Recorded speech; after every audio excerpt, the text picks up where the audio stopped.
For some reason, astonishing changes had abruptly swept over the heavens, mountain constellation. The stars were shifting and space was tearing, and the planet that Fuchin and the others was on was the focal point of all these changes. I think that this was the battlefield my grandfather accidentally ended up in, Risod said. There was a frown on his face as he looked up, his eyes fixed on the center of that vortex overhead. Are you certain? Ulan asked. Risod nodded. I couldn't be wrong. While my Lionheart priest lineage doesn't possess a powerful mental energy, we have long-lasting mental energy. It took my grandfather's message several thousand years to get back to our clan precisely because of our mental energy not being particularly explosive. Still, it can last for a very, very long time. Right now, I can faintly sense my clan's special energy in those stars. Fuchin and Ulan fell silent. They actually agreed with Risod, but still did not understand. How could this place be a battlefield? Various signs all indicated that this was a new universal fissure leading to parts unknown. The only way this region could be turned into a battlefield was if there were many warriors in this place. Otherwise, it would have to be countless experts opening up spatial fissures and arriving all at the same time. However, there was no fighting within that fissure, nor any sign of anyone. It was just a mysterious fissure in the universe. Shaking his head, Ulan called Fuchin over to the side and said with a frown, I feel like this thing is rather similar to something else found in historical records, but the time and place are all wrong. What are you trying to say? Fuchin did not get what Ulan was hinting at. The collapsed expanse of founders. The collapsed expanse of founders? Cried Fuchin in shock. Yes, the records say that the collapsed expanse of founders is a fissure in the universe leading to an unknown region of space, and that it opens once every several thousand years. Reach out with your senses. You'll find that these energy pulses contain very powerful spirit energy. The collapsed expanse of founders is exactly a gathering place of spirit energy. Moreover, look how this space opened up. It's very similar to what's described in the records. If we weren't in the law realm and in the alpha universe, instead, I would definitely identify this as another entrance to the collapsed expanse of founders, Ulan whispered. Fuchin could not help but take a deep breath after hearing that. The collapsed expanse of founders was essentially a hidden dimension. There were numerous hidden dimensions in the vast universe. Some were artificial while others were natural, but there was no dimension that could match the large quantities of spirit energy in the collapsed expanse of founders. Spirit energy was the power that spiritualists relied on to survive. Energy was the foundation of everything. Without energy, there would be no life, no universe. Thus, the collapsed expanse of founders was of utmost importance to spiritualists. This was like a big feast only held once every several thousand years. Once the spiritualists went in, even if they were not particularly fortunate, the spirit energy they could store could be used in the future for a whole host of things. Alas, the collapsed expanse of founders did not just provide energy, but also risks. The common people only saw one person getting famous and becoming a top-class spiritualist and choosing to forget that the collapsed expanse of founders was a place where many spiritualists were buried. Countless unfortunate warriors and spiritualists had died there. Normally, peak spiritualists like Fuchin and Ulan would not take the risk of going to the collapsed expanse of founders. After all, they already had enough cultivation and connections, nor did they lack spirit energy. Even though people often obtained heaven-defying treasures in the collapsed expanse of founders and went on to accomplish great things with those, this was not as important as keeping their lives. Thus, despite someone going in this time, that was Xia Fei's problem. Fuchin and Ulan had no plans on participating at all. However, this universal fissure, which had suddenly opened in the heavens on mountain constellation, was very similar to the collapsed expanse of founders. It was extremely similar. In fact, even the two of them could not help but be confused. Glancing down at his timer, Fuchin said, If this is really the collapsed expanse of founders, then it's opened a little too early. There should still be 15 more days. The collapsed expanse of founders opened and closed at fixed times. It was not time for the collapsed expanse of founders to open yet, so Fuchin could not accept this theory. Ulan glanced at the distant Risod. This Lionheart youth had a blank expression on his face as he looked up at that strange spatial fissure overhead. It seemed that he was recalling his grandfather's experiences. Do you remember what Risot said?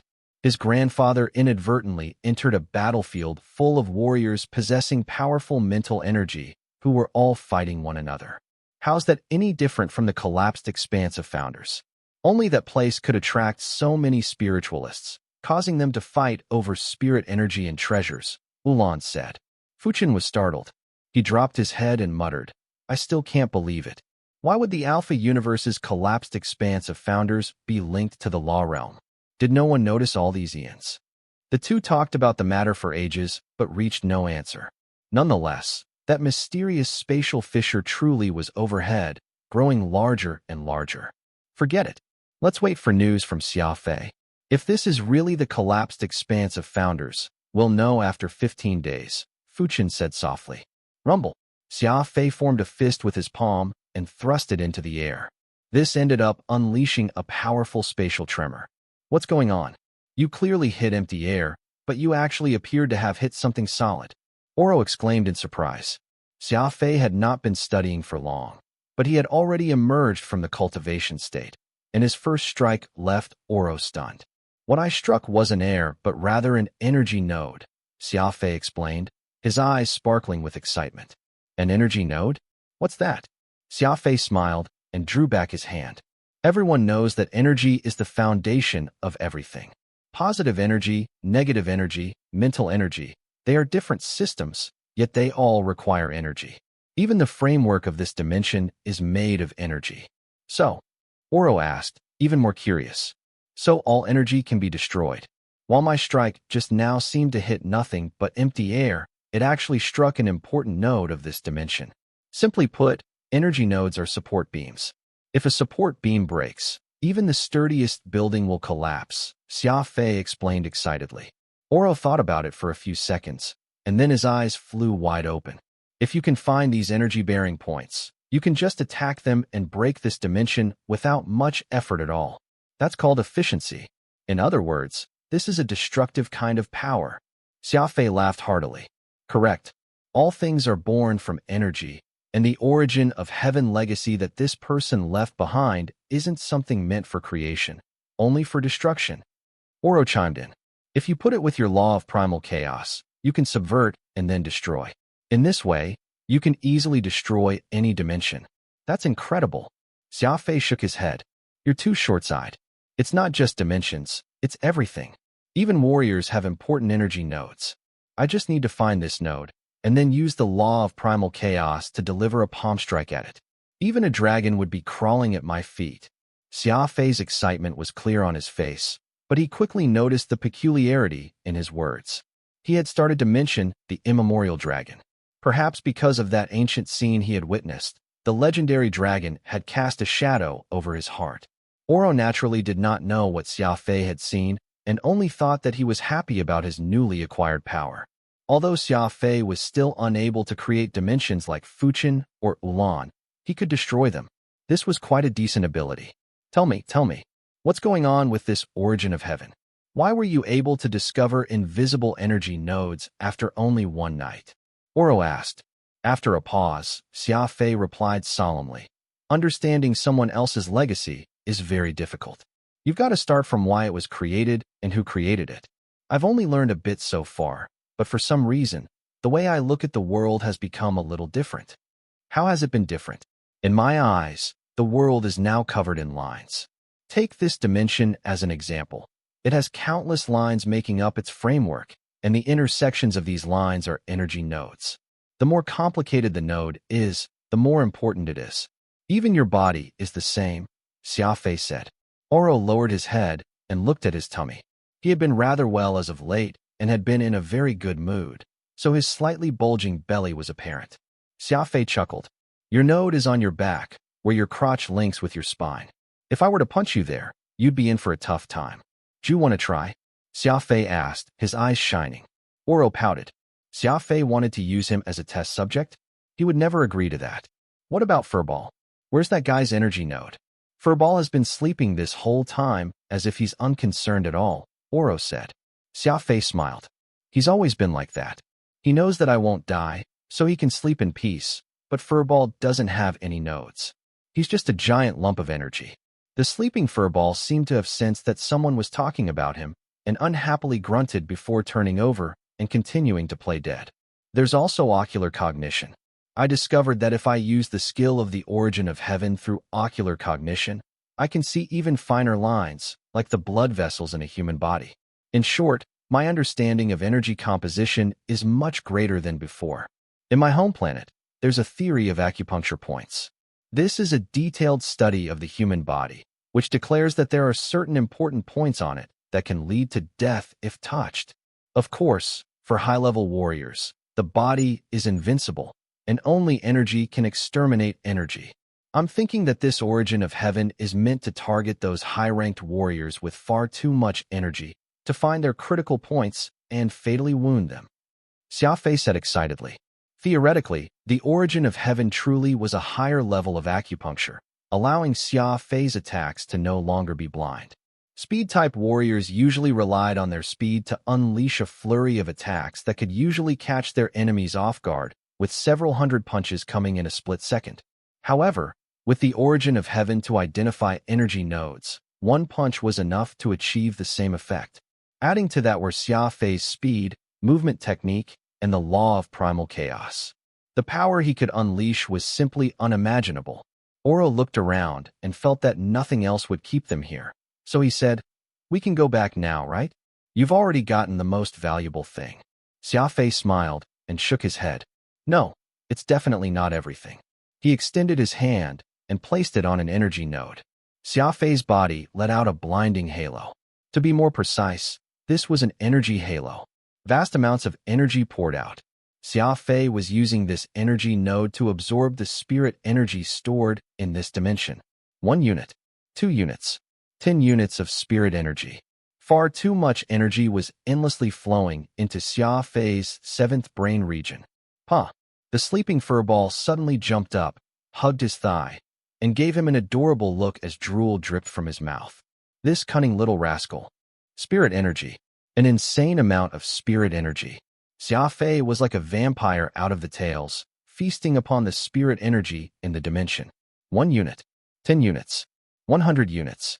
The numbers crazily soared as the energy in Xia Fei's 7th brain region accumulated, going far past the limits of an average warrior.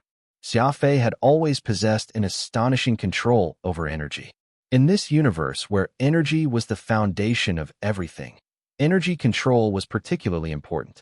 The more energy one had, the farther one would be able to go. However, this time, Xia Fei had truly obtained a little too much spirit energy for his reserve to have actually reached 1,000 units. Rumble. This dimension created by that super expert from ancient times was already unstable. Xia Fei suddenly punched, unleashing the reversal power of the law of primal chaos against the most important node of this space. "Follow me." Whoosh. Xia Fei grabbed Oro and stuffed Furball in his chest. He had only brought the holy beast with him, leaving little Goldie with Avril. While his fiancée had Xiao Yu and the Skywings protecting her, Xia Fei still did not feel easy. As the two universes were actually connected, he had to take precautions against the unknown factors in the Alpha universe. After all, this was a high-level universe where anyone might be a founder. The second punch was faster, and with this one, the space collapsed. Xia Fei then charged out with Oro. Outside, the waiting Fuchin and Ulan, who had already noticed the space growing restless, waited grimly. Suddenly, a tear appeared in space, and Xia Fei jumped out, firmly landed in front of the two, that signature smile on his face. "Long time no see," joked Xia Fei, his mood rather good. "Not at all. It's only been 3 days." Fuchin shook his head and sighed. It appeared that he did not like Xia Fei's not serious side that much. Ulan grabbed Xia Fei and asked hurriedly, "You, how did you get out?" "I shattered the space, which naturally let me out," Xia Fei replied carelessly. "Naturally?" Ulan was stunned. "Who do you think you're fooling? I've studied the law of space. How can destroying a dimension, which someone else made, be described as natural in any way? Normally, a dimension collapsing so fiercely will cause one to be obliterated with it. Normally? Since when had Xia Fei ever been normal?" Xia Fei smiled and said, "Nothing in the universe is truly perfect, and space is the same. The key is finding the weak spot. I think that because I managed to find that spot, I was able to destroy the dimension and get out in one piece. Ulan opened his mouth. This was all like a fairy tale to him. While the law of space was positive energy and not as high level as dark energy, destroying space and getting out unscathed were easier said than done. Oro stood up and patted the Fuchin off his body. Don't listen to his nonsense. Within that dimension, this guy. Oro was about to go on when he saw Xia Fei giving him a signal to stop talking. They were brothers who had known each other for a few years and had a pretty good understanding of each other, so Oro quickly changed the subject, saying, in that dimension, he thought of an anti-space law. As all of you are aware, Xia Fei here knows the law of primal chaos. Fuchin and Ulan nodded.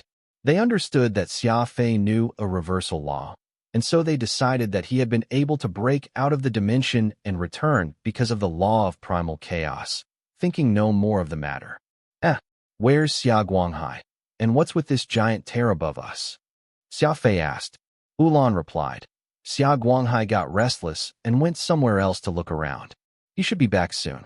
As for this universal fissure, we think it might lead to the collapsed expanse of founders.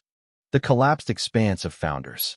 Xia Fei raised his head in shock, his face turning grave. There's an entrance to the collapsed expanse of founders here. No, the time isn't right.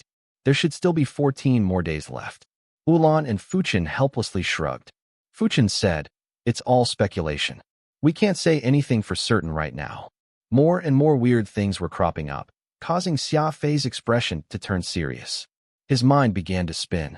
If this was the collapsed expanse of founders, and it could link to other universes, then this was truly awful news. What if the collapsed expanse of founders linked to that universe where the immemorial dragon was sealed? Xia Fei felt his blood run cold, and he immediately stopped thinking about it.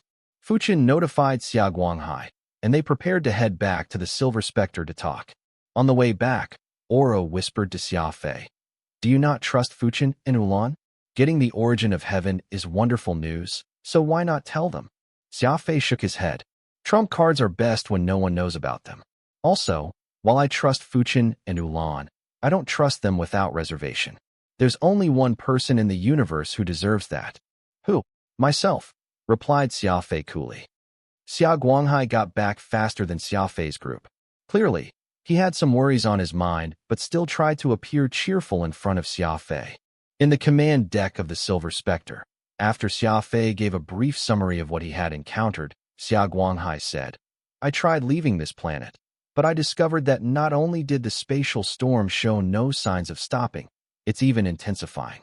If this continues, it'll be very difficult to leave using the Silver Spectre, not unless Xia Fei can redesign this ship's electronic components to resist severe electromagnetic storms and spatial compression.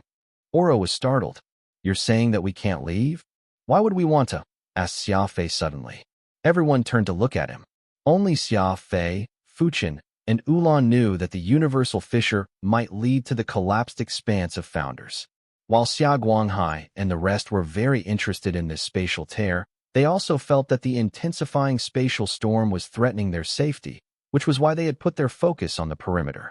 Since the storm on the perimeter is only getting stronger, we'll just go through that universal fissure and into that unknown space. Xia Fei stood up and said softly, looking out the window. We can consider it if there's really no better option. After all, there's no telling how long this storm will last. I just worry about the possibility of us being unable to return if we enter that dimension, Oro said. Xia Fei nodded. That's why we must first determine the nature of that space. If it's what we theorized it to be, then there'd be no need to worry. We'll definitely be able to go back. Xia Fei glanced at Ulan and Fuchin. If their theory was right, and that space was truly the collapsed expanse of founders, they could just leave through the Alpha Universe entrance rather than being stuck on this planet. Fuchin said, all right, I'll go and investigate the nature of that space myself. Ulan said, why does it have to be you? I'm the law of space expert here. I would have a better time going in and out of that universal fissure. Xia Guanghai and Oro were both rather confused as to what sort of nature of this space was being discussed here, but they had no objections to leaving this strange area, so they did not say anything. Xia Fei said, there's no need to argue. I'll go. I'm of the speed lineage, making me the ideal choice.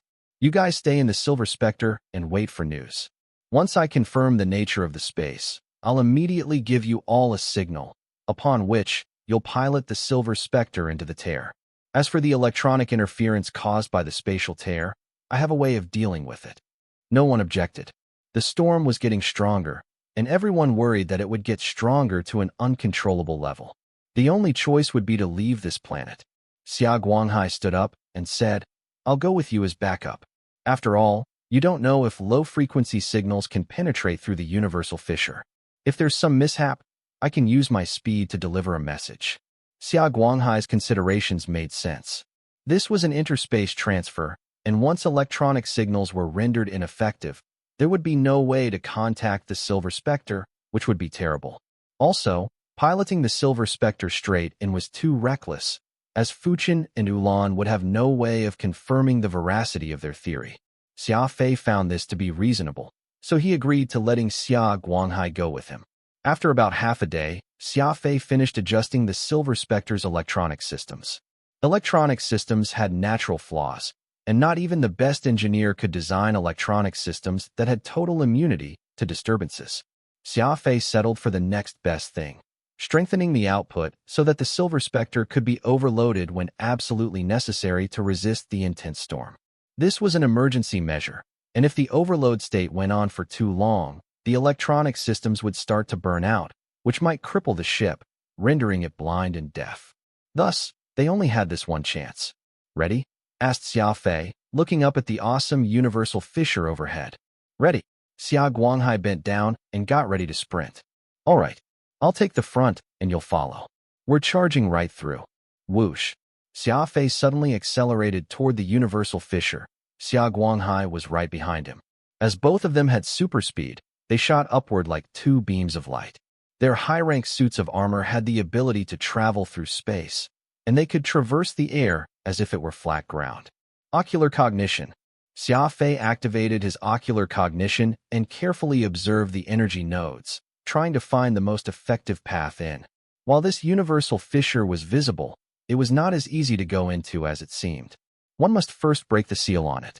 The node is here.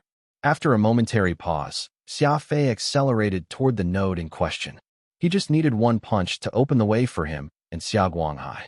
With one punch, a massive ripple spread outward through the universal fissure. A path to the other dimension had been opened. At the same instant, several dozen jump tunnels appeared around the universal fissure. Soon after, an entire fleet appeared at the entrance. Xia Fei was stunned. These ships had jumped to a point not far from the universal fissure. It was clear that they possessed accurate coordinates. They had jumped right past the storm. Xia Fei had inadvertently come across this entrance to the collapsed expanse of Founders. But these people had come prepared. They had known long ago that there was another entrance to the collapsed expanse of Founders here. Some things just happened to coincide perfectly, just like now. Xia Fei was about to head into the collapsed expanse of Founders when another force arrived. About a dozen or so ships of various sizes had appeared so suddenly, and it was easy to see that they had the standard form of the Alpha Universe warships.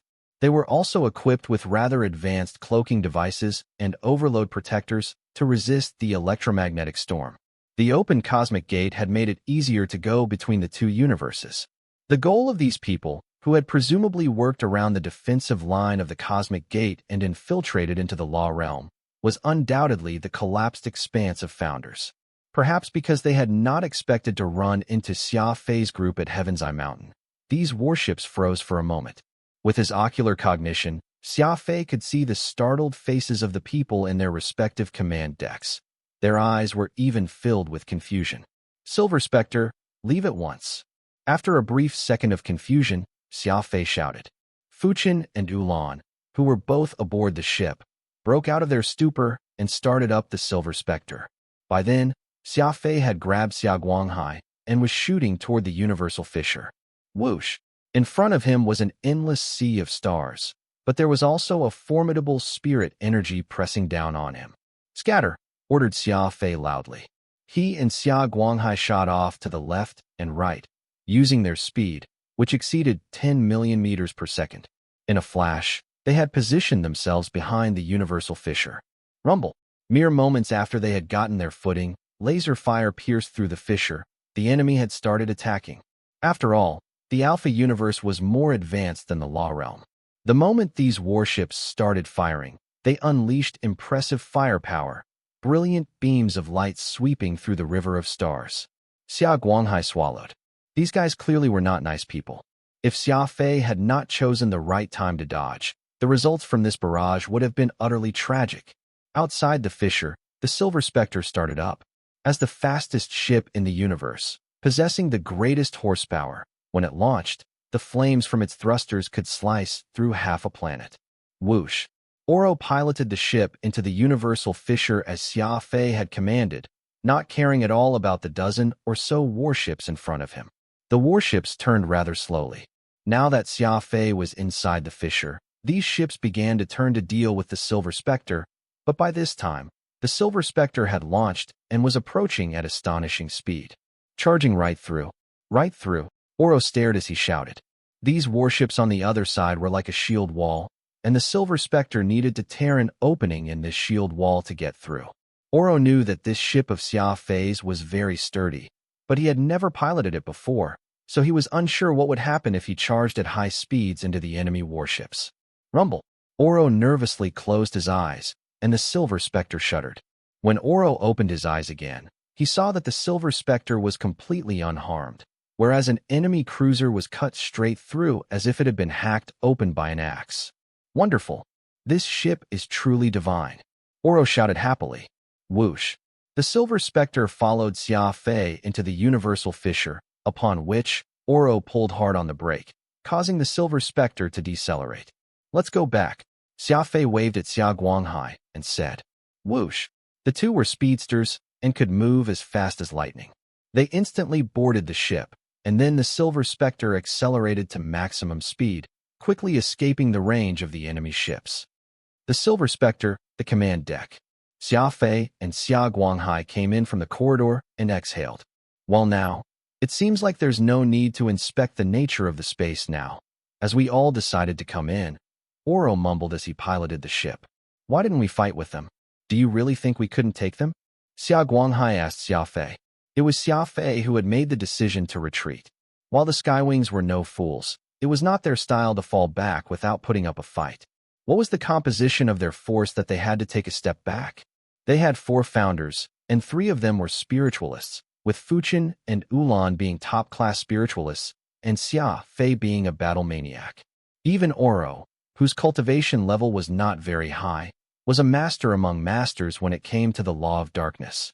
This small team possessed top-tier strength. Xia Guanghai did not really understand it. Why had Xia Fei immediately ordered a retreat? This also was not his style at all. Xia Fei lit a cigarette and said slowly, It's not that we couldn't fight them, but I wasn't completely sure of victory. We're all brothers here, so it wouldn't be good to sacrifice anyone. Sacrifice? Fuchin asked, curious. Did you already get a measure of their strength? How's that possible? You only got a glance at them. That one glance was more than enough, Xia Fei said indifferently. Quite a few of the other side are spiritualists, dark spiritualists. Whoosh! Fuchin and Ulan went pale. There were dark spiritualists on board the warships. This was a force that could go against the heavens. Spiritualists were already rare in number, and the dark spiritualists had been exiled long ago, so they should have been even smaller in number, but now, all those dark spiritualists had appeared. This was alarming news. You're sure that they were dark spiritualists? Ulan asked. Xia Fei nodded. I'm pretty sure, which is why I changed the plan. I take it that you don't want to fight against more than 100 dark spiritualists, or do you? More than 100.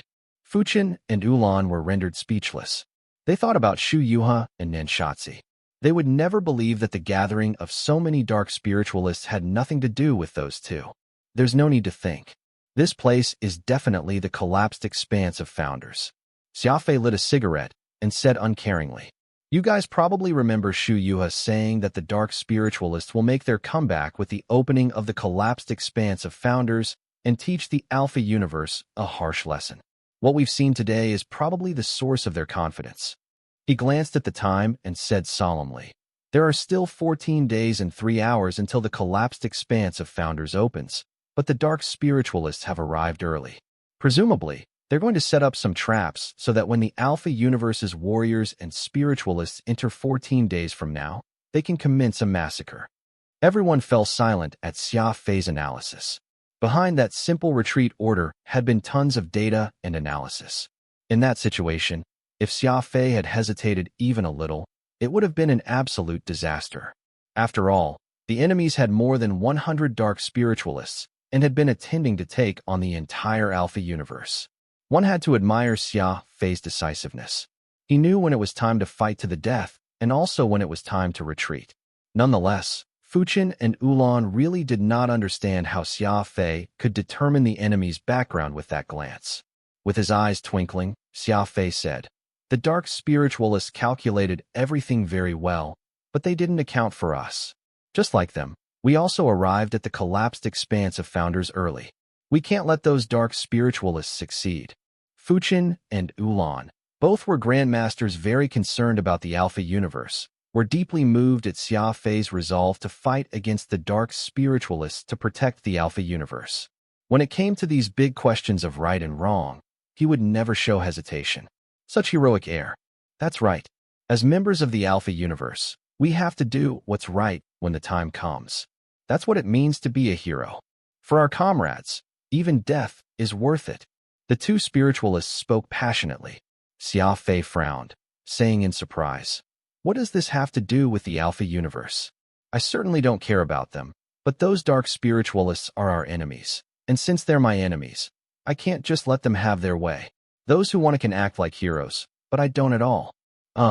Fuchin and Ulan were left in an awkward spot. The Alpha Universe?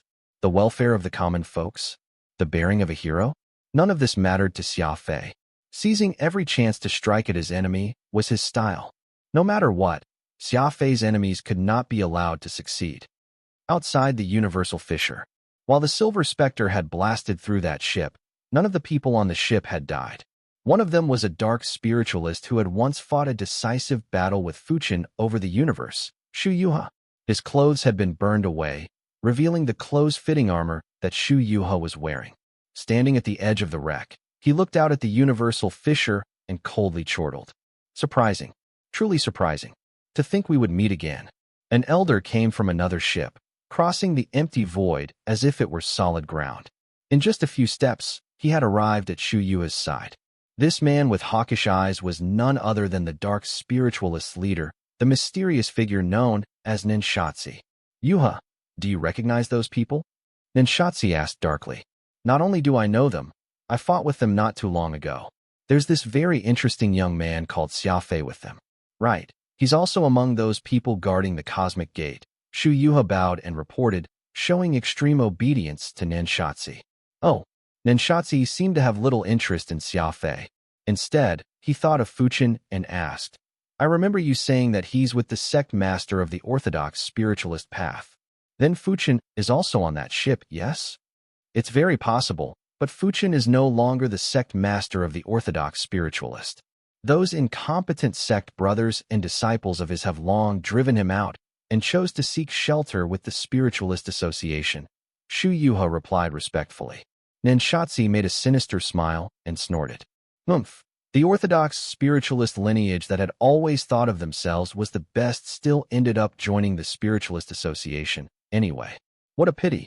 If they had kept their neutrality, I might have let them off. As they say, mistakes committed by the heavens are forgivable, but mistakes committed by mortals are irredeemable." Shu Yuha replied hastily. "As you say, there's nothing bad about removing the Orthodox spiritualist path. After all, those guys are very strange. Among the major spirit paths, the Orthodox spiritualists are the only ones incapable of reincarnating, which is also why they are the strongest and the only one who can pose a threat to us. On top of all that, this is a self-inflicted discord that led to the exile of their strongest fighter, Fuchin. Things will be much easier if we strike now." Sure enough, Shu Yuha, who hated Fuchin, had taken this chance to belittle the Orthodox spiritualist lineage. Nenshatsi was a man who grew sharper with age. He could clearly see Shu Yuha's selfishness. Coldly laughing, Nenshatsi walked away while saying, "Relax. As I once said, as long as I live, none of those people shall live." Shu Yuha followed Nenshatsi off the ship. Behind him was a dark figure, some sort of semi-human, ghoulish monster. The collapsed expanse of founders. The dark spiritualist fleet had entered early, the tinsome ships lined up in a neat row. The capital ship, which looked like salmon, was significantly larger than the other warships. Standing in front of the command deck's massive window, Ninshatsi smiled as his eyes glowed with cunning. Someone has opened up the cosmic gate for us, as well as the entrance to the collapsed expanse of founders. That's good. This has saved us a lot of strength, Ninshatsi smiled and said. A fervor burned in his eyes, and he seemed to be brimming with anticipation toward the collapsed expanse of founders. Next to him, Shu Yuha, who had changed his clothes, put his hands into his pants pockets and said, "Teacher, I think that this is an omen. Our plan has been going very smoothly from the very start, meaning that our success is all but guaranteed. The revival of the dark spiritualist lineage shall be upon us soon." Ninshatsi froze for a moment, and then he squinted and said, "You're right. Those idiots in the Alpha universe would never imagine that the collapsed expanse of founders is so wondrous because it's so unstable. We're not the only ones who can get in. Many warriors from other universes can also enter. Those people think that the collapsed expanse of founders is some land of hidden treasures left by their ancestors. Little do they know that those high-ranking soul weapons and incredible techniques were accidentally left behind by experts from other universes. They are nothing but a bunch of frogs at the bottom of a well. They've never experienced the terrors beyond the Alpha universe." Ninshatsi smiled and added, "Of course, that so-called law realm we just passed through is an exception. I'm guessing that they're the lowest tier among all universes. They think that it's something glorious to grasp law force. It's truly laughable." Shu Yuha chimed in. "Indeed. For them to be controlled by those half-intelligent inverse, the law realm isn't just low-level, but also a place made up of a bunch of simpletons. Now that their cosmic gate is open and they've made themselves known to the Alpha universe, it won't be long before the various factions, big and small, eat them up. Those guys who only control laws have no idea how terrifying dark energy is." After a few minutes, a warrior came over and reported, "The scanning array has finished drafting a star map. Teacher, please take a look." A screen popped up, showing a map of the collapsed expanse of founders. The warships had come with a unified scanning array and comprehensive surveillance equipment. Alas, Xia Fei's Silver Spectre had destroyed a ship, so the scanning time was slower by several minutes compared to what they had initially calculated. Ninshatsi nodded and then swept his eyes over the screen. He proceeded to take out a book and jot down something, after which he placed several copies of the message in a few sealed metal tubes. He waved his hand, and the commanding officers of the various ships appeared on screen. Ninshatsi said coldly, "Fanzhong, take your people to the marker I set. Once you arrive, open your tube and do as the instructions say. Chaloti, you're leading the second team." Ninshatsi spoke quickly, dividing the warships into 4 teams. Each one was given coordinates and a sealed tube. Once the teams arrived at their respective places, the secret messages could be opened by them so that they would be able to do as his bidding. The 4 teams quickly departed in separate directions. Ninshatsi smilingly turned to Shu Yuha and said, "Your ship was destroyed, so come with me." Shu Yuha nodded hastily, and the rest of the ships blasted off to the 5th coordinates. "They've split up in different directions, 5 different routes," Xia Guanghai reported as he stared at the data from the radar. Xia Fei gritted his teeth. Raising an eyebrow, he said, "They're truly fearless. They know that we're in the area and that our radar can easily pick them up, yet they still chose to move separately. It's clear that they don't think we can stop them." Fuchin said grimly, "I would do the same in their position. After all, this is a force made of more than 100 spiritualists. Even if they split into 5, each group will still have 20 dark spiritualists, and these are just the spiritualists. We haven't counted those warriors serving them yet." Ulan pursed his lips and said, "I refuse to believe that 100 dark spiritualists are any big deal. Xia Fei, lend me your spare shuttle. I'll head back to Alpha and inform the Spiritualist Association. The organization definitely has enough strength to eliminate Ninshatsi's lot." Fuchin frowned. He did not like the Spiritualist Association. In fact, he detested them. Still, it would not be bad if the Spiritualist Association annihilated the dark spiritualists, and Fuchin had no reason to object. Xia Fei shook his head. These people won't let you go and ruin their plan. If my guess is right, that entrance has already been sealed. Ulan fell silent. Xia Fei was probably right. Just because the dark spiritualists had no respect for them didn't mean that they would just let the news get out. No one would do something this stupid. Then what do we do? Ulan asked. Smiling, Xia Fei said, firstly, these dark spiritualists must be hiding some big secret if they've entered the collapsed expanse of Founders early. Exterminating the elites of the Alpha universe with only 100 men is very difficult. I'm thinking that they have some kind of trump card. Besides that, we're not as weak as that Ninshatsi thinks, are we? Everyone was startled at first, and then they smiled. Fuchin, Ulan, Oro, Xia Guanghai, Furball, Wraith, and Xia Fei all had their special skills. None of them was a weakling, and if they had the opportunity, they could deal a lethal blow. 2 warships steadily advanced along their set route. Leading the warships was none other than a top-class elite of dark spiritualists, Chaloti, one of the competent subordinates under Ninshatsi. Master Cha, that strange warship is following us, a frowning warrior reported. Chaloti smiled and waved his hand, indicating that they should pay the pursuing Xia Fei no mind. Although his subordinates were confused, as Chaloti said nothing, they could only set the matter aside. The warships anchored on a desolate planet, which looked like a cracked open walnut, and of which the surface was covered in deep ravines. Chaloti read out several names, having these people disembark with him while the rest stayed on the warship. Master Cha, Fuchin's group isn't far from us. Being watched by someone else makes me very uncomfortable, a dark spiritualist under Chaloti mumbled. That's exactly what's so incredible about the teacher's plan, Chaloti said with a careless smile. Seeing that his subordinates only got confused, Chaloti explained, think about it. We're so strong that Fuchin couldn't possibly reveal himself. Yet now that we're split up, Fuchin will choose one of the teams to follow and try to attack. In this way, we can counter and exterminate. His subordinates were enlightened. It turned out that this was a plan to lure out the enemy. Even after the dark spiritualists had split up, they were still powerful.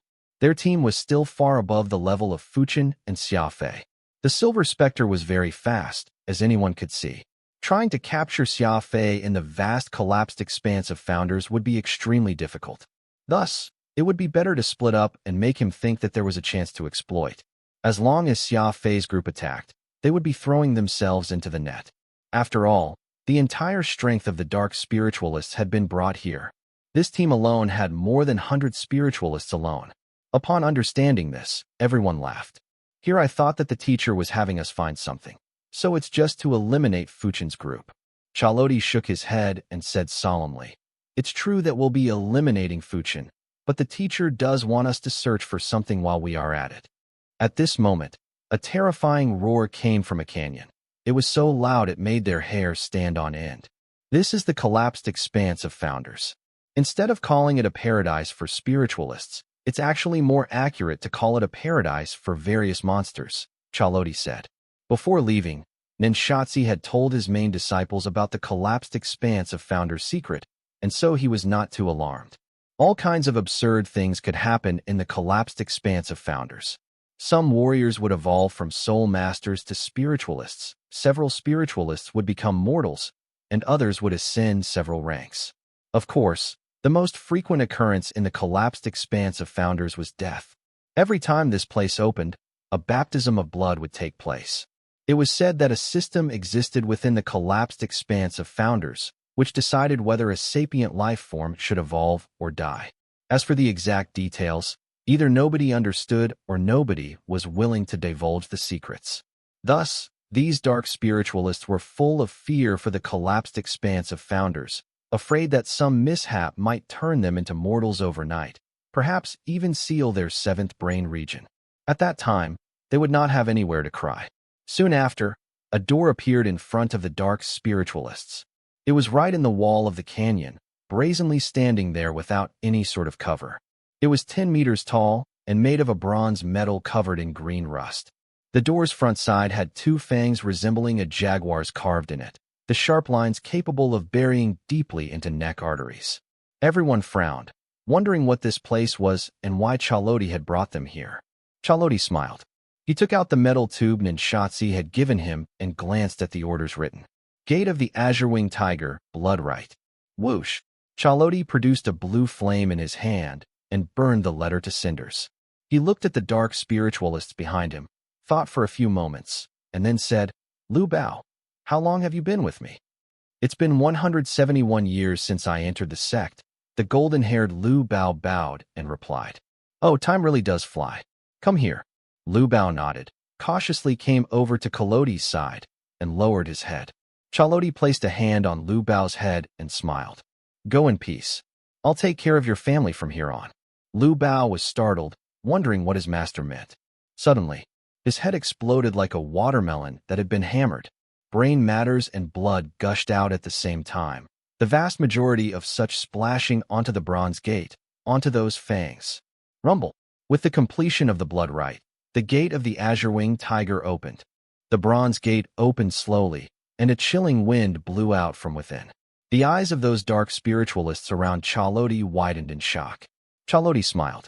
Pointing at the entrance, he said, There's no need to rush inside. It's still too early. We'll first use this bait to kill Fuchin's group. What sort of entrance is this? Where does it go? The dark spiritualists asked all sorts of questions. In their minds, killing Xia Fei and Fuchin was a trivial matter. What was more important was what they needed to do. Was sacrificing one of their comrades really worth opening this door? Chaloti waved his hand, indicating that his subordinates should stop talking.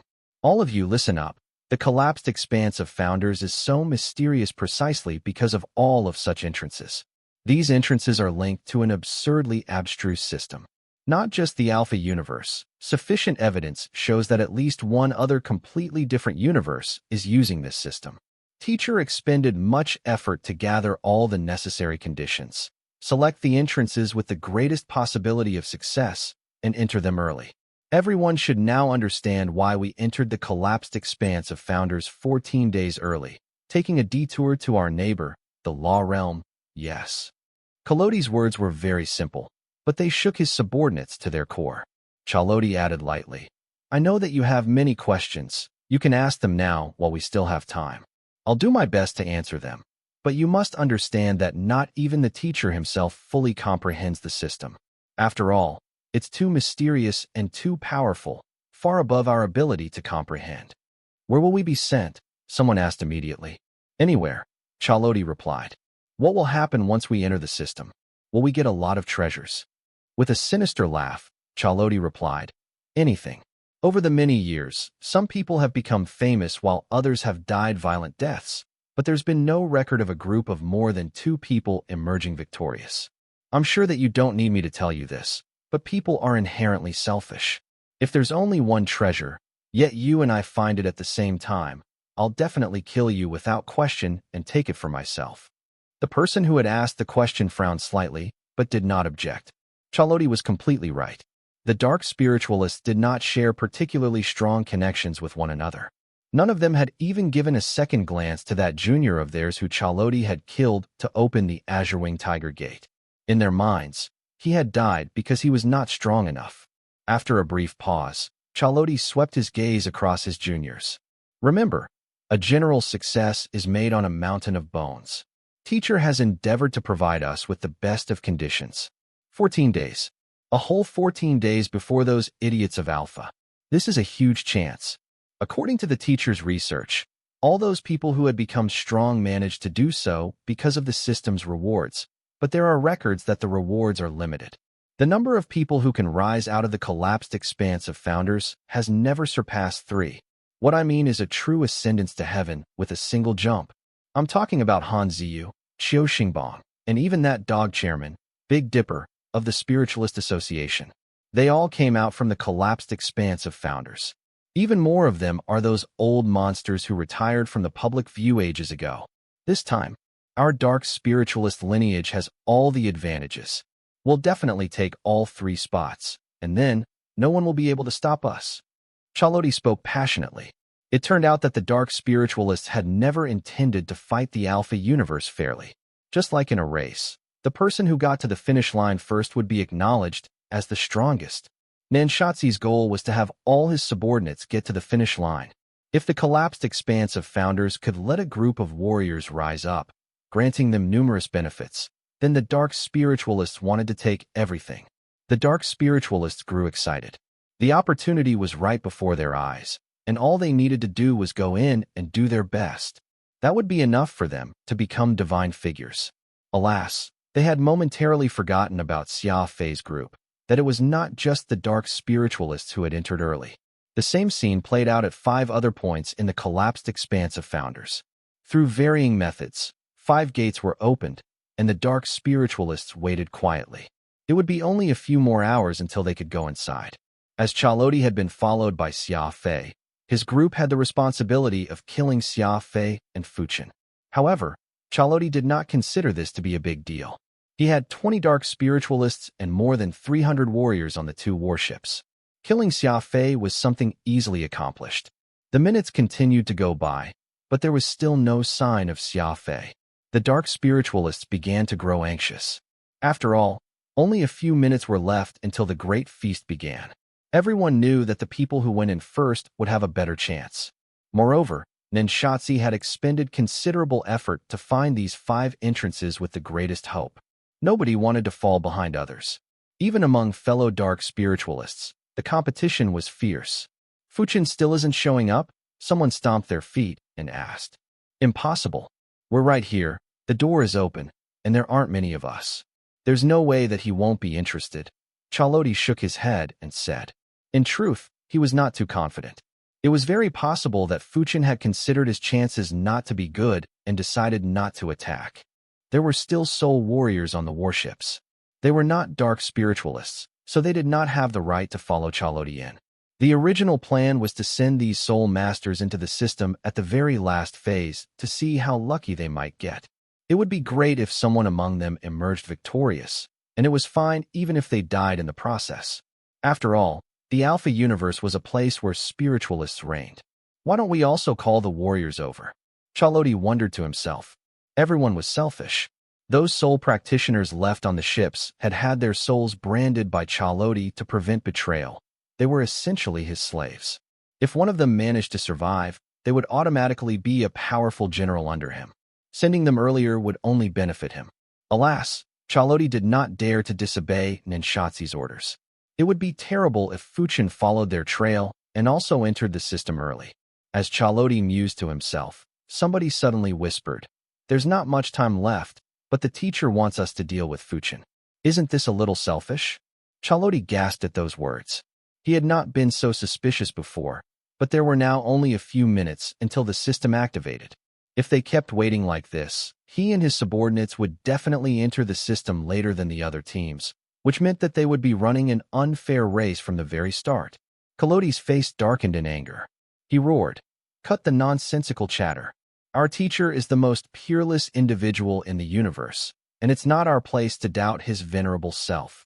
Plus, it's Fuchen's choice to follow us. What does that have to do with teacher? Such rotten luck. Chaloti cursed inwardly after rebuking his men. Several minutes later, the entrance began to emit a rainbow glow. This was a sign of the system activating. The collapsed expanse of founders had finally opened. As the dark spiritualists celebrated, a countdown appeared on the gate. 10, 9, 8. Chaloti went pale, and he shouted, Oh no, it seems to be time restricted. Teacher must have not realized this. A gate can only be opened once. Let's hurry and go in. Oh, Chaloti did not even need to say anything. The moment the countdown appeared, someone had rushed in. In this day and age, who would care about their fellow disciples? What about our brothers on the ship? A dark-skinned and bulky man asked. His older brother was on the ship, so he cared a little more about those soul masters. Stop thinking about it and go in. Chaloti grabbed him and threw him to the entrance. Just moments after he stepped in himself, the entrance closed. In the distance, a calamitous flame soared into the sky. Xia Fei had suddenly attacked the 2 waiting warships. Oh! Chaloti discovered that the inside was pitch black, and those people who had entered with him had all vanished without a trace. This was very strange. It had only been a few seconds, so where were they? Master, my older brother is still on that ship, said the dark-skinned disciple, his head drooping in sorrow. Chaloti lit a lantern and sighed. It's too late. Didn't you sense it? In that second, There was an intense spirit energy shockwave from where the ships were docked. Fuchin's group must have attacked them. He looked around and said, "Rather than worrying about the people on the ship, why don't you think about where your junior brothers are?" Chaloti saw that there was no reply and turned around, upon which his face turned green. He was the only one standing at the entrance, but just a few seconds ago, his disciple had clearly been talking to him, and now he was gone. What was going on? Silence. Deathly silence. A passage stretched into the distance. There were no lights, no sound, and no telling where everything went. Chaloti swallowed and strode forward. Oh! On his first step into the collapsed expanse of Founder's system, Chaloti felt his feet stepping on air, and then he dropped straight down. Dealing with warships of this level is only an appetizer, Xia Fei said, patting on the sturdy exterior of the Silver Spectre and smiling. Xia Fei had not used any particularly sophisticated tactics. He had merely calculated the distance between him and the Colodi's warships and then simulated the acceleration of the Silver Spectre. He discovered that his ship traveling at top speed could take down those two enemy ships without giving them the slightest chance of counterattack. Thus, Xia Fei accelerated the Silver Spectre right into those two ships. It had worked, but Xia Fei realized to his surprise that the dark spiritualists were nowhere to be found. They did not show themselves even after their subordinates had been killed. It was truly strange. They disembarked onto the planet, hoping to find out what had happened. "Where's Oro?" Xia Fei turned and glanced at the group behind. "His stomach doesn't feel good, so he ran off into those shrubs to our left," Xia Guanghai said, a naughty smile on his face. Xia Fei shrugged. He did not even need to ask, so he could know that this was Xia Guanghai's doing. For some reason, he could not get along with Oro, and the two were constantly playing tricks on each other. "No, go and check. Oro's energy signature has disappeared." Xia Fei's smile froze on his lips, and then he spoke grimly. "No, go and check. Oro's energy signature is gone." Xia Fei's smile froze on his lips as he sternly spoke. Whoosh! Everyone was startled, and then everyone rushed out, not caring if something had actually happened to Oro or if he had not had time to pick up his pants yet. The grass rose up to their waists, lush and dense, but there was no sign of Oro. "He's gone. He's gone. What happened to him?" Everyone looked around, helpless looks on their faces. None of them could fathom what had happened. Xia Fei and the others analyzed the footprints and odor until they reached a clearing in the center of the grass, their faces very dark. "Oro was last here," Xia Fei said solemnly. And after that, Ulan and Fuchin asked in unison, their brows furrowed. "There is no end. The footprints stop here. It's as if Oro simply vanished." Xia Fei shook his head. Did that guy learn how to make an excuse for a pee break just to run away? Xia Guanghai made an untimely joke. Xia Fei, Fuchin, and Ulan shot him with sharp looks at once. No matter what, Oro was their comrade in arms, and it was not right for Xia Guanghai to still be thinking about his petty quarrels with Oro at a time like this. Shrugging, Xia Guanghai said awkwardly, "Then I'll go and look around. You guys stay here and look for him. Radix's inexplicable disappearance is bad enough. We can't add Oro to that. Really, what's going on here?" Xia Guanghai slapped his head in frustration. This was really touching a sore spot. While Xia Fei had not said anything, he was still very saddened by Radix's disappearance. Yet Xia Guanghai had brought up the matter again. If even Oro had truly disappeared, Xia Fei would probably go crazy. These were old brothers who had been with him for many years, and he had a deep affection for them. "Something's really weird today," Xia Guanghai muttered as he accelerated away to look around the area. "How can someone just disappear?" Ulan muttered, one hand stroking a precious plant kept in his sleeve. Xia Fei looked around and whispered, "He's really disappeared. As Oro was worried about them, he secretly left me with his seal. He's able to call to me even from a long distance, but he didn't do such a thing. In other words, either Oro isn't in this region of space, or there's something blocking the signal, preventing him from asking for help from me. Oro's long-distance cry for help is extremely powerful, and their Lionheart royal clan has a special law of darkness skill. Only an incredibly powerful screen or death will be able to stop him from doing so." Fuchin and Ulan frowned at this.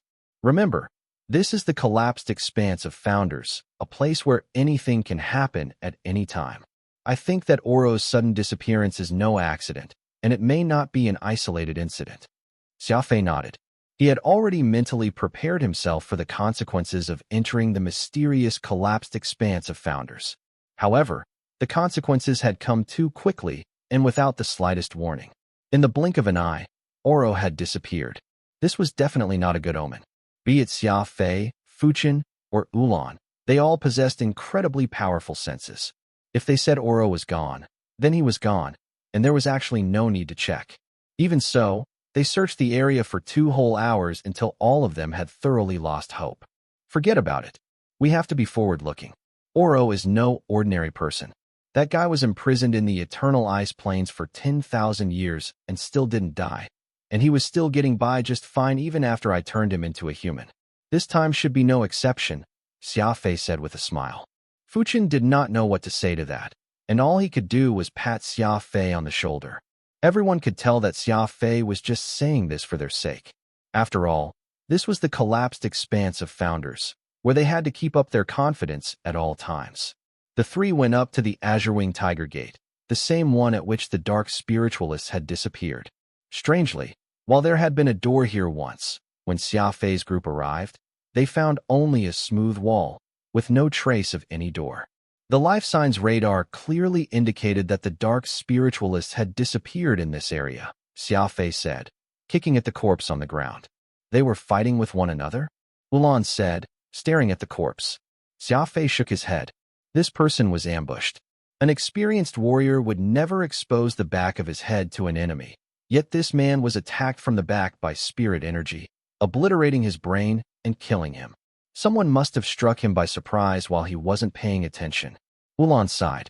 Killing him while he wasn't paying attention? When did the dark spiritualists become so ununited, killing their own and disappearing? The collapsed expanse of founders is getting weirder and weirder. Fuchen remarked suddenly. The dark spiritualists disappeared, and so did Oro. Could it all be the same thing? Maybe they're all together right now. That is one possibility. Oro is only a level 1 law god, and is still far from unlocking his soul mark. If he's attacked by those dark spiritualists, then he should be in a bad spot. Xia Fei lit a cigarette and took a deep drag from it. All fell silent. A bizarre collapsed expanse of founders and a bizarre missing person case. No one said anything, but they felt like they had knives pressed on their backs. Oftentimes, the scariest thing in the universe was not the most powerful enemy, but rather the unseen one, the one in the shadows, the one who could be anywhere. A cold wind blew, causing Fuchen to shiver. The oppressive atmosphere grew even more oppressive. Right? Why hasn't Xia Guanghai been back? With his speed, he should have finished scouting the whole planet by now, Ulan commented casually. Whoosh! Xia Fei and Fuchen both took a sharp breath of cold air. Yes, they were so focused on Oro that they had not noticed how Xia Guanghai had also gone missing. Alpha was a universe full of dark energy, which was led by spiritualists. On this day, countless warships of varying sizes lined up in space, quiet and solemn. The warriors and spiritualists aboard these ships all had grim faces, an indescribable passion in their eyes. All of these warships belonged to the Alpha universe's various factions and clans. In terms of grudges, these people held many grievances against one another, but for some reason, everything was calm and peaceful at this moment. Nobody cared about the enemies next to them, gazing only at the dazzling sea of stars. There were even more spaceships at a more distant location, but these were not fully equipped warships. Most of them were civilian ships, all crammed together. There were many people in this fleet, but they mostly consisted of the old, the young, the women, and the infirm, their eyes misting over as they looked at the first fleet. All of this was happening because of the collapsed expanse of founders, for today was the day that this mysterious place opened, and they had to bid their loved ones goodbye. The collapsed expanse of founders will open in a few more minutes, an old man said, his face glowing as he held his hands behind his back. The old man appeared to be very excited, yet the old woman next to him was constantly wiping her tears away. For fear of her husband hearing her, she had to suppress her sobs. Turning his head, the old man rebuked, "Humph! Inexperienced old woman, what are you crying about? It's the clan's great fortune that our son, Old Seventh, was chosen to be sent into the collapsed expanse of founders. The day we bring glory and honor to our ancestors is today. Alpha was a universe of the strong, and martial strength was often used to decide things. Ordinary people, even those businessmen as rich as countries, were not respected in such society. In the Alpha universe, being a warrior was what represented glory. Thus, ordinary people saw members of their clan being sent into the collapsed expanse of founders as an honor. If they could come out alive, the clan would prosper. Of course, spiritualists were stronger and even more revered. Alas, spiritualists were too few in number, and ordinary people could never hope that their clan would be able to produce even one. This old couple's son was extremely talented and had risen high up in a major clan. He had been added into the team that would venture into the collapsed expanse of founders, and so these two had taken a commercial vessel here to send off their child. This was good business in the Alpha universe, with every person clamoring to pay a fee of at least 3,000 pearls just so they could get a seat to witness the magnificent sight of the collapsed expanse of founders opening. Besides those seeing off their loved ones, there were many people who came specifically to witness the spectacle. Such things had been going on for eons. The old lady wiped away her tears and grumbled, "You're truly a heartless father. Everyone knows that the chances of survival in the collapsed expanse of founders are slim, with only 1 out of 100 living at most. Our 7th is my lifeline. If something were to happen to him, I'd never let you rest." Soft-hearted old woman. The old man snorted and turned away. In truth, he was also worried. After all, only a few could bask in the glory of the collapsed expanse of founders, with everyone else basically dying. This was a gamble. In a month, when the collapsed expanse of founders closed, the people who survived would naturally be the center of attention, the various factions trying their best to recruit them. However, this would also be accompanied by an ocean of tears, for success was reserved for a select few. The vast majority of people would be leaving in mourning. As the saying went, a general success was made on a mountain of bones. Suddenly, a white point of light appeared in front of the fleet, growing brighter and brighter, stronger and stronger. Whoosh! A massive tear opened up in space, enough to let several hundred ships through at the same time. The sea of stars on the other side disappeared, replaced by the collapsed expanse of founders. The legendary region of space where death and opportunity coexisted. Wow! The mouths of countless people dropped, their eyes widening in disbelief. Whoa! A command ship blared with the siren of farewell, and countless warships surged into the collapsed expanse of founders. Behind them, the weeping of their loved ones grew louder and louder. It had been 14 days. Xia Fei stood alone on a mountain summit, his eyes bloodshot. Beneath his feet was a dreamy sea of clouds. A nightmarish 14 days. Xia Fei had never imagined that he would be the only one left after 14 days. Xia Guanghai, Oro, Fuchin, Ulan, and even that Lionheart youth Risod, who had nothing to do with the matter, had all disappeared. They were all gone. Xia Fei was the only one left. At this moment, the entrance between Alpha and the collapsed expanse of founders opened. Countless warriors, spiritualists, adventurers, and opportunists raced one another to rush into this collapsed expanse of founders, which was solely occupied by Xia Fei. The collapsed expanse of founders. Countless warships swiftly began to split off in different directions upon entering, afraid of falling behind. A well-equipped cruiser in the fleet traveled at a neither fast nor slow pace.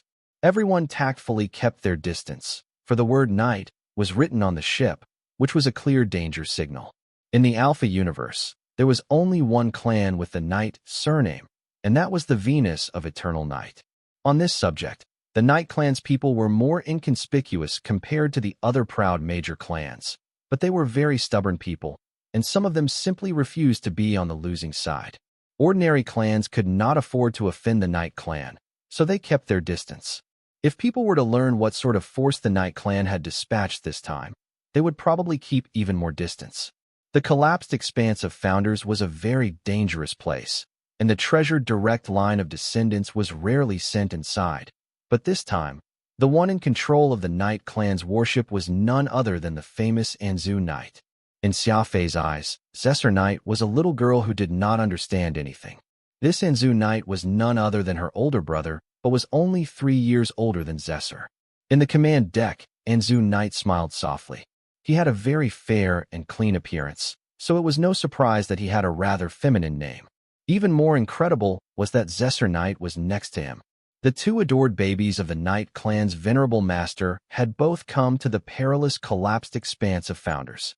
If someone were to see this, they would definitely think that that stubborn donkey, Cloud Knight, had gone crazy. Zesser was Cloud Knight's most beloved granddaughter, while Anzu was the hope of the Knight clan, the genius who would inherit the clan in the future. He was not just a genius, but rather a genius among geniuses. At the age of 14, he had learned the supreme soul art, the Azure Nebula Waterfall, of the Knight clan. Anzu was an unprecedented genius of their clan. He was only 19 this year, but he was already famous throughout the Alpha universe. How could Patriarch Cloud risk such a precious grandson in the collapsed expanse of founders? This was far too risky. Smiling, Anzu Knight pointed at the rushing warships. Those people are truly pitiful. They know that it's the path to death, but they still heedlessly run forward regardless. In the end, it will all be in vain. This is the fate of small clans, those without strength. Wherever they go, they can only be bullied around. Zesser Knight frowned. Her older brother was good at everything and treated her very well, but he always had this sense of superiority. Alas, there was nothing to be done about that, for he had grown up revered and respected. Zesser sighed. She was thinking about Xia Fei again. He was also a very formidable young man, but his style was completely different from Anzu's. The latter grew up in a major clan and had always lived in the lap of luxury, whereas the former was a strange one who had killed his way out of the streets. He exuded a bandit-like aura, was insufferably difficult to deal with, and unreasonably stubborn. However, for some reason, Zesser Knight found Xia Fei to be more interesting.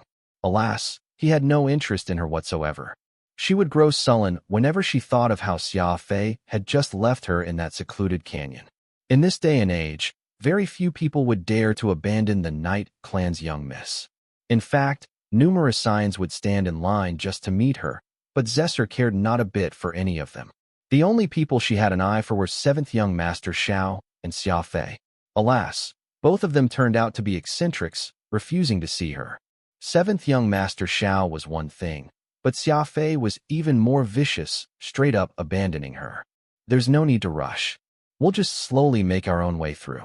Watching these people run to their deaths has its pleasure, Anzu Knight said carelessly. At this moment, another warship approached. It showed no fear and was clearly showing off.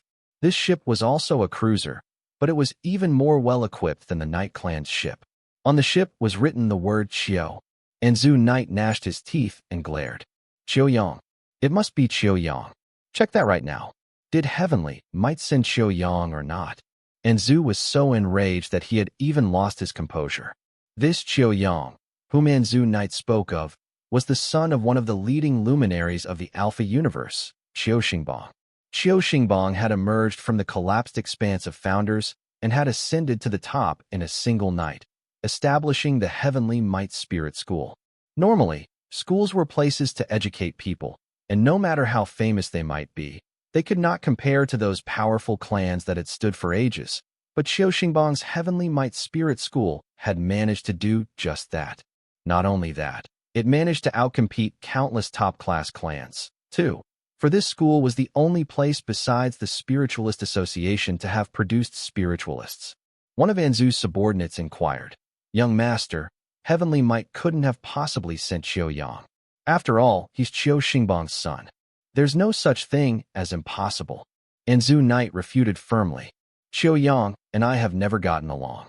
It must be him. If Qiu Yang's not on that ship, those people of Heavenly Might would never dare to act so rashly, directly challenging our Knight clan." Anzu Knight had a reason for his dislike of Qiu Yang. The Scions of the great clans were very bored people and came up with many ways to amuse themselves. One of these was a ranking of Scions, where those young masters were ranked in terms of potential and strength. Of course, such a ranking was exclusive to these great clans. Someone with Xia Fei's background would never be able to squeeze his way in regardless of his prowess. This ranking contained Anzu Knight's name, and he was ranked 6. Right above him was none other than Qiu Yang, the young man with a legendary father. Because of their astounding strength, The top 6 ranking was known as the 6 celestial treasures, as in the 6 most formidable treasured science. Alas, there were now only 5 of the 6 celestial treasures left, for 7th young Master Xiao had inexplicably vanished. This story was the talk of their circle. What no one knew was that his disappearance had a connection to the dark spiritualists and Xia Fei. Xiaoyang liked playing practical pranks, and he relied on his background and high cultivation to frequently bully Anzu Knight. Thus, this young master of the Night Clan considered that man a thorn in his side, but this only made Xiaoyang intensify his bullying, causing Anzu to hate him even more, and the more Anzu hated him, the more Xiaoyang bullied the other. Thus, when this heavenly night warship challenged the Night Clan warship, Anzu's mind immediately went to Xiaoyang. Zesser Knight pursed her lips and said, "Big brother, you might be wrong. While Xiaoyang isn't a spiritualist like his father, he is a top-class soul master. He might not risk venturing into the collapsed expanse of founders." Anzu chuckled coldly while shaking his head. The 19 provinces of Storm Cloud hold the secrets of the collapsed expanse of founders. That's why they're so strong. We also know a little more now, and wasn't that why grandfather had sent the 2 of us this time? There's definitely a possibility of Qiu Xingbang sending Xiaoyang to the collapsed expanse of founders. You should understand that the next opening of the collapsed expanse of founders will be several thousand years from now. Zesser Knight said nothing, but the subordinates began to chatter. For our young master to come to the collapsed expanse of founders is shocking enough, but even young Master Qiu is here? That's truly absurd. I know, right?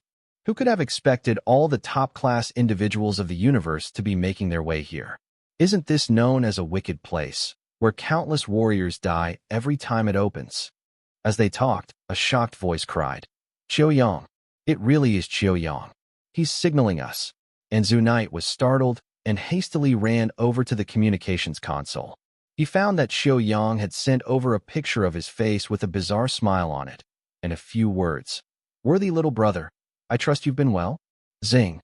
Anzu Knight's face instantly turned green from anger. Clenching his fists, he growled, "It really is that Xiaoyang. Ask him why he's come to the collapsed expanse of founders." It was not long before Xiaoyang sent a message back. "I'm not the only one. Shui Shengsheng, Feng Jianting, Tianjing, and Ning may have also come." Anzu Knight was startled, but next to him, Zesser Knight blurted out, "Awesome. Shui Shengsheng, Feng Jianting, Tianjing, Xiaoyang, and with you, all 6 of the celestial treasures have gathered in the collapsed expanse of founders. This is too exciting." As the saying went, destiny would make enemies meet. Nobody could have expected that the 6 celestial treasures, the strongest scions of the Alpha universe, would all come to the dangerous collapsed expanse of founders. Anzu Knight shook his head. "You're wrong. Xiao Xiao didn't come." Zesser Knight fiddled with her fingers and fell silent. 7th young Master Xiao was dead. This was a secret that only she and Xia Fei knew. Zesser Knight had kept it buried this whole time, telling no one. Humph. With a cold harumph, Anzu placed his hands behind his back and looked outside the window at the distant Xiaoyang's warship. He muttered, "Xiaoyang, Xiaoyang, things have changed. Don't think that only your 19 provinces of Storm Cloud know what's in the collapsed expanse of founders. Our Night Clan has also come prepared." The strange properties of the collapsed expanse of founders soon began to reveal themselves. People quickly realized that their brothers and friends were going missing one after another, as if some invisible monster was devouring them. A terrifying mood began to spread throughout the masses, but this could not stop the calamity. People continued to go missing starting from when they entered the collapsed expanse of founders. People also noticed that there was a group that did not participate with everyone else in the treasure hunting. They acted like tourists and were in no rush.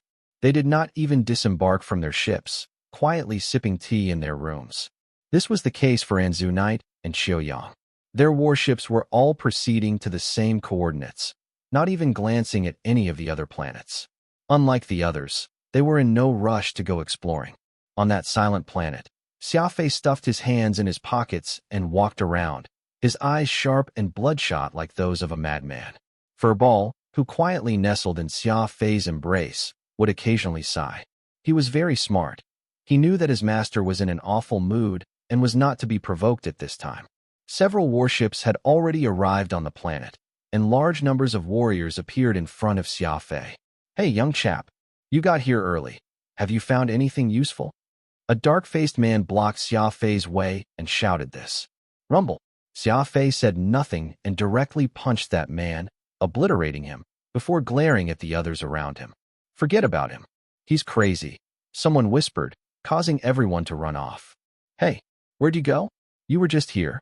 How did you just disappear like that?" The same thing was happening every second.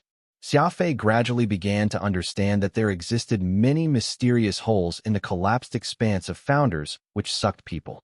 He even saw a warrior disappear right in front of his eyes.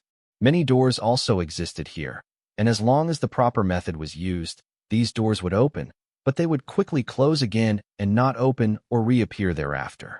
Oro, Fuchin, Ulan, and Xia Guanghai had undoubtedly all been sucked into some of these holes.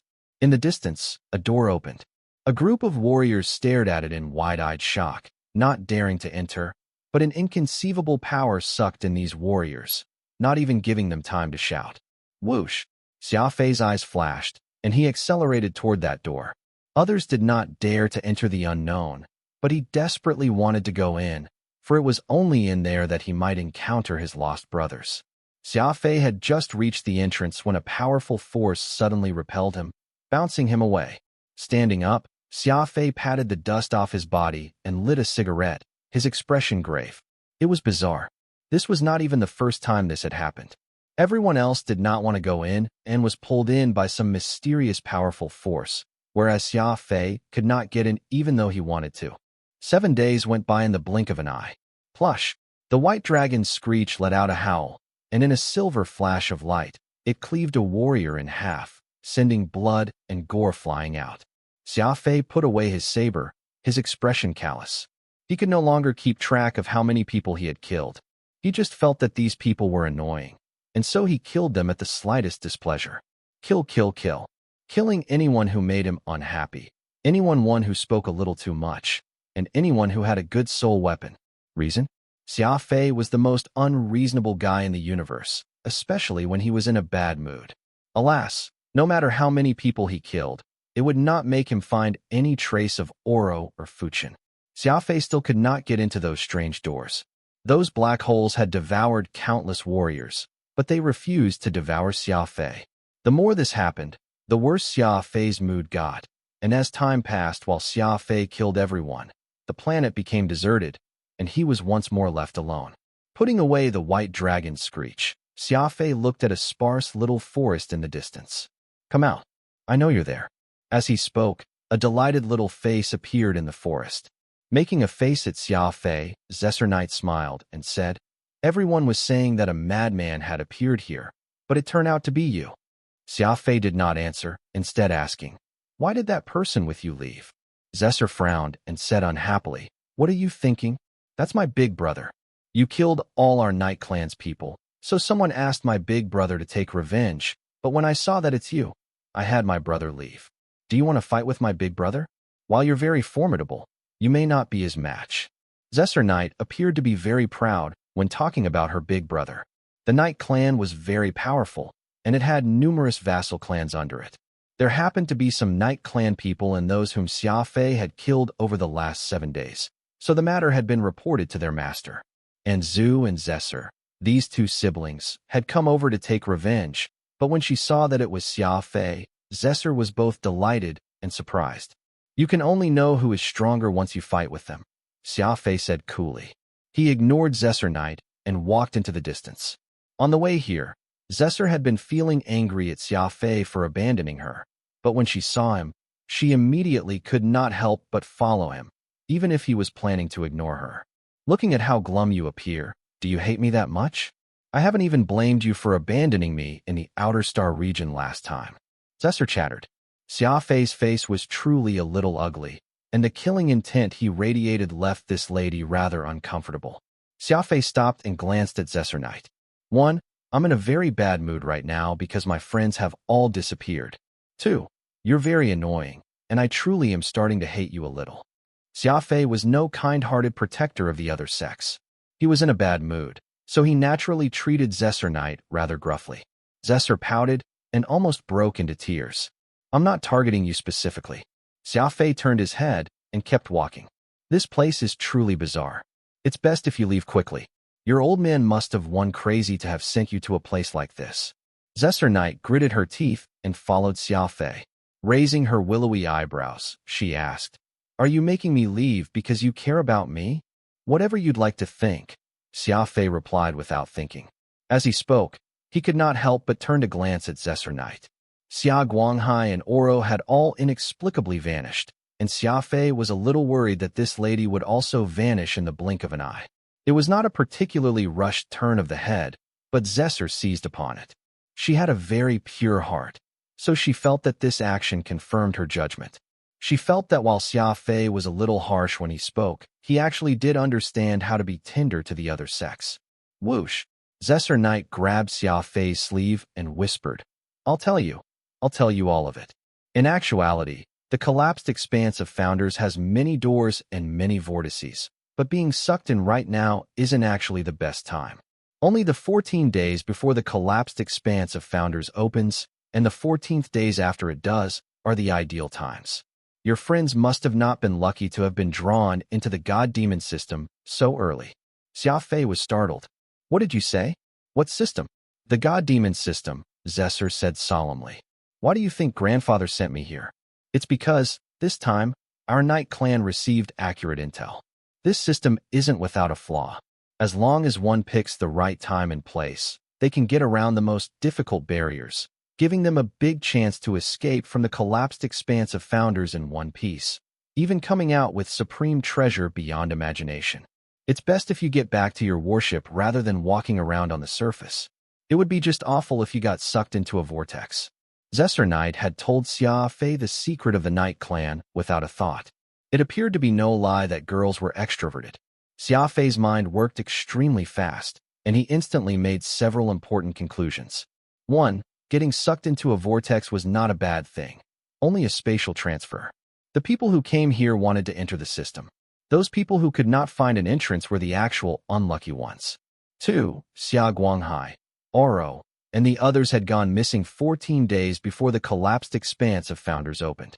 According to Zesser, that was actually the best time, and they had a very high chance of passing through the system. 3. The Dark Spiritualists had entered the system early because they had a deep understanding of this place, and their threat to overthrow the Alpha Universe had been no bluff. The Dark Spiritualists were extremely confident. He once more glanced at Zesser Knight.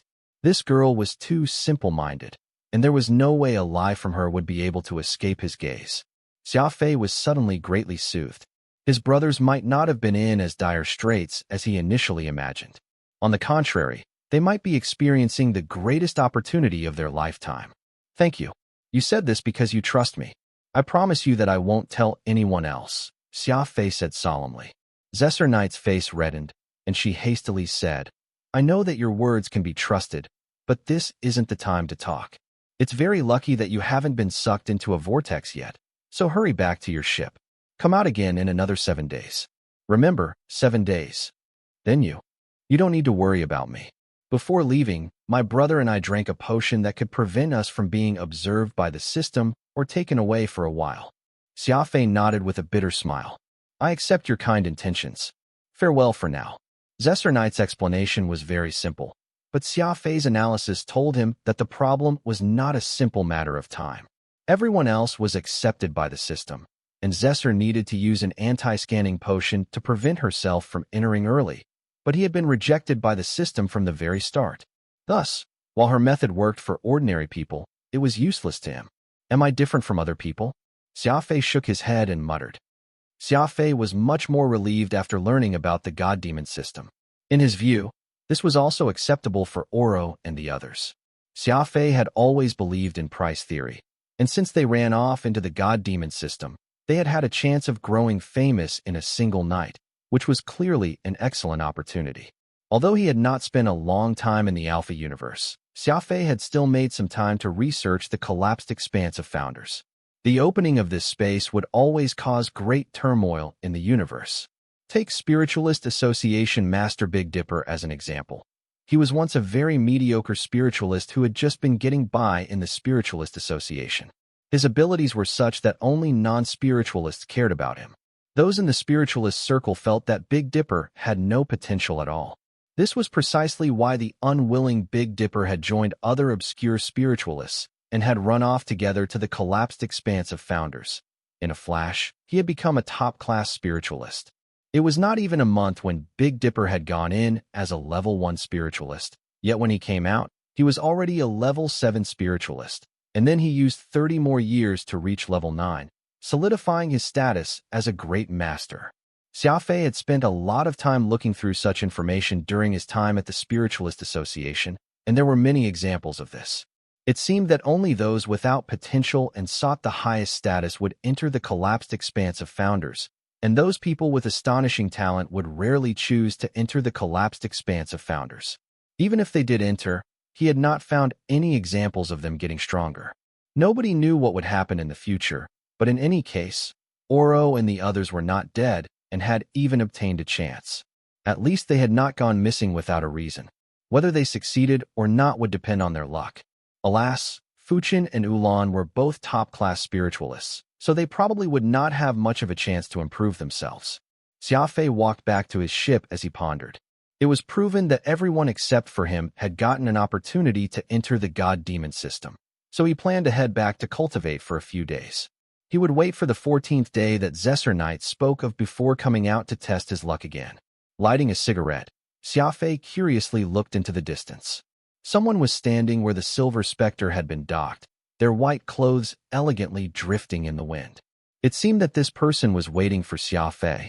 There's an 80% chance that he's come for revenge, Xia Fei thought to himself. After killing so many people, he was used to other people coming to get revenge. Alas, none of them had been a match to Xia Fei so far. At a distance of less than a kilometer, Xia Fei suddenly felt a shudder from his right arm. Immemorial mystical armament Peacock Blue had suddenly gone crazy. It crazily wanted to rush forward.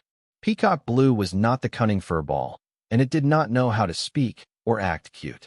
It would do whatever Xia Fei asked it to, but this time, Peacock Blue was not obeying Xia Fei at all. It would attack that person standing in the distance even if it had to drag its master. Xia Fei was stunned.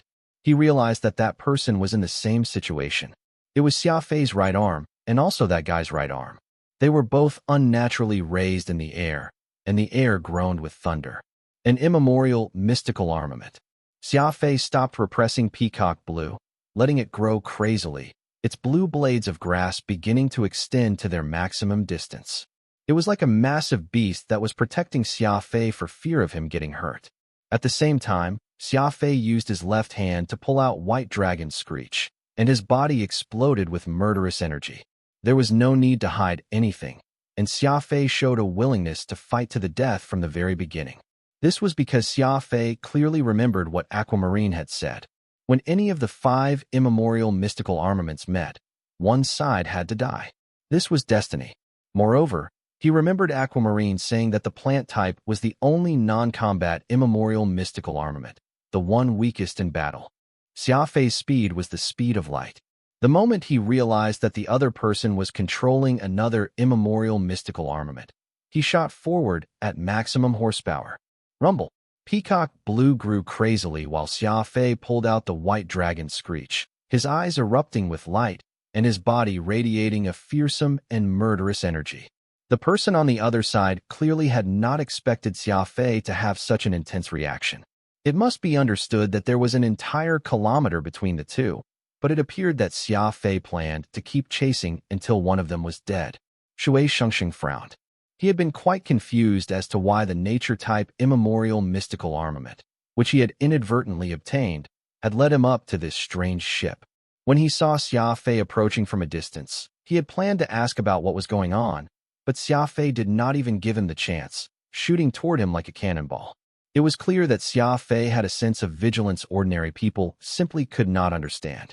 When he saw a possible enemy, he would immediately prepare for the worst scenario. He was like a lone wolf, not permitting any enemy to threaten him. Any danger had to be nipped while it was still a bud. Rumble. Before Shui Shengsheng even had time to think, the battle had begun. Xia Fei jumped off the ground and accelerated in a curved line. Instantly braking 10 million meters per second, and shooting over like a beam of light. After a moment of shock, Shui Shengxing responded, but rather than defending, he chose to attack. It must be understood that Xia Fei was of the speed type, and there was probably no other kind of warrior in the universe who could match the vicious attacks of the speed type. Countering offense with offense was normally a decent tactic, but in front of any speed type, it was a disastrous choice. It was like using one's disadvantage to compete with Xia Fei's advantage. Whoosh! Shui Xingxing's right arm opened up, and a giant ice spike 1 kilometer long emerged from his back and thrust at Peacock Blue like a spear. Boom! Shatter! The ice spike shattered while Peacock Blue was broken into bits. In this clash of the plant type and water type mystical armaments, they seemed to be evenly matched, breaking each other and unable to withstand the full strength of their counterpart. At this moment, Shui Xingxing's ice spike went through an unexpected transformation. The fallen fragments of ice were not completely destroyed, instead rushing forward like a bunch of frightening spiders. Transformation was the terrifying aspect of water. It was all present and all capable. Water could seep into even the smallest of cracks. In a flash, Peacock Blue was engulfed in ice. Those fragments of ice had frozen rock solid the several kilometer-long Peacock Blue. It was like a tree in the middle of winter, its jade-green body lost completely in the ice and snow. Aquamarine had been completely right. Peacock Blue represented healing, and while this was a good ability, in battle, any other immemorial mystical armament was stronger than the plant type.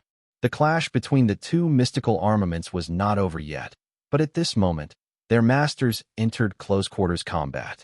Zing! The white dragon's screech let out a howl and stabbed at Shui Xingxing's throat. Every person had a weak point.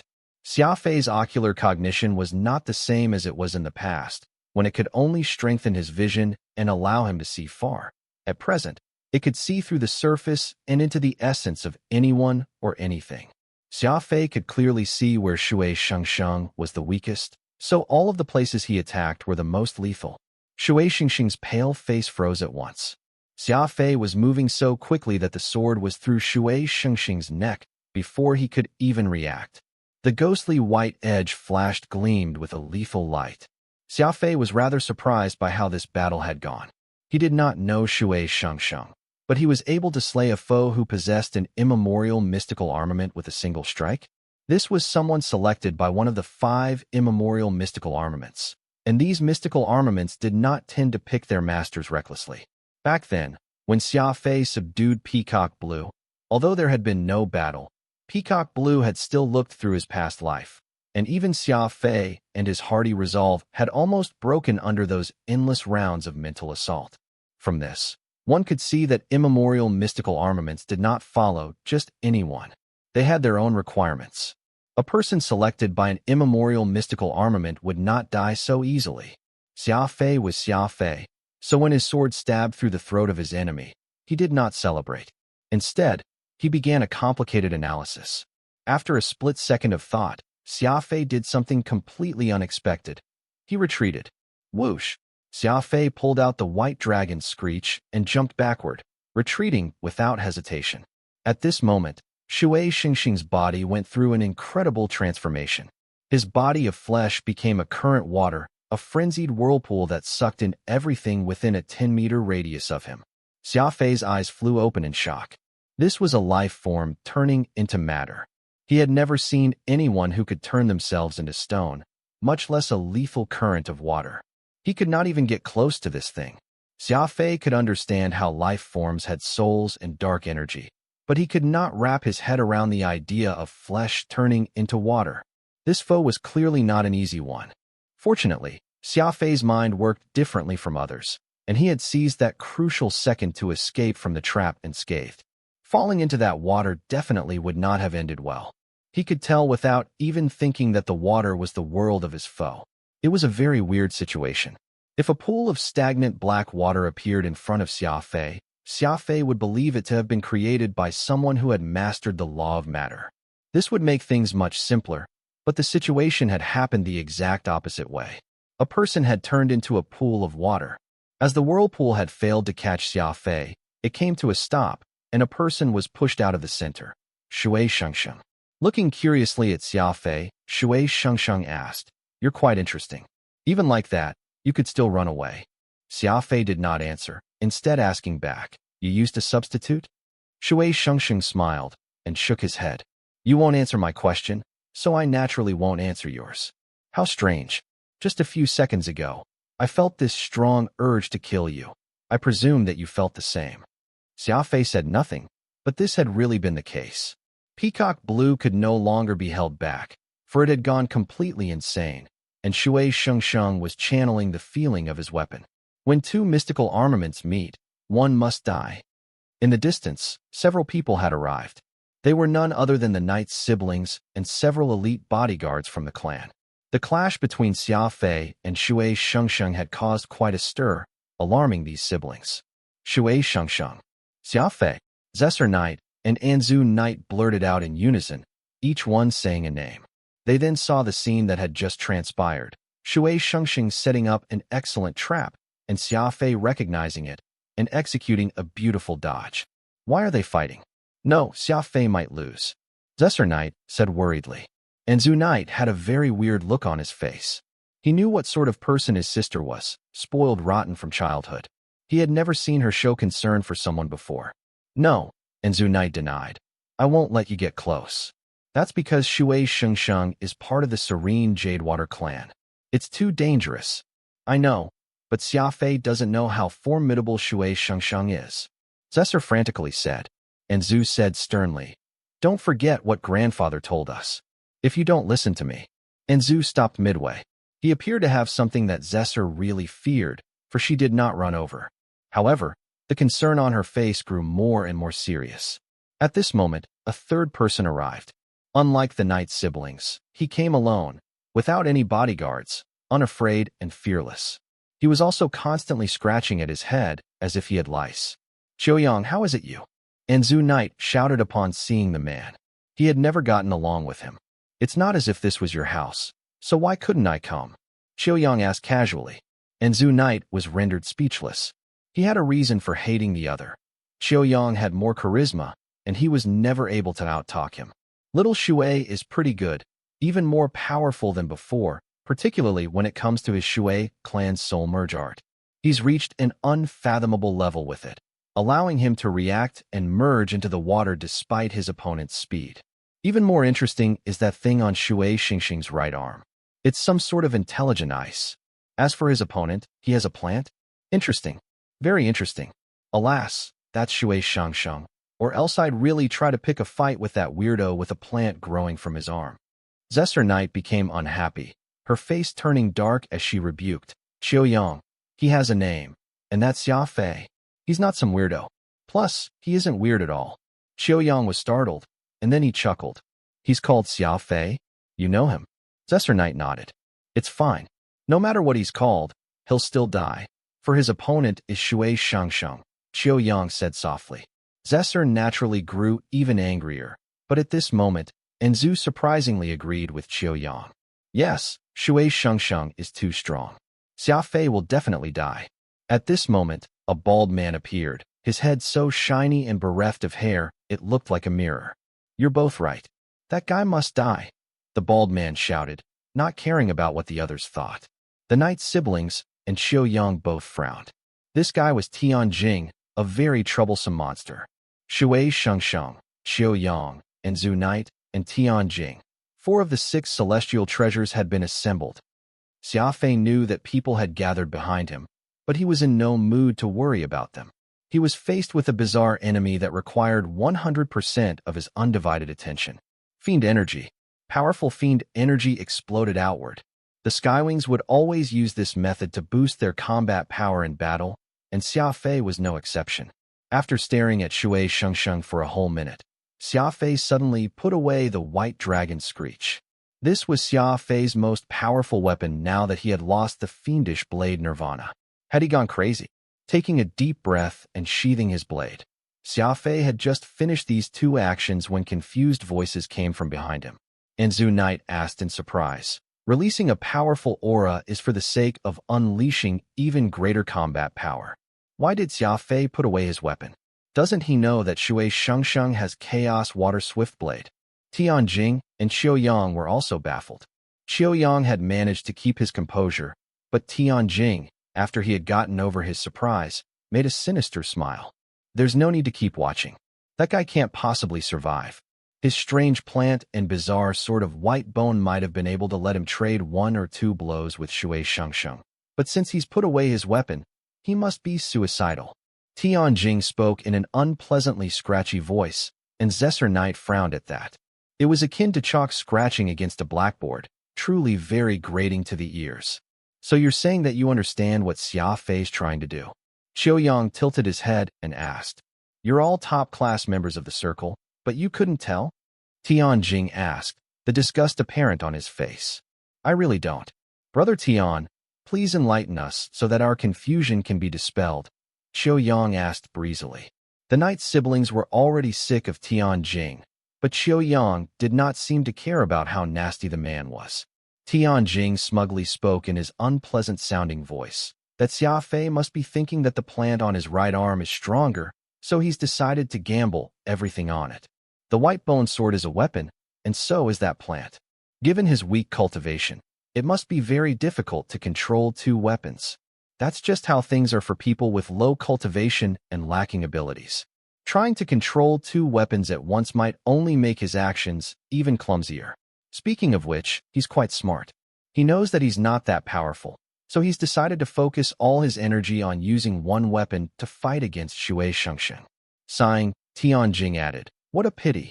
Even without that strange piece of ice, Shui Shengsheng was already a top-tier warrior of the circle, and with that ice, his soul merge art, and chaos water swift blade, which has been passed down through generations by his Shui clan, his opponent, that Xia Fei, probably won't even be able to last a single exchange.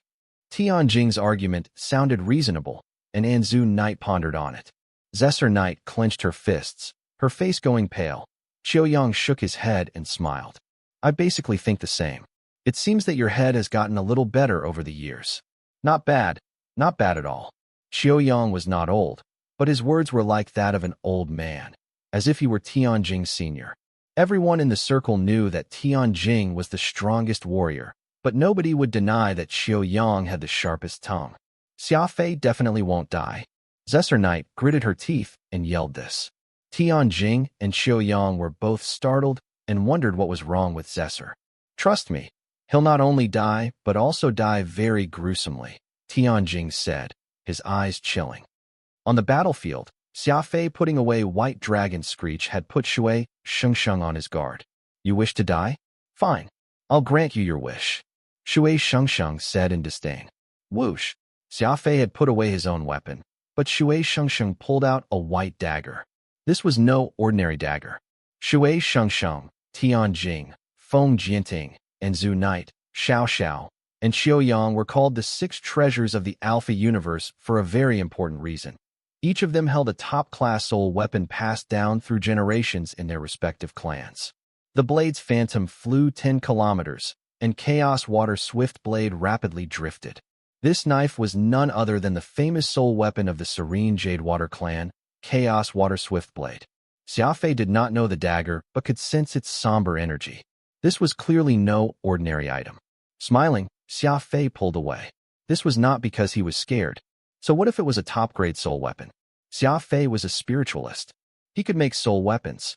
Moreover, in terms of equipment, if Xia Fei took out all the treasures in his spatial ring, he could make anyone blush in shame. Whoosh. The attack happened 1 second later. Rather than charging straight at Shui Shengsheng, he disappeared on the horizon and left not even a shadow behind.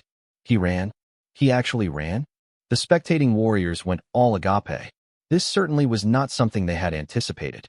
Xia Fei had been exuding such a powerful killing aura and fiend energy that everyone thought he would fight to the death, but he ended up running off.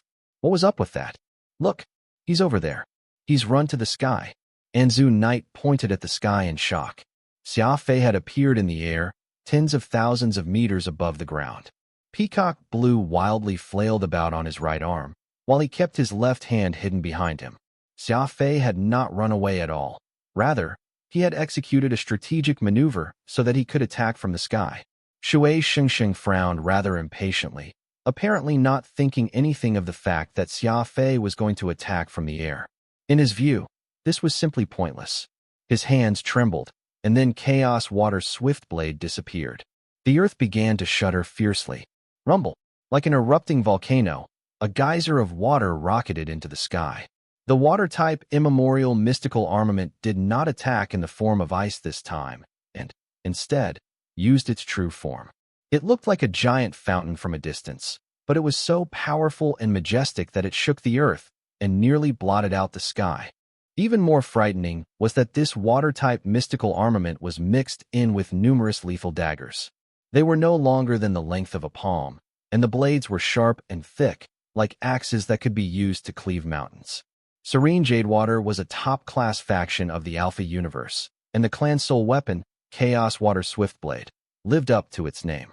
Millions of knives had entered the water, and it was impossible to say how one could dodge them all, let alone distinguish between the real ones and the illusions.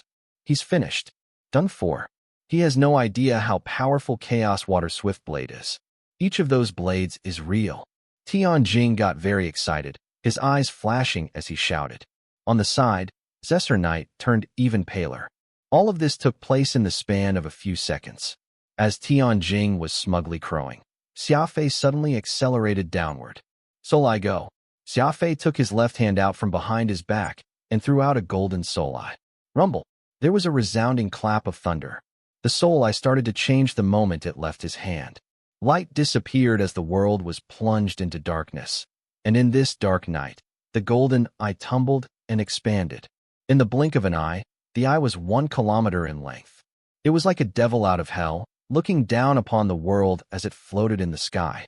With another boom, countless insignias appeared around the soul eye, flashing golden and flowing like a great river. They created a dome that covered the surrounding 10 kilometers. Before anyone had time to see what sort of weird thing it was, the soul eye began to battle against Shui Xingxing's water-type mystical armament and his Chaos Water Swiftblade soul weapon. Normally, while soul eyes were powerful, it was not so powerful that it could fight against a top-class soul weapon and an immemorial mystical armament. The 1,000-fathom ice, the ring ice, the green jade spring, the black shell spring, and the water of resentment, and the white snap aqua. These 6 immemorial mystical armaments fused together turned into the water-type mystical armament, Terragenesis. Moreover, unlike Xia Fei's plant-type mystical armament, Cloud Sea, Terragenesis was an offensive mystical armament, a powerful existence that could seep in through every defense. Alas, Xia Fei had already seen through everything. He had used his super speed to soar into the sky and then unleashed a thunderous attack. He poured unimaginable power into that golden soul eye. With the soul eye's innate expanding trait, it became like a falling meteor. It was so vast that the 10-kilometer diameter soul array became Xia Fei's weapon. It howled down from the sky. If Fuchin could be here to see this, he might regret ever teaching Xia Fei how to make soul eyes. Who in the universe used soul eyes like this? Soul eyes were arrays, moving arrays, and the vast majority of spiritualists used them in a support fashion. However, Xia Fei used soul arrays to smash people. A soul array crashing down from the heavens. Just how was his mind constructed that he could think of such an idea? It was a monstrous way of thinking, a monstrous personality, and an extremely barbaric way of fighting. This was Xia Fei. Rumble. There was another explosion. The immemorial, mystical armament clashed with the descending soul eye. White shockwaves emerged, and the sea of clouds parted as if a nuclear bomb had exploded, exposing the black night sky. Xia Fei used the golden soul eye to block immemorial, mystical armament Terragenesis. Blocking was not the only effect that Xia Fei sought. At this moment, his immemorial mystical armament, Peacock Blue, had started to go crazy. A verdant green bundle began to grow crazily. Like a giant arm, it grew to a length of 10 kilometers, thick and powerful. Xia Fei swung around his right arm and smashed it down, right onto that giant soul eye. Rumble. The world fell into chaos. The golden soul eye was like a shield, while Peacock Blue was like a fist. The overlapping of these two powers created a mountain-toppling momentum. Terragenesis was already barely holding on, and with the addition of Peacock Blue, it could no longer hold. and began to give ground. It was like one warrior moved to jump and attack their foe, only to be hammered in the skull right as they extended their leg. Shui Xingxing's Chaos Water Swiftblade began to blindly attack Peacock Blue. Chaos Water Swiftblade's advantage was in its immense numbers. As all its blades attacked together, the weapon tore apart Peacock Blue's structure, filling the air with green debris. Alas, while Chaos Water Swiftblade was powerful, it could not beat Peacock Blue's tenacity. It was the most tenacious weed in the universe, possessing astounding vitality. It constantly grew and constantly exerted pressure, that blue-green weed in the sky crazily growing, becoming an impossibly huge tree. Peacock Blue and the Golden Soul I had come together to seize the advantage. It was a stunning sight to behold. White and green clashed, with gold and silver intertwining. The battlefield in the sky encompassed 10-some kilometers, appearing like a castle in the sky. Whoosh! This sky castle rapidly descended, causing the sky above Shui Xingxing to turn pitch black. Xia Fei's attack was an unstoppable and frenzied offensive. The shocking scene in the sky was such that every person who saw it was awed. The Soul Eye array, which was 10 kilometers long, came down like a meteor. A soul eye being used to chase someone down was naturally very threatening, but using it as a weapon to smash someone was even more practical and barbaric. Rumble! The Golden Soul Eye array entered full operation. Those flowing patterns began to spin rapidly, and with the powerful support of immemorial mystical armament Peacock Blue, Xia Fei seized the overwhelming advantage in this contest. In the blink of an eye, Terror Genesis was routed, and with that, Shui Xingxing's Chaos Water Swiftblade was defeated, too. The sky above Shui Xingxing had turned pitch black. This soul array was no joke. Moreover, behind the Golden Soul I was Peacock Blue, which was not easy to deal with, either. The way it was being thrust down from the sky to strike Shui Xingxing, given Xia Fei's speed, could easily shatter bones. Shui Xingxing hastily raised his hands above him, attempting to assist his water-type mystical armament, just like what Xia Fei had done. While this might be unable to stop Xia Fei's frenzied assault, it could divert the attack off its expected trajectory. This was when Shui Xingxing discovered, to his surprise, that something was approaching him on his left. As he took a look, he found out that it was that inconspicuous little ball, which had been at Xia Fei's side. How could Furball miss out on this battle? Furball was a very treacherous guy. He had waited until this moment, when Xia Fei had the absolute advantage, to make his move. His two green bean eyes had gone round as he moved as fast as lightning. With his small body, Shui Xingxing had not noticed this enormous threat until it was right next to him. At that moment, Furball was less than 5 meters from Shui Xingxing. It was a distance that could be covered in a split second. Radiating white light, Furball slammed into Shui Xingxing. It was a very strange sound. Rather than a collision, it sounded like a stone being thrown into a pond. Upon taking a second look, it turned out that Furball had gone through Shui Xingxing's chest, and black water was flowing out from the wound. This was the top-class soul art of the Serene Jade Water Clan, Soul Merge, also known as the Life Water Transfiguration Art. Simply put, it was a skill that turned a person into water, a high-level modified version of the law of matter. The law of matter could only change objects, not life itself. The human body was 90% water, and the Soul Merge art used this attribute to molecularly reassemble the body. Life water transfiguration was extremely difficult. After all, turning the human body into water was one thing, but turning it back was another thing entirely. If one was not careful, they might end up putting their head on their butt, which was both humiliating and fatal. Shui Xingxing was very talented and had mastered this powerful technique at a young age. He had used the life water transfiguration to avoid Furball's attack and come out completely unharmed. It was a beautiful move, but Shui Xingxing did not seem very happy about it at all, for Furball's sneak attack had caused Terror Genesis and Chaos Water Swiftblade's defense to completely fall apart. That 10-kilometer castle in the sky was right overhead. It came down with all the weight of Mount Tai. Further resistance was now too late. This was Xia Fei's attack, the combo attack that he was so skilled at. Whoosh! With no other choice, Shui Xingxing activated his life water transfiguration art to the fullest extent.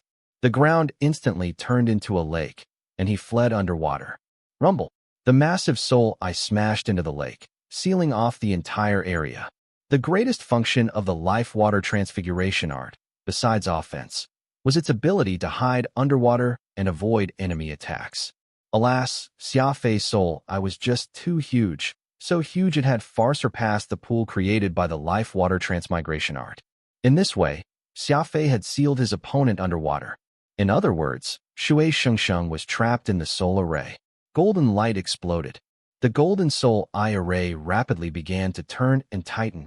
1 second later, it became a giant net, and with a raise of his right arm, Xia Fei left this net, together with the surrounding earth. Rumble. The earth cracked apart. The astounding power of the golden soul eye made it into a mega excavator. With one scoop, it created a crater 10 kilometers in depth. He once more formed that profound smile. All he had done was for this moment. He had now completed the capture of Shui Shengsheng. The golden soul array closed rapidly, and a few seconds later, it had become a ball of only 100 cubic meters. Although Shui Shengsheng had done his best to fight back, the soul eye was just too powerful, and Xia Fei's moves were just far too weird, and he had been caught completely off guard. Law of primal chaos. Whoosh. Xia Fei rushed up, law of primal chaos force building up in his hand. He then aimed a furious barrage at the golden soul eye, several thousand punches in the space of a second. The golden soul eye shattered as if it had been struck by a giant hammer. Mud, water, and blood splattered everywhere. Just like that, the strongest genius of the Serene Jade Water clan died, not even leaving behind an intact corpse. On a distant mountain slope. No way. I can't believe Shui Shengsheng lost. Tianjing was stunned, his brows creasing as disbelief appeared on his face. Zesser Knight excitedly jumped around. Grinning at Tianjing, she said, not only did he lose, he even died. How could that be? How could Shui Shengsheng lose to some nobody? Something is wrong here. Very wrong, muttered Tianjing. He still had not recovered from the shock, and was still trying to convince himself of the reality he had just borne witness to. Less than half a minute had passed since Xia Fei's attack. One of the 6 treasures, the genius of the Serene Jade Water clan, and the master of immemorial mystical armament Terragenesis, as well as top-class soul weapon Chaos Water Swiftblade, was unable to last even half a minute against Xia Fei. It was just too shocking. Just moments ago, they had even been talking about how Xia Fei would be unable to even last a single round. Barely after they had finished speaking, Xia Fei killed Shui Shengsheng and gave them all vicious slaps in their faces. Not just Tianjing. Everyone else had rather unsightly expressions, all except for Zesser Knight, who was looking rather smug.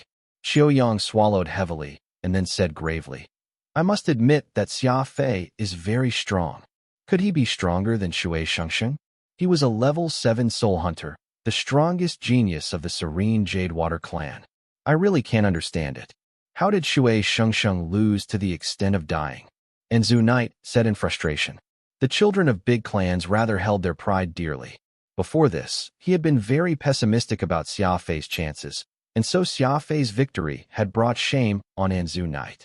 Qiuyang smiled, his eyes turning sharp and sinister, completely at odds with his age. A level 7 soul hunter? Could it be that none of you were able to tell? Xia Fei is a spiritualist, a combat spiritualist with at least 3 soul marks. Don't let that murderous aura fool you. Just moments ago, what he had used was none other than typical spirit energy. He used at least 20 spirit energy units in one go. Qiuyang said solemnly. His eyes were truly sharp. In that battle, Xia Fei had unleashed fiend energy and murderous aura, and with his insane speed and vicious moves, everyone else's attention had been completely drawn to only the surface, completely ignoring the nature of his power. This was spirit energy, which was an entire level above soul power. Alas, despite the sharpness of Qiuyang's gaze, he had been unable to see through Xia Fei entirely. Xia Fei did not have 3 soul marks, but 4. A spiritualist. Big Brother Xia is a spiritualist? Zesser Knight jumped high as she shouted. She even spoke the words, Big Brother, with great pleasure. The others stared, their shock reaching maximum saturation. The 6 celestial treasures were all beloved by their respective clans, and they had risked coming to the collapsed expanse of founders precisely because they sought a chance to become spiritualists. Compared to Xia Fei, who was already a spiritualist, these so-called geniuses really could not beat him. This was because everyone knew that this universe belonged to spiritualists. Suddenly, everyone felt like Shui Xingxing's death had not been undeserved at all. Provoking a spiritualist was unwise no matter who did it. This change in attitude was so abrupt that even they were caught off guard. After a pause, Qiu Yang said in a hushed voice, Xia Fei saw through Shui Xingxing from the very start. He attacked from the air to avoid Shui Xingxing's power to control the earth. While he might have put away that powerful white-bone sword of his, he took out a terrifying golden soul eye in exchange, and with that formidable plant on his right arm, he created a new offensive array. A soul eye. Everyone was shocked again. Even among spiritualists, soul eyes were rare objects. These young masters who had not arisen from any spiritualist lineages had never even seen one before. Once Qiu Yang revealed the truth, everyone felt their hearts quake. The books said that soul eyes were powerful one-time use soul arrays, each one essentially priceless. For Xia Fei to have used one without hesitation could only mean that he had plenty of them. There's that little ball that came out of nowhere, too. It's a holy beast, Qiu Yang added. The reaction this time was not too intense, for they were already numb. White Dragon Screech, Peacock Blue, and the Golden Soul Eye, any of those was stunning enough, and Furball was just another one to the pile. It could only be said that Xia Fei had a lot of weapons in his arsenal. You should probably all understand now, right? Xia Fei is a rare top-class speed warrior, and he's also a spiritualist. Besides that, he has countless powerful weapons, a ruthless fighting style, and bizarre moves. Let alone Shui Xingxing. None of us will be able to win. Qiu Yang shook his head and said. Xia Fei had powerful analytical abilities, but Qiu Yang was able to match him, which was quite rare. Everyone fell silent. Qiu Yang's analysis was right on the mark. This was the truth. Xia Fei's strength was not just what could be seen on the surface. He was still holding too much back. As they shot Xia Fei unnatural gazes, they saw him bend down and pick something off the ground. He wiped it clean on his clothes, and then smiled as he put it away in his spatial ring. It was none other than the Shui family's sole weapon, Chaos Water Swiftblade. Suddenly, Xia Fei turned toward the group standing in the distance and smiled harmlessly. But this smile instantly had Tianjing and the others breaking into a cold sweat. Only Qiu Yang returned a smile, but the hands hidden behind his back had clenched into fists by then. Whoosh! Zesser Knight disregarded her brother's attempts to stop her and rushed down the distant mountain slope toward Xia Fei. The others knew that they had been discovered by Xia Fei and understood that staying hidden was no longer possible, so they decided to approach him, too. Xia Fei was a spiritualist. This news was something that everyone had to take seriously. It would be one thing if he was a pure spiritualist, but he was also very powerful, just as powerful as everyone else present. This was not good news at all. Everyone had their own goal in coming to the collapsed expanse of founders, and the amount of resources the collapsed expanse of founders could provide was limited. While nobody said anything, in truth, they all had their own plans. When they had not yet entered the god-demon system, they could still laugh and joke with one another, but now that they were inside, they could see one another as enemies, and Xia Fei was a very powerful enemy. Their reactions were all different. The one considered the leader of the six treasures, Tianjing, had a rather resentful look, and he clearly disliked Xia Fei. As for Enzu Knight, he was rather hesitant. After all, Xia Fei had some relationship with his younger sister, so it was hard to say if Xia Fei would end up a friend or foe. Enzu hesitated whether he should act nice to Xia Fei and try to pull him over to his side. The real strange one was Qiu Yang. While he was not the strongest or the most famous of the six treasures, outsiders considered him to have the best head on his shoulder, which was why he had the sharpest tongue. Of these three, only Qiu Yang had a warm smile on his lips. A stranger would have even thought that he was friends with Xia Fei. Tianjing and Enzu Knight did not understand his warmth, and Xia Fei found it rather strange, too. Zesser Knight was very excited and went on and on about various things, but Xia Fei very replied coldly, his eyes constantly observing the three behind her. He had very sharp eyes, and he had already noticed that these three had very high ranks and extraordinary backgrounds. exuding an intimidating noble aura. If they were alone, Xia Fei would not be afraid. But if these three decided to make trouble for him together, then he would truly have more than enough to deal with. Thinking this, Xia Fei put on that harmless smile of his and called to Qiu Yang and the others, his attitude quite decent. Strength was not what Xia Fei considered the most important. What he truly cared about was that these people had not been sucked into the system, nor did they seem to care about those vortices that dragged people in. Zessernite mentioned how she had taken a blocking medicine to avoid being sucked in for 14 days and enter the system later than the others. Thus, it did not take much effort to realize that they had some ulterior motive for doing all that. It would be a good thing if he could get some information on the system from these people, for he was still very worried about Oro and the others. "Hey, I'm talking to you. Can't you hear me?" Zesser grumbled. Xia Fei smiled and whispered, "I heard it and know that you're concerned about me. Right? Who are these people?" She had a very simple mind, and Xia Fei's single statement was enough to change her attitude. She pointed at the approaching trio and said, "The one on the left is my older brother, who loves me the most. The big baldy on the right is Tianjing, and the person in the center is Qiuyang. You must be careful of that Tianjing person. He's someone from the top assassin group in the Alpha universe, the Lone Peak Turbid Shadow." Xia Fei nodded and asked, "What sort of person is Qiuyang?" Zesser asked back, curious, "Why are you worried about him? All Qiuyang has is his sharp tongue. His dad, Qiu Xingbang, founded Heavenly Might Spirit School and is a very formidable figure, but Qiuyang himself is just a rich boy. He's not a spiritualist, either." Xia Fei smiled silently. He naturally looked at people from a different perspective than Zesser. This lady did not care about Qiuyang, but Xia Fei cared about this person the most. Qiuyang had a very sunny temperament, even calling out to him rather warmly, and this surprised Xia Fei, for this way of acting was very like himself. The three of them quickly stood before Xia Fei, and Zhu Knight nodded at him, which could be considered a sort of greeting, while Tianjing acted as if he did not see him, putting on a full display of pride in his bones. Qiuyang very warmly began conversing with Xia Fei, and he replied in the same fashion.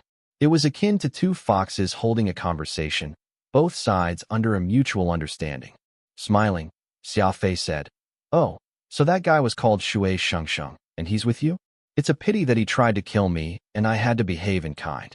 If I hadn't, I would have been the one down on the ground." Xia Fei observed their reactions, attempting to see whether these were friends or foes, and if he needed to strike. Tianjing snorted in disdain. "Umph, just a good-for-nothing from the Shui family. Who's with him? His death is perfectly fine. The Serene Jadewater clan's people have always been proud and rude, and I detest such people who don't know whether they should be men or women." Tianjing's eyes went ablaze with anger, and Xia Fei understood that there were words he had left unsaid. Since Xia Fei had killed the man, he was bound to get into conflict with the Serene Jadewater clan, and Tianjing was anxious to see him get killed. As Zesser knew Xia Fei, and Zhu did not take on any particular position. As for Qiuyang, he praised Xia Fei's power, practically flattering him to high heavens. Zesser appeared to be very proud, for in her mind, she considered Xia Fei a friend. The more Qiuyang praised Xia Fei, the more pleasant Zesser found Qiuyang to be, and she would occasionally shoot Xia Fei a twinkling glance. She recalled how she had once taken Xiao Xiao as Xia Fei, a matter which had resulted in a lot of misunderstandings.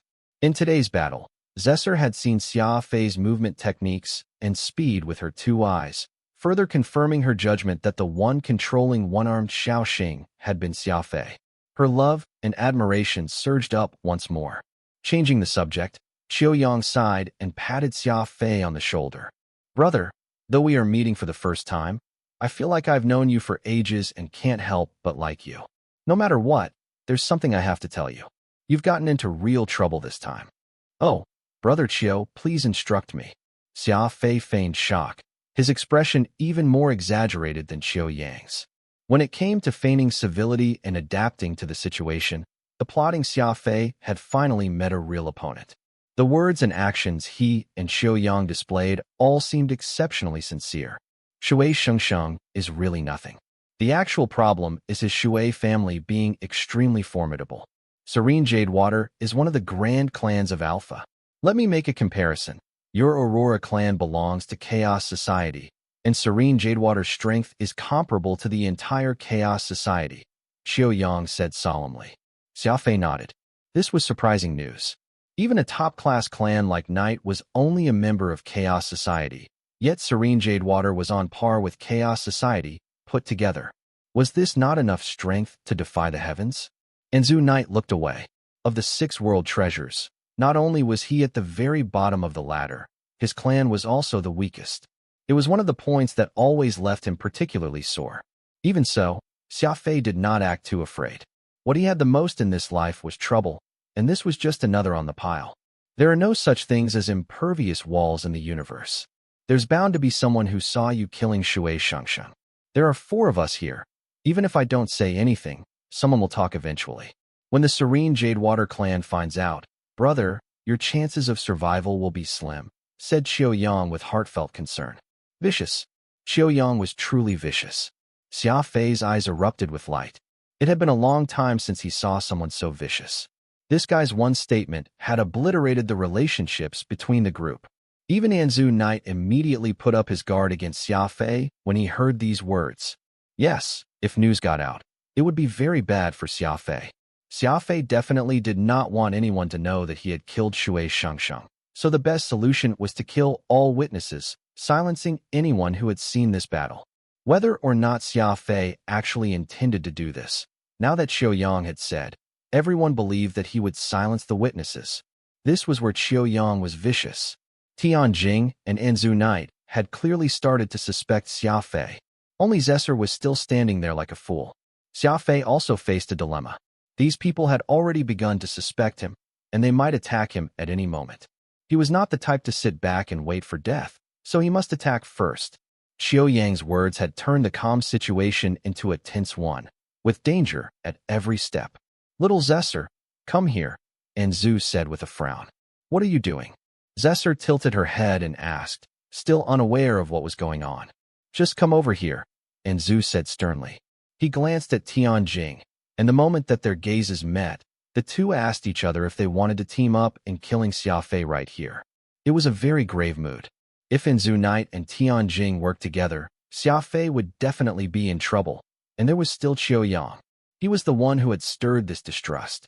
He could act like a spectator and let Anzu Knight, Tianjing, and Xia Fei fight against one another before cleaning up the survivors. Or he could just join the group attacking Xia Fei. Both options saw him being the greatest beneficiary. Xia Fei suddenly laughed, and his look toward Xiao Yang turned cold. Anyone who made Xia Fei unhappy could end any thoughts of being happy themselves. Xia Fei made up his mind to kill the insidious Xiao Yang. No matter how foolish Zesser Knight was, even she could tell that something was wrong. Alas, this situation was no longer one where she could call the shots. At this moment, Xiao Yang's face contorted into a bizarre frown.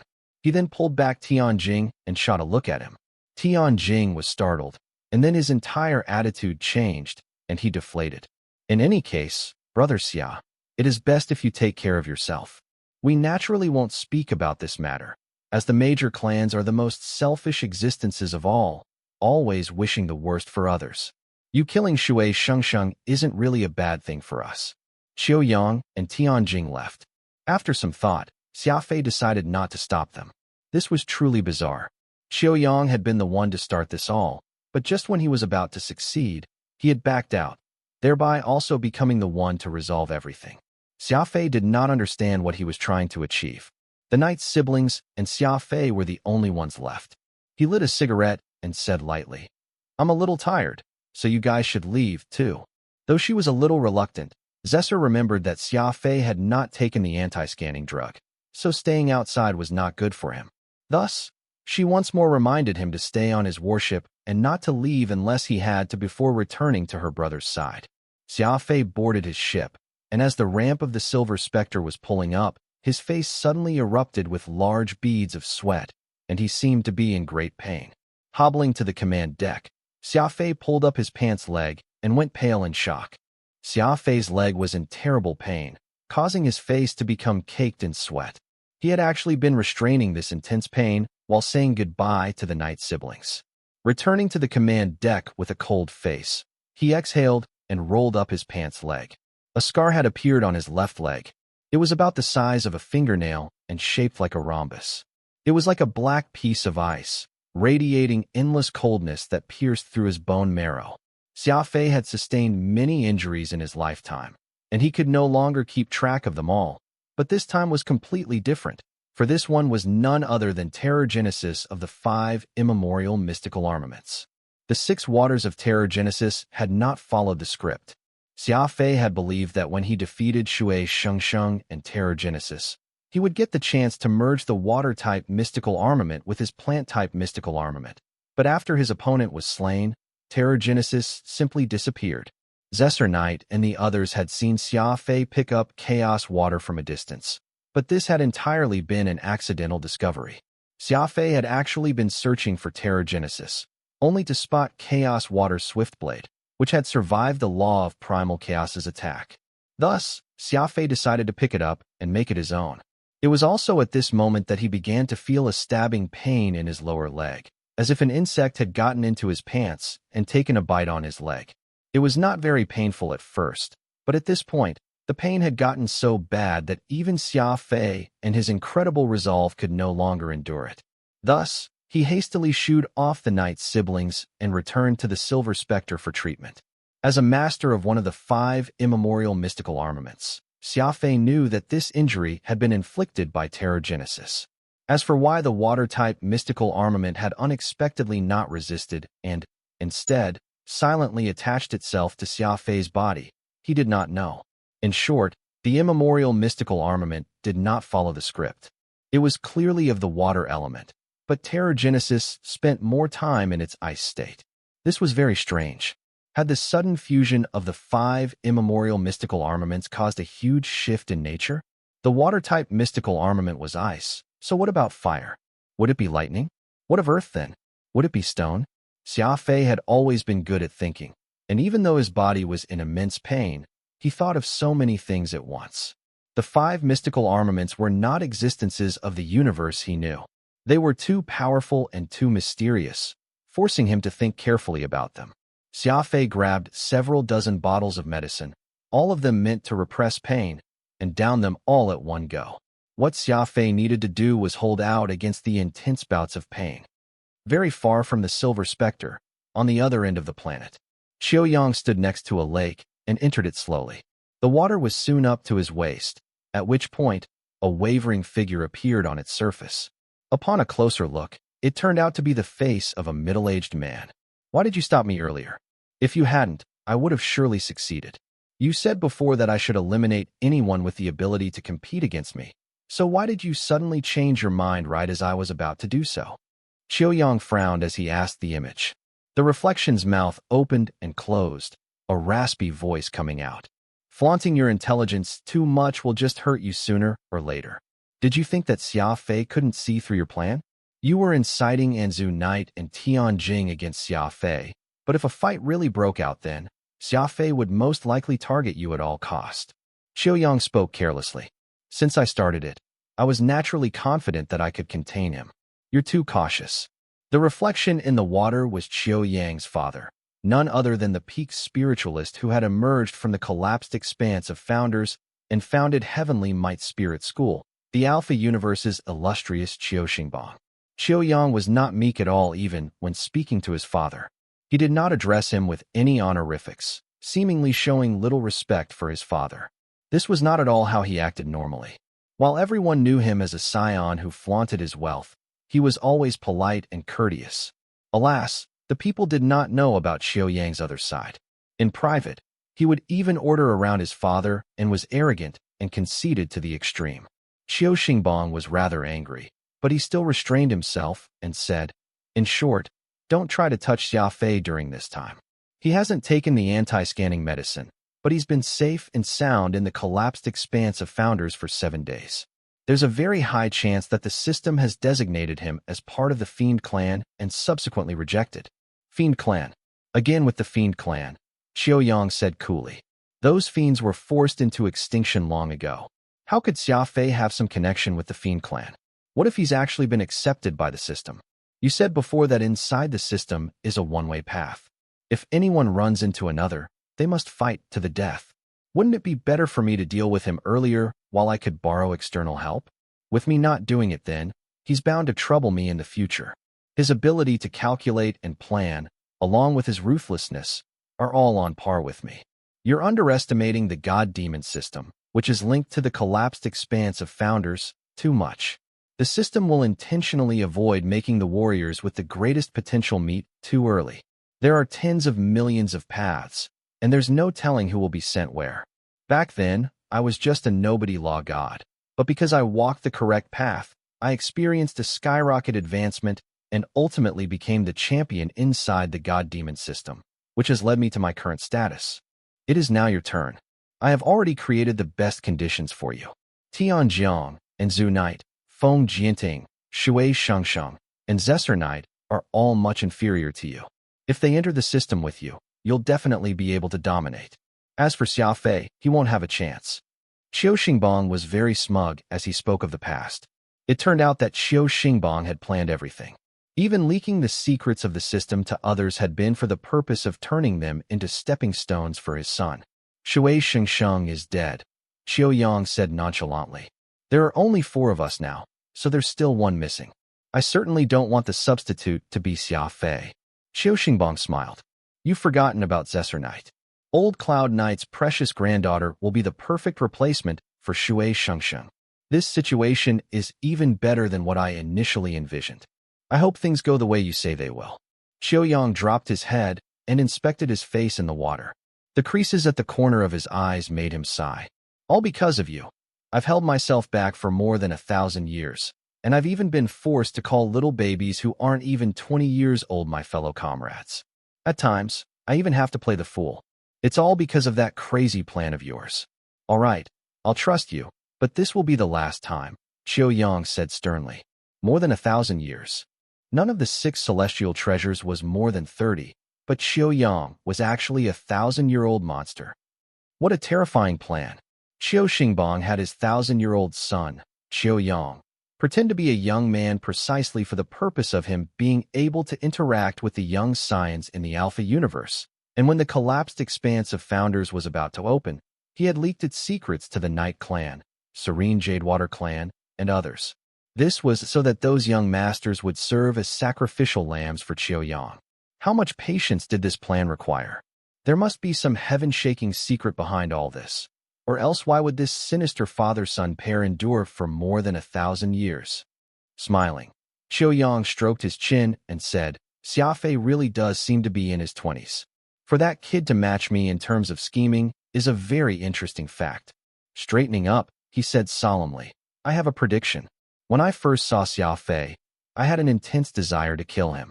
That's the first time in more than 1,000 years that I've seen someone so ruthless and with such a sharp mind. One day, both of us might regret me letting him go this time. On the Silver Spectre, Xia Fei welcomed a pair of surprise guests. The Knight's siblings had returned. Xia Fei could be considered on good terms with Cloud Knight. Some time ago, that old man had even helped him take care of Aquamarine. Thus, he did not feel it right to refuse entry to the siblings. Besides that, he still had many questions regarding the collapsed expanse of founders, and it would be great if he could get more info from them. Zesser Knight showed a lot of interest in the command deck, but soon wrinkled her nose. She was interested because of the Silver Spectre's layout. Alas, the rather large ship had been turned into a complete mess by Xia Fei, with countless cables running everywhere and various pieces of equipment of different sizes piled around. If she was not careful, she could bump her head into something. However, it was the odor in the command deck that had made her wrinkled her nose. Medicine bottles of various sizes had been thrown on the floor, all of them releasing a nauseating smell. As a girl, Zesser naturally could not stand the stench. In the past, Xia Fei had Pod. That little robot had taken care of both his food and hygiene. However, Pod was not by his side anymore and had been replaced by a bunch of old men instead. To tell the truth, Xia Fei was actually the cleaner member of his group. If Zesser Knight were to see Oro walk barefoot across the floor, she probably would throw up. There was nothing to be done. No matter how good Pod was, Xia Fei could not bring him along. That guy was too kind-hearted, and Xia Fei was surrounded by trouble. A cunning rascal like Furball was far more suitable. She found a clean place to sit down, but Anzu Knight remained standing, his brows creased. So, why did you two come? Xia Fei smiled and asked. His leg was still hurting, but it was much less now. The medicines had cost him tons of money, but they had not been of any help. In the end, Xia Fei had to use his healing spirit energy to slowly soothe the wound. This was both good and bad, for ordinary wounds did not require spirit energy to heal, meaning that he had sustained a soul injury. Zesser Knight pursed her lips and pointed at her older brother. Anzu Knight was startled, and then he dropped his head and said, "Little Zesser told me about it. I didn't know that it's you who healed grandfather back then." Xia Fei poured 2 cups of tea and offered them while glancing at Zesser. While she seemed like a fool, she was actually rather sharp. Upon learning that he was a spiritualist, she had managed to conjecture that the person in the room who had healed Cloud Knight had been him. Not denying it was tantamount to admission. Anzu Knight found himself embarrassed. The children of major clans had rules, and now that Anzu knew Xia Fei was the savior of his clan's grand ancestor, he immediately changed his attitude. "My gratitude is beyond words." Anzu clenched his teeth as if he were making an extremely difficult decision. He reluctantly pulled out a pentagram-shaped metal object and offered it to Xia Fei. "Take this. My grandfather probably wouldn't say anything if he were to know that I gave it to you," he said solemnly. Curious, Xia Fei glanced at the object and asked, "What is this?" "It's the key to entering the God-Demon system. If you have it, you'll be able to get in," replied the Knight siblings in unison.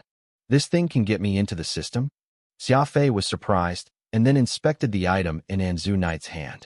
It was about the size of a peach. A pentagram had been carved into it, and it was pitch black, exuding mystery.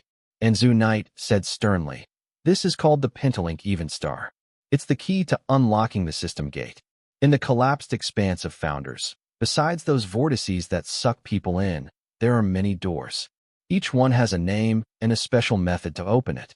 The Pentalink Evenstar opens a door called the Pentalink Gate, but that door can only be opened once, and only those 5 people with the keys can go in. With this, you can enter the God-Demon system. As for whether or not you can find your friends, that will depend on your luck. After all, the reason behind the collapsed expanse of Founders' existence and its rules are an age-old mystery." Xia Fei smiled upon hearing Anzu Knight's words. This pair of siblings was truly being kind to him. The token was probably very important to them, but they decided to give it to him. Shaking his head, Xia Fei asked, "If you enter the appointed gate at the appointed time, will you be able to sweep through the God-Demon system? I don't believe that there's such a thing as a free lunch anywhere in the universe, nor do I believe that a weird place like that will have any loophole." Zesser Knight saw that Xia Fei was refusing to accept their good intentions and said hurriedly, "While you may be unable to sweep through everything, you'll save yourself from taking a lot of detours. These warriors taken away by the system in the last few days mostly won't come out alive." "Who told you all this?" asked Xia Fei. "My grandfather, and he got this information from a trustworthy friend, or else he would never agree to risking me and my brother by sending us out here," Zesser said seriously.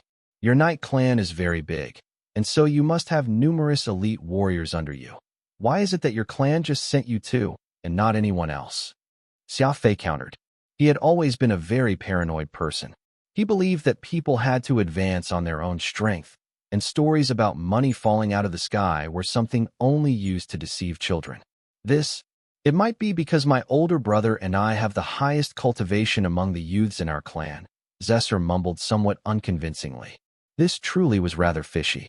Cloud Knight had sent Zesser and Anzu to the collapsed expanse of Founders very abruptly. They had only learned the critical information right before leaving, and from Cloud Knight's expression, he had presumably only recently learned of this information as well.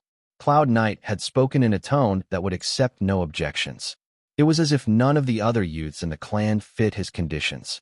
He was certain that only Zesser and Anzu could go. However, Venus of Eternal Night was one of the leading clans in the Alpha universe, and there were countless youths with excellent cultivation and good potential in its ranks. Why was it that Cloud Knight had not considered them at all, solely deciding to send his 2 precious treasures from the very start?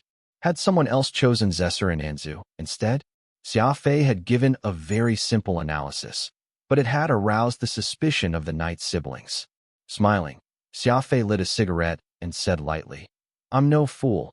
and it's not my style to not exploit anything I can, but I'm afraid of death, so I don't get involved with anything till I understand it thoroughly. As such, I will accept your kindness, but not this one." Zesser Knight became a little angry, thinking that Xia Fei should not refuse this gift. "Don't you want to save your friends? You have to realize that this is an opportunity. We're giving you the best path." Xia Fei froze and then erupted in laughter. "You're saying that my friends need my saving? What a joke. You really don't understand who I hang around with. It's already good enough if they don't mess with other people. Those wolves, none of them is to be taken lightly. I want to go in because I don't want those guys to steal all the glory." Xia Fei grew happier the more he thought about it, and even Furball shot Zesser Knight a glance. It was all true. Be it Fuchin, Balan, Oro, or Xia Guanghai, none of them was to be messed with. Even the person with the lowest cultivation, Law God Oro, was an old monster who had dominated the law realm for thousands of years. He had more schemes in his head than Zesser had hair on her little butt. Xia Fei had absolute confidence in them. He was very powerful, and none of the people at his side was a weakling. In the end, Xia Fei still refused the kindness of the Knight's siblings. Once they were gone, he remained in the command deck, puffing out smoke rugs as he pondered. His lips curved upward slightly. 5 people were about to enter the Penelink Stargate. Xia Fei refused the Knight's siblings' token, but that did not mean that he would not get one. After a dozen minutes passed, Xia Fei came out of his ship after sensing that Zesser and Anzu had gotten quite a distance away from him. Using breath control, he vanished into the wilderness at once. 7 days went by in the blink of an eye. In this time, Xia Fei had followed the Knight's siblings from the shadows. Different from what he thought, the two did not leave the planet. It turned out that the mysterious Penelink Stargate was right under his eyes. The time had come. An unstable light wave appeared on the bodies of Zesser and Anzu, a sign that the anti-scanning medicine was about to lose effect. This also meant that they would enter the God-Demon system within 1 hour. At the base of a cliff, Zesser Knight and Anzu Knight stood together, their faces slightly red with excitement.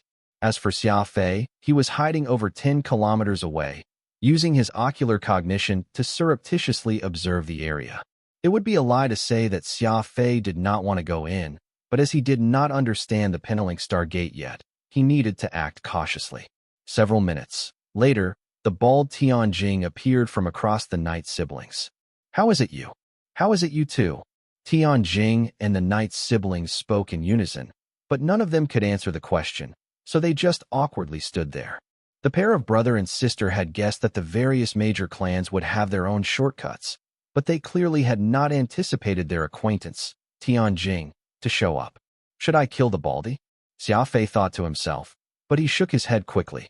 As the saying went, when picking persimmons, pick the soft ones, and when bullying people, bully the meek ones. Tianjing was clearly no weakling, and killing him was bound to waste much of Xia Fei's precious energy. Moreover, Anzu Knight was already wary of Xia Fei, afraid that he was out to silence witnesses. If Xia Fei actually killed Tianjing, Anzu would undoubtedly grow paranoid. He decided to wait some more first. After some time, a 4th person arrived. Xia Fei frowned, for the 4th person was Qiu Yang, someone even more difficult to deal with than Tianjing. The Knight's siblings and Tianjing naturally expressed their surprise once more. Was this not too much of a coincidence?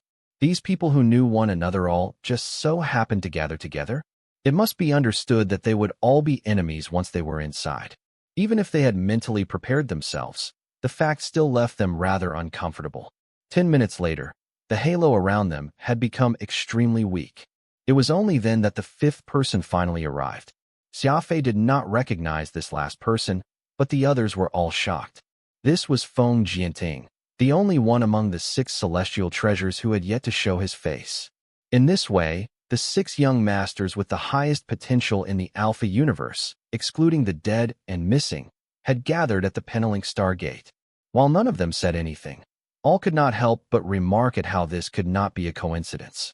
Anzu Knight recalled Xia Fei's caution and suddenly felt that the latter was truly a formidable figure. There really was something fishy going on here. Qiu Yang called to the others warmly, smiling breezily. It was as if the imminent struggle between them was of no concern to him. Some people could not help but shrink back as the moment approached. The collapsed expanse of founders had been open for a whole 14 days, and those who should have entered the god-demon system had entered long ago. They were already far behind the rest of the pack, so they needed to go in no matter what. Before they had left for the collapsed expanse of founders, their clan heads had said many encouraging words. If they were to back away now, they would undoubtedly become the target of much criticism. While they were struggling with these thoughts inside their mind, Xia Fei was in an excellent mood as he waited patiently for the Pendling Stargate to open. As for who to kill, he had already made his decision. The time has come. Let's follow the instructions and open this Pendling Stargate, Xiaoyang said, taking a look at the time. The others said nothing, only nodding as they took out their tokens. Xiaoyang could not help but lick his lips. The so-called Pendling Stargate could actually take more than 5 people. Otherwise, Zesser Knight would not have been holding a 6th token. All of this was a plot that the Chiu father and son had come up with. Others did not know, but each door actually had a fixed pressure and reward. If too many people went in, the difficulty would fall, and so even if Xiaoyang reached the end, he would find it hard to get what he wanted. But if he went in alone, the difficulty would be set too high, and things would get dangerous. This was like a game. Since these 5 people all had high potential, the Pendling Stargate was bound to adjust to the high reward setting. And since Xiaoyang was the strongest of the 5, the system would make him a seeded player, allowing him to face the lowest difficulty and obtain the greatest reward. It was a plan long in the making. The strongest geniuses of Alpha had all been fooled by the Chiu father and son, and they were all completely clueless. One by one, they placed their pentagram tokens on the stone wall, with Xiaoyang being the last. In truth, only Xiaoyang's token actually worked. The rest were just shams. Qiu Xingbang had only found all this out after coming out of the collapsed expanse of founders. The position and opening method of the Pendling Stargate was one of the rewards he had received for passing the collapsed expanse of founders. It was an opportunity. Qiu Xingbang had no reason not to give this opportunity to his son. Rumble. The stone wall opened. A door was revealed behind it, containing the same pentagram. Everyone felt inexplicably excited at the sight of it. Rumble. There was another clanging, and the metal door rose from the ground as everyone looked on in disbelief. At this moment, there was a howl of wind as Xia Fei charged out of his hiding spot. The white dragon's screech was being dragged by him from behind. As his eyes flashed with a vicious light, fiend energy exploded from him. Since this accursed system won't let me in, I'll kill your people and force my way in. Xia Fei viciously said inwardly, glaring.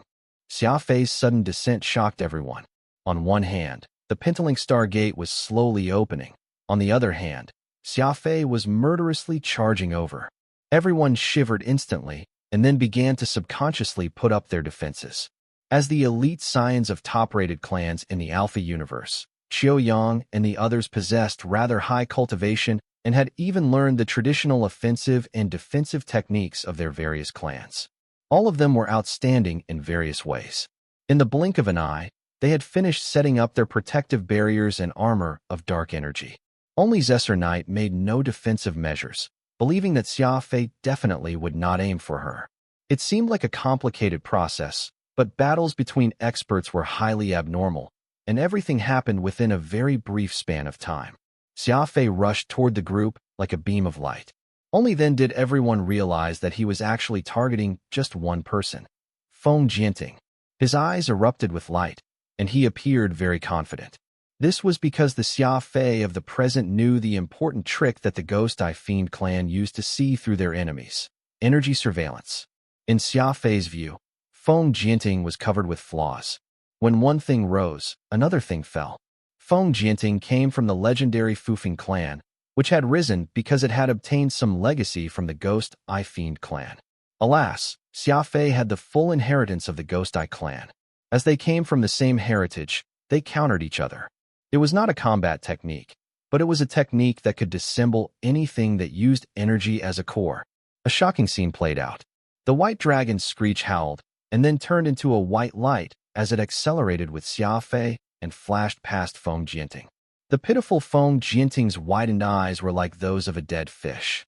He looked down and saw a large bowl-sized cavity on the left side of his chest. There was no blood, for the attack had come so quickly that there was no time for blood to spill out. Xia Fei stopped and put away the white dragon screech. As he squinted and lit a cheap cigarette for himself, a corpse thumped to the ground. The moment he lit his lighter coincided exactly with the fall of Feng Jianting's body, and it was also at this second that the Penelink Star Gate fully opened. It was as if all of this had been rehearsed. Everything had been absurdly timed. It was truly an incredible ambush. All fell silent, everyone still reeling in shock from that lightning-fast kill. Xia Fei killing Shui Shengsheng had already made everyone view him in a new light. But this was simply godlike. It must be understood that Xia Fei had still gone through a lot of effort to kill Shui Shengsheng. It had required a meticulous and enormous energy to pull off that lethal attack. However, this time, Xia Fei had just run over, waved his hand, and taken Feng Jianting's life, and Feng Jianting was just as strong as Shui Shengsheng. So strong. Xia Fei is this strong? Howled Xiaoyang mentally. He seemed to be dreaming, for he found this impossible to believe. Feng Jianting had died just like that.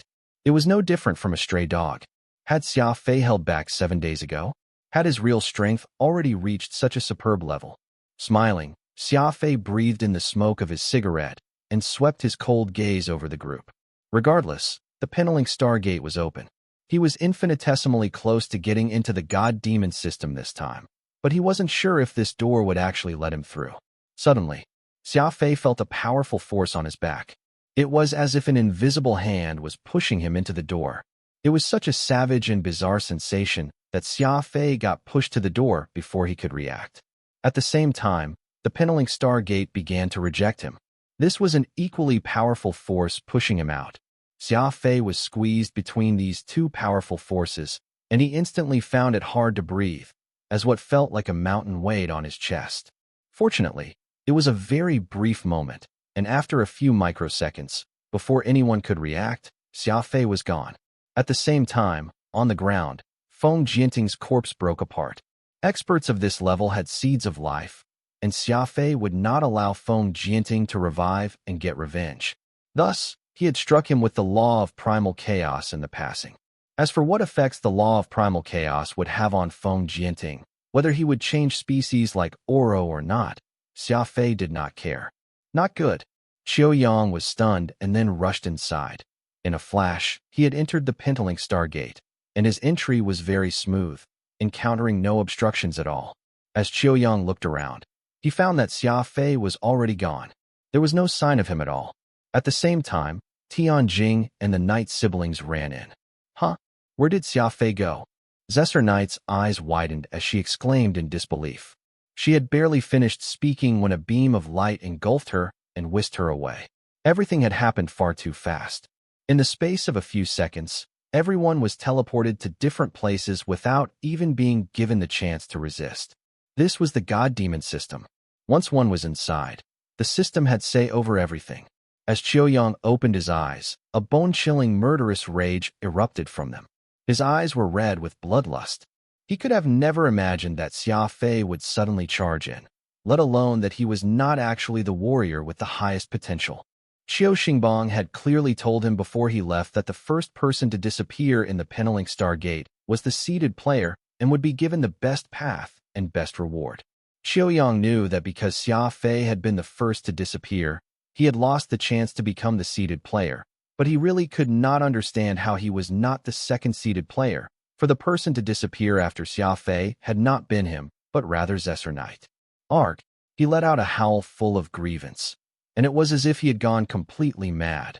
The meticulous planning, perfect arrangements, countless years of effort put in by the Qiu father and son had all vanished upon contact with Xia Fei. A battlefield. A gory and gruesome battlefield.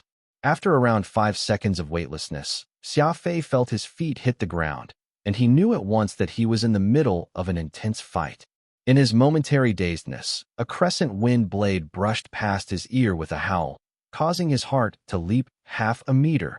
Countless strange warriors battled in the ruins, and all kinds of bizarre weapons flew about in the air. Someone was dying or letting out terrible wails every second. The God-Demon system was truly vicious, not even giving Xia Fei the slightest time to catch his breath. The first stage was a cruel test right from the get-go. Crafty approach. Xia Fei reacted rather swiftly.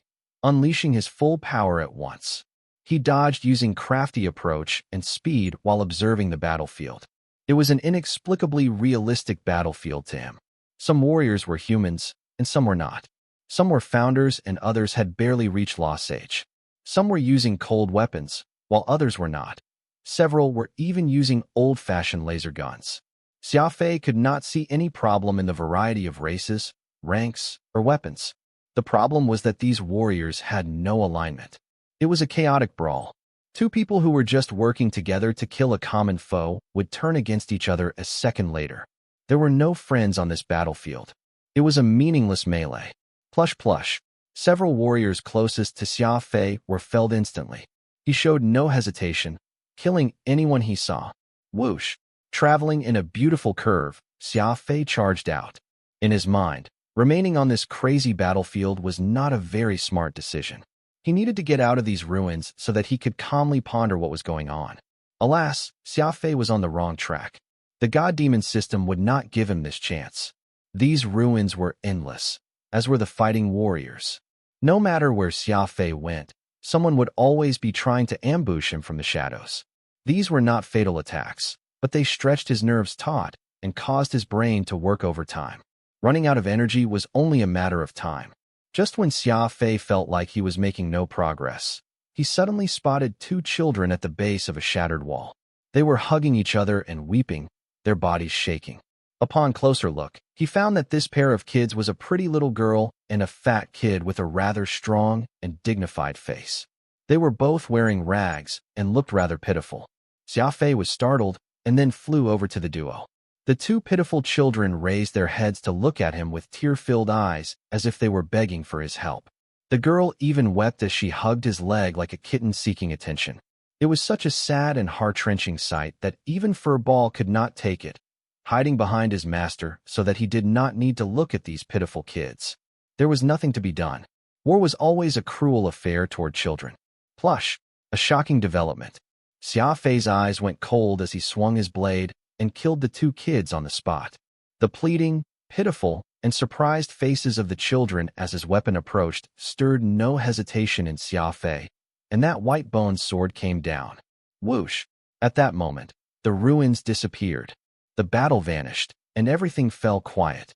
The first threshold of the god-demon system had been broken, in a method no one could have expected. He had only taken 4 minutes and 15 seconds to pass the first test. In front of Xia Fei was a white light that prevented him from seeing anything. A moment later, he found in the middle of a formation, a deeply worrying formation. 1, 2, 3, 4, 5, 6. There were 6 experts in a circle, including Xia Fei. Each had their arm extended in parallel, releasing large amounts of spirit energy and counterbalancing one another. Xia Fei had seen situations like this before. This was the phase where techniques had not gotten the combatants anywhere, and they had decided to settle things with sheer force. It was very simple. The person with the most energy, with sufficient strength, would emerge victorious from this perilous situation. Knowing that this was a test from the system, Xia Fei fully unleashed his 7th brain region. He pushed out a vast sea of spirit energy as he sought to rout the two foes closest to him. Strangely, the two strangers strengthened the spirit energy they were sending in Xia Fei's direction, and on the exact same level as his. This was a balance, and it was also a predicament. The first one to break free would undoubtedly suffer an energy backlash that would leave them dead or heavily injured. There was not a need for a lot of testing. After making one attempt, Xia Fei dropped his spirit energy output, and the other 5 dropped their output as well, maintaining the balance. Xia Fei smiled in understanding. His opponents were seeking to drag him down with them to death. The collapsed expanse of Founder's system was called the God-Demon system. Xia Fei did not know who came up with this name, nor did he know who had set up and was operating such an enormous and deep system, but he was sure about at least one thing. The first attribute of the God-Demon system was cruelty. Yes, the God-Demon system was cruel and crazy. The first trial had caused him to realize the system's unusual design. To get through the trial, Xia Fei had had to kill 2 rather pitiful and innocent children. Fortunately, he was Xia Fei, and when the time came to be cruel, he could be even more ruthless than any devil.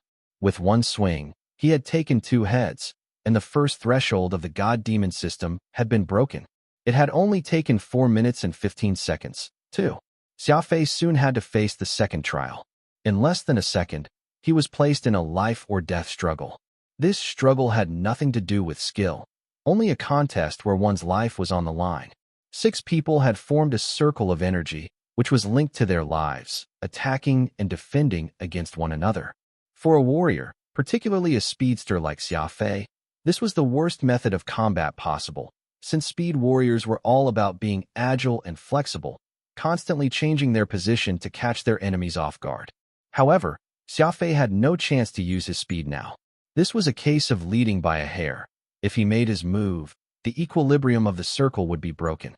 Xia Fei would not have to endure his energy backlash, but rather the energy of 5 other people, all of whom were more or less on par with him. Whoa! Furball let out a frenzied howl. Although he was cunning, he was also smart and loyal. He had very quickly realized that his master was in possibly the worst situation in history. Moving was death, but not moving would result in death from running out of energy. It was death no matter which path he chose. Nonetheless, despite his predicament, Xia Fei was not as panicked as Furball. That familiar smile appeared on his lips as he once more found a solution to the problem. Staring at Furball, Xia Fei sent over a decisive and crazy order. Furball was startled, and he backed away and shook his head. "Don't waste any time. Do what I say," Xia Fei roared, refusing to accept any disobedience. Furball gnashed his teeth, looking at Xia Fei in sorrow and rage. "Whoa!" Furball once more roared, and then pulled back, covered himself with energy, and charging forward. His target was Xia Fei's right arm. This was truly too crazy. Xia Fei clearly knew that breaking the energy circle would deal him severe damage, but he had still given Furball the order to bring everything down. The moment Furball accelerated, peacock blue burst forth from Xia Fei's right arm, instantly reaching a length of several kilometers, flailing in the air like a monster. Rumble! Furball slammed right into the intersection of energy, and the equilibrium crumbled swiftly. Crazy amounts of energy swiftly began to surge towards Xia Fei. This was a terrifying energy backlash that could kill any expert. As this boundless energy was about to touch Xia Fei's arm, peacock blue suddenly bunched into a ball, like a gnarled tree root. It was using its body to block the energy backlash. Blue blades of grass filled the air. Peacock blue was only able to buy a little time, not truly able to stop this energy, and the powerful energy surge had torn peacock blue apart. Drain! Xia Fei used this brief opening to retreat swiftly. At the same time, he opened up his 7th brain region and sought to absorb the energy that had infiltrated his body. Break, block, absorb, and retreat. This was his entire plan, and while it was meticulously calculated and a product of repeated and complex simulations, could he really escape unscathed? Whoosh! The debris of bluegrass floated in the air, blotting out the sky. The absurd power of this energy had left peacock blue into tens of thousands of little chunks, severely damaged. But as it was the universe's most tenacious weed, provided that its roots still lived, it could be reborn. Surrounded by this bluegrass, Xia Fei showed a savage expression. His arms were both bleeding, and his legendary armor Celestial Soul Warning was covered in countless fine cracks. This was the price. In order to get out of that dire situation, Xia Fei had accepted being severely wounded. Nonetheless, he had done it. He had not had a fruitless death in that inescapable energy equilibrium. Everything had a price. Xia Fei only needed a few seconds to think about it before reaching a conclusion. No one could escape this situation unscathed, and the more they delayed, the worse things would get. After all, every second left maintaining that energy equilibrium consumed large amounts of energy. A warrior knew when they needed to cut off their hand. This moment demanded courage and madness. Thus, Xia Fei had ordered Furball to serve as the vanguard in breaking the circle of lethal energy. This was his resolve. After 17 seconds, the god-demon system's second threshold had been broken. Whoosh!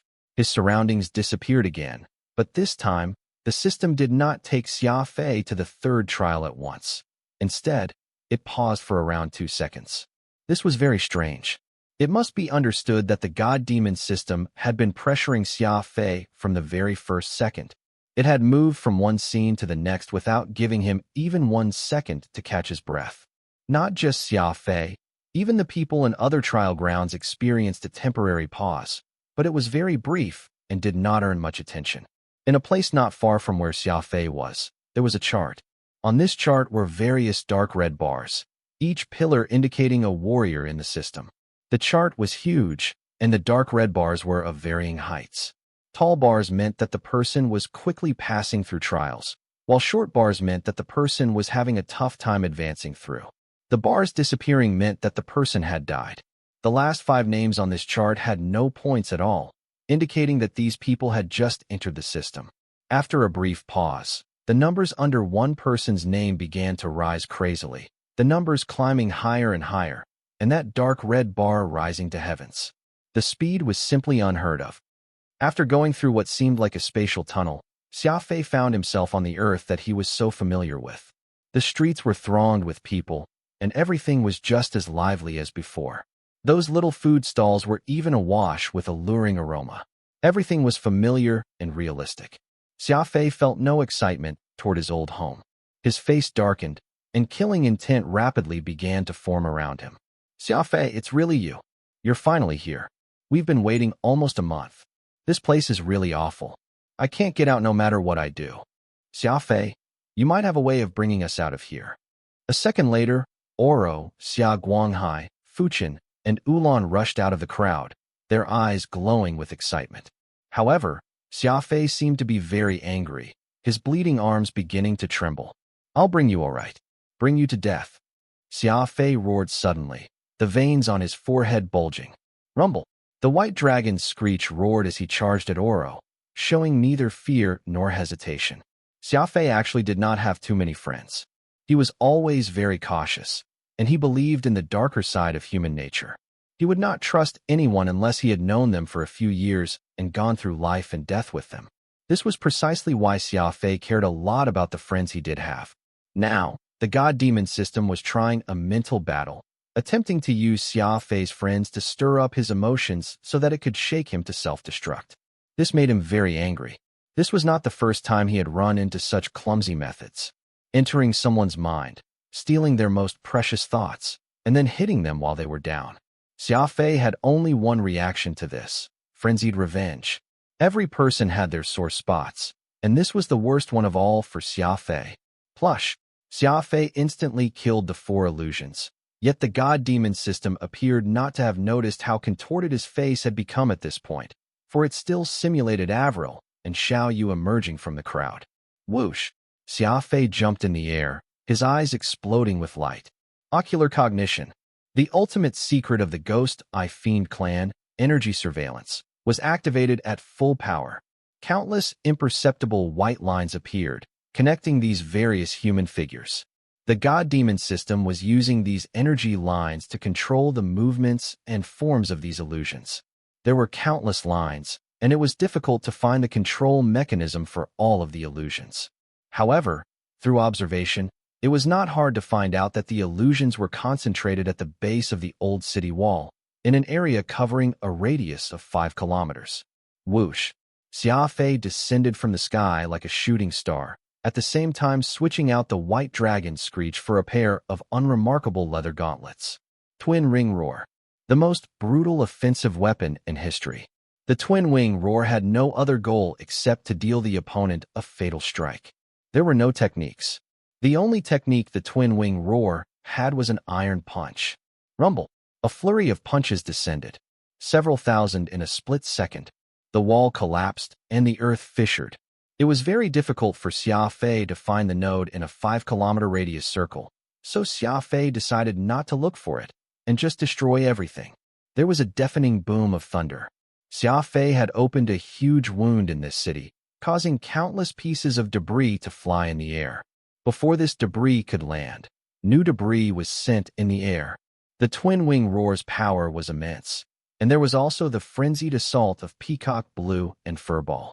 Although they did not know what Xia Fei was trying to do, both knew that nothing would go wrong if they just followed what he had just done. Attack, attack, and attack. In a few seconds, A pit as deep as the Grand Canyon had appeared. Whatever had been done there was thoroughly destroyed. Since the god demon had touched Xia Fei's reverse scale, it could not escape his frenzied assault. Rumble. With the last punch, Xia Fei felt like he had hit something, but he did not know exactly what. His surroundings disappeared instantly, and the third threshold of the god demon system was broken. Time: 9 seconds. From 4 minutes and 15 seconds to 17 seconds, and then to 9 seconds. Xia Fei had broken through 3 thresholds in a row, and he was only getting faster and faster. In faraway darkness, that dark red bar, after accelerating twice, accelerated again, the numbers crazily climbing. It was moving incredibly fast and was about to exceed the system's limit. Suddenly, the chart froze completely. Zesser Knight, who was in the middle of a tough battle, wiped off her sweat and looked around in confusion. Those people wearing weird masks had stopped moving, as had all the snowflakes dancing through the air, turning into frozen white dots. What's going on? She wrinkled her nose and muttered. She reached out, poked the nearest masked assailant, and found him to be as hard as stone. Smiling, Zesser said, "Can't move anymore? Wow, this is rather interesting. It seems like even the god demon system can run into problems." In the middle of another trial, Qiu Yang had an ashen expression as he delivered a savage punch at a vicious demonic beast. He punched it again and again, but there was no reaction from the creature. In a raspy voice, Qiu Yang asked sternly, "The god demon system has crashed? Who did it? What's going on?" "The system crashed? It really crashed? What happened?" Countless shocked and frightened voices came from every corner of the system. All of that had been Xia Fei's doing. In 4 minutes and 41 seconds, Xia Fei had charged through and broken through 3 thresholds. The god demon system had crashed. This was something that not even a god could have envisioned. He was a whole 28 days later than the dark spiritualists and 14 days later than the elites of the Alpha universe. However, Xia Fei was Xia Fei. He might come late, but he would get there eventually. Reality had proven that every system had a flaw, and this collapsed expanse of founders was no different. Under Xia Fei's vicious assault, the system had crashed. The countless warriors within the system stopped fighting and looked around them in confusion. For countless years, the god demon system had been the only shortcut available for those people without much talent to ascend to the heavens in a single step. Stories of ordinary civilians, good-for-nothing wastrels of rich families, and puny minor characters achieving meteoric success had encouraged these people to cast themselves into this vast region of space. They saw only the glory of the successes, forgetting that the chances of achieving victory were minimal at best. They were incredibly tiny. Only those familiar with the details knew that whenever the collapsed expanse of founders opened, only 3 people would grow famous overnight, no more and no less. Of course, some people would improve in small ways, like rising by 1 or 2 ranks or becoming part of the soul practitioner or spiritualist lineage. However, in the end, the more detail-oriented person would discover that the number of people who could emerge from the collapsed expanse of founders and truly stand tall in the Alpha universe, becoming highly influential people, was fixed to 3. Many seemingly standout figures from before would gradually be lost to the river of history. The chances of success were too low, which was why the great clans of the Alpha universe were not too happy about the collapsed expanse of founders. The great clans naturally possessed extraordinary genes and outstanding potential, so they would never risk it for these 3 spots that only appeared once every several thousand years. However, this time was an exception.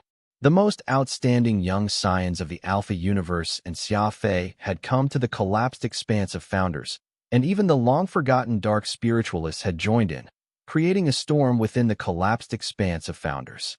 As the god-demon system crashed, the dark red bar that had been crazily rising came to a sudden halt. This was someone who had entered the god-demon system at the very end, but the height of the bar was amazing, almost on the verge of catching up with the others. Yellow warning lights began to flash, casting this command center located in parts unknown in a strange light. 2 hasty sets of footsteps began to approach, and then 2 elders came in. They were dressed very casually and had surprised looks on their faces. It seemed that the crashing of the god-demon system had been completely unexpected. The massive chart was like a river, stretching into the horizon. After all, there were tens of thousands of warriors being tracked here, each person occupying their own little space, and when put together, they could blot out the sky. It would truly be a problem if they had to look through them one by one for the error.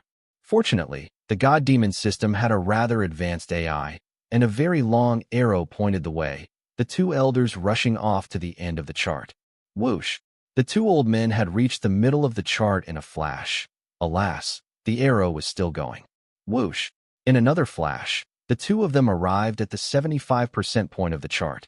The warriors displayed here had all come in at the later stage and were lacking in potential, so there was no comparing their points to those at the front. What's going on? It's even farther back. The old man with a rather long beard scratched his head in confusion. The other one did not have a beard, but his face had many black spots, and he was sporting a hawkish nose. He shook his head and said, "It's strange. Usually, those who come in first are the good seedlings, while those who come in at the end are mostly trash. How could they have caused the system to malfunction? Could it be?" The two of them both trembled in shock, their faces turning grave. "Has a fiend gotten in?" the white-bearded old man blurted out. The two of them looked at each other, their breathing stopping. Whoosh! They no longer dared to be slow, the two of them quickly moving to the back. This time, they showed off their real ability. Speed. Absolutely incredible speed. Speed that exceeded 10 million meters per second. However, if one looked carefully, one would find that they did not move in the same way Xia Fei did. Xia Fei's speed was the proper kind, relying entirely on the power of his legs and body to carry him through space and reach maximum speed. His movements were akin to him running on his 2 feet. In comparison, the legs of these old men did not move at all. They just slid along the ground like kites in the wind, yet still achieved high speeds. Both methods had their advantages. Xia Fei's movements were very intense. The wind blasts he created could shatter eardrums and break the morale of his foes. He was as majestic and mighty as a god among mortals. If this formidable movement was mixed with crafty approach and breath control, he would achieve an effect similar to these old men, as silent as a ghost, while also being incredibly fast. In short, when it came to movement techniques, Xia Fei, who could hold his own in both the Alpha universe and the Law realm, was not necessarily a match for these two old men. Their movement techniques were simply wondrous to behold. Finally, the two old men reached the end of the chart. They saw Xia Fei's name, and those flashing numbers and the blinking red bar all proved that this challenger was the perpetrator of the crash. They stared at Xia Fei for 2 whole minutes before exhaling. The white-beard one sighed and patted his chest. "That scared me to death. I thought that a fiend had managed to get in." Even if he's a fiend, so what? There's nothing to be afraid of." The beardless one scoffed. The white-beard one laughed and pointed at the beardless one's head. "Keep acting. You were running faster than me just moments ago. You were clearly terrified out of your mind." The beardless one's face turned red, and he quickly argued back. "Absolute nonsense. I'd naturally be worried since the system has encountered a problem. Fortunately, this is only the first phase. If something happened in the second or third phase, both of us would be in trouble." The beardless one was rather good at changing the subject, quickly pulling the white-beard one back onto the main subject. "Let's have the system recover first. It's not good to delay things for too long," the beardless one said. "What are we with that, Xia Fei? He's passed too quickly, causing so many points to be added that the system has experienced data overflow. Once we restart the system, as long as that guy is still around, the system will probably crash again," the white-beard one said worriedly. The long string of numbers under Xia Fei's name had left him both surprised and concerned. "We can't be worrying about that too much. We'll just stop his trial process and then intervene," the beardless one said through clenched teeth. "Intervene? Are you crazy? Stopping his system is essentially letting him pass the first phase. There are 9 god-demon heavens, and he's only passed 3. Plus, be it us, our seniors, or our seniors' elders, I've never heard of anyone who was sent to monitor the system intervening in it. If this gets out, we're both finished," the white-bearded one shouted, a look of terror on his face. Clearly, this god-demon system belonged to some unknown higher plane. These two elders were existences beyond the comprehension of the Alpha universe, apparently. The universe had its rules, and sapient life forms of a higher plane normally did not intervene in the evolution of lower life forms. Life needed countless eons to evolve from simple single-cell life forms to primitive savages that could hunt and think, and even more countless eons to evolve into intelligent life. More eons were needed to step into the sea of stars, and even more eons were needed to reach the limits of biology. Countless eons after that were required for the energy of intelligent life forms to ascend to a higher plane. The evolution of life was an extremely long process. It was only a few years ago that the people of Earth had been talking about the primitiveness of the ancients and the idiocy of the dinosaurs, but today they were experiencing the sea of stars and were witnessing super warriors who had unlocked their seventh brain regions, with some of the greater warriors able to use dark energy. This was impossible to imagine in the past. This was just how things were. While they were all life forms, the gap was akin to 100,000 light years. When the beardless one spoke of intervening in Xia Fei's progress, the white-bearded old man was very hesitant, for this went against the rules. Who cares? If the system is out of commission for a long time, we'll die an even more miserable death. The beardless one shot back in a very determined tone. Pointing at the long string of numbers under Xia Fei's name, he said, "Look for yourself. This rascal isn't a fiend, but a monster. He's done something even a monster couldn't do, shattering the heavens. This data overflow is on the verge of eruption. If we don't move to handle it, the system will be done for." No Beard spoke in a harsh tone, and the Whitebeard began to calm down and think about it. The numbers under Xia Fei's name were truly frightening. He took up a large chunk of the chart, even forcing up the names of the people around him. Ugh. This devilish guy. Just what did he do to cause such severe data overflow? Fine, we'll do as you say. Whitebeard gritted his teeth and finally acquiesced. Don't worry. There are always weirdos in the universe. According to the elders, it's not like this system hasn't crashed before. It's just that nobody talks about them afterward, and nobody has ever dealt as much damage as this guy. No Beard said in a whisper. You're saying that similar things have happened to the system in the past? Whitebeard asked in shock. The god-demon system was incredibly formidable, so only a heaven-defying monster could make it crash, and it seemed like Xia Fei was not the only such monster. Precisely. Nobird glanced at Xia Fei's name and spoke viciously. There's nothing to be done. These unreasonable guys appear once every few epochs to cause trouble, and it seems like we happened to have run into one. Since they had made up their minds, these two mysterious old men got to work, restoring everyone's testing processes, but pulling Xia Fei out of the system. This could be considered a blessing out of a curse. Through manual operation, Xia Fei had been advanced to the second round without any need to take part in further testing. 4 minutes and 41 seconds. Xia Fei had arrived later than everyone else, but he was promoted faster than all of them. Wiping off their sweat, the two old men went to the end of the chart, where that name they had pulled out of the system was. 14 minutes and 32 seconds. The system was down for nearly 15 minutes. Even if something like this happened a very long time ago, this is still probably the longest, Whitebeard muttered, shaking his head.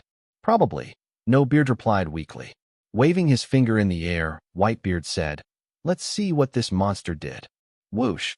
A screen appeared, and Xia Fei's time in the collapsed expanse of Founders began to replay from the very first second.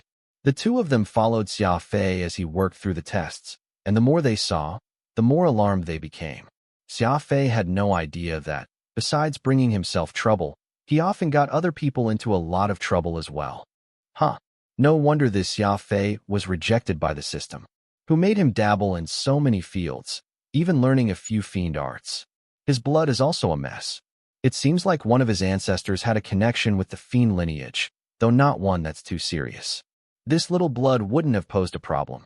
After all, the fiend race was powerful in ancient times, and ancient clans with long legacies couldn't escape being connected to it at some point. But he also learned fiend arts, which is a grave mistake. It's only natural for the system to reject him. The Whitebeard elder was pointing at the long string of numbers on the screen when he said this.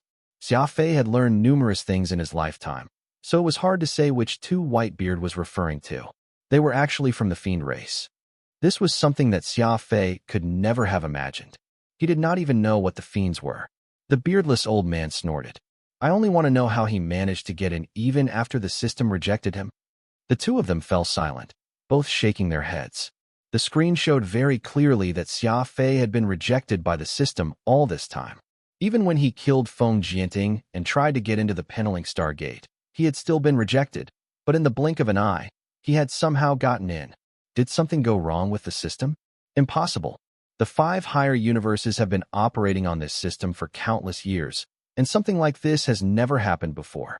At that instant, the system lost its function as if it had taken a nap. The system's momentary break let this problem in, and now the unfortunate us must suffer.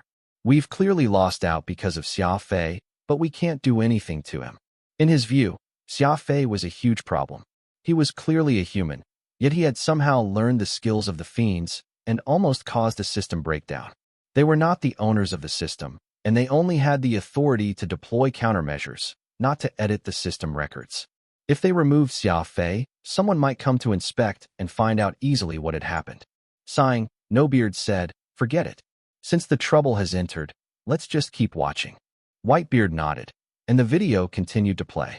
As the two of them watched Xia Fei tear through the trials, they grew more and more shocked, their eyes widening and their jaws dropping. Frowning, Nobeard said sternly, "It's now very clear what happened. Rapidly passing the trials has a multiplier effect on the points, and using unusual methods to pass has its multiplier, too. These numbers have increased exponentially and appeared explosively, so the calculations must have been simply too convoluted. However, not even the complexity of the calculations could make the system crash. The bigger reason was Xia Fei's use of extraordinary methods to pass each trial. Take that first trial as an example. It's actually a very ordinary combat trial. He just needed to kill enough people to pass smoothly, yet Xia Fei did no such thing. Be it a matter of luck or something else, he found that pair of children hiding and killed them. Heavens! The battle was so intense, and no normal person would pay any attention to 2 harmless children, let alone kill them. That second trial, too. It's a very normal test of patience. Anyone who can endure the pressure for 30 minutes will be granted the right to pass, and the longer one lasts, the more points they'll get. But Xia Fei? The moment he saw that it's a stalemate with no way out, he resorted to a self-destructive method just so he could break out. Crazy. Only a crazy person would do such things. Does he know how much danger he's just put himself in? Getting off with his 2 arms severely wounded was actually quite lucky. If I were there and as crazy as he was, I would have died tens of millions of times. The system went to great lengths to design this exquisite stalemate as a form of an endurance test, but he broke it. In the third trial, oh, I loathe him so much. It's a test of judgment, and Xia Fei only needed to realize that those illusions were fakes to pass. It's such a simple test, but the result? Xia Fei used some method to somehow find the hidden nerve hub, and then he destroyed it.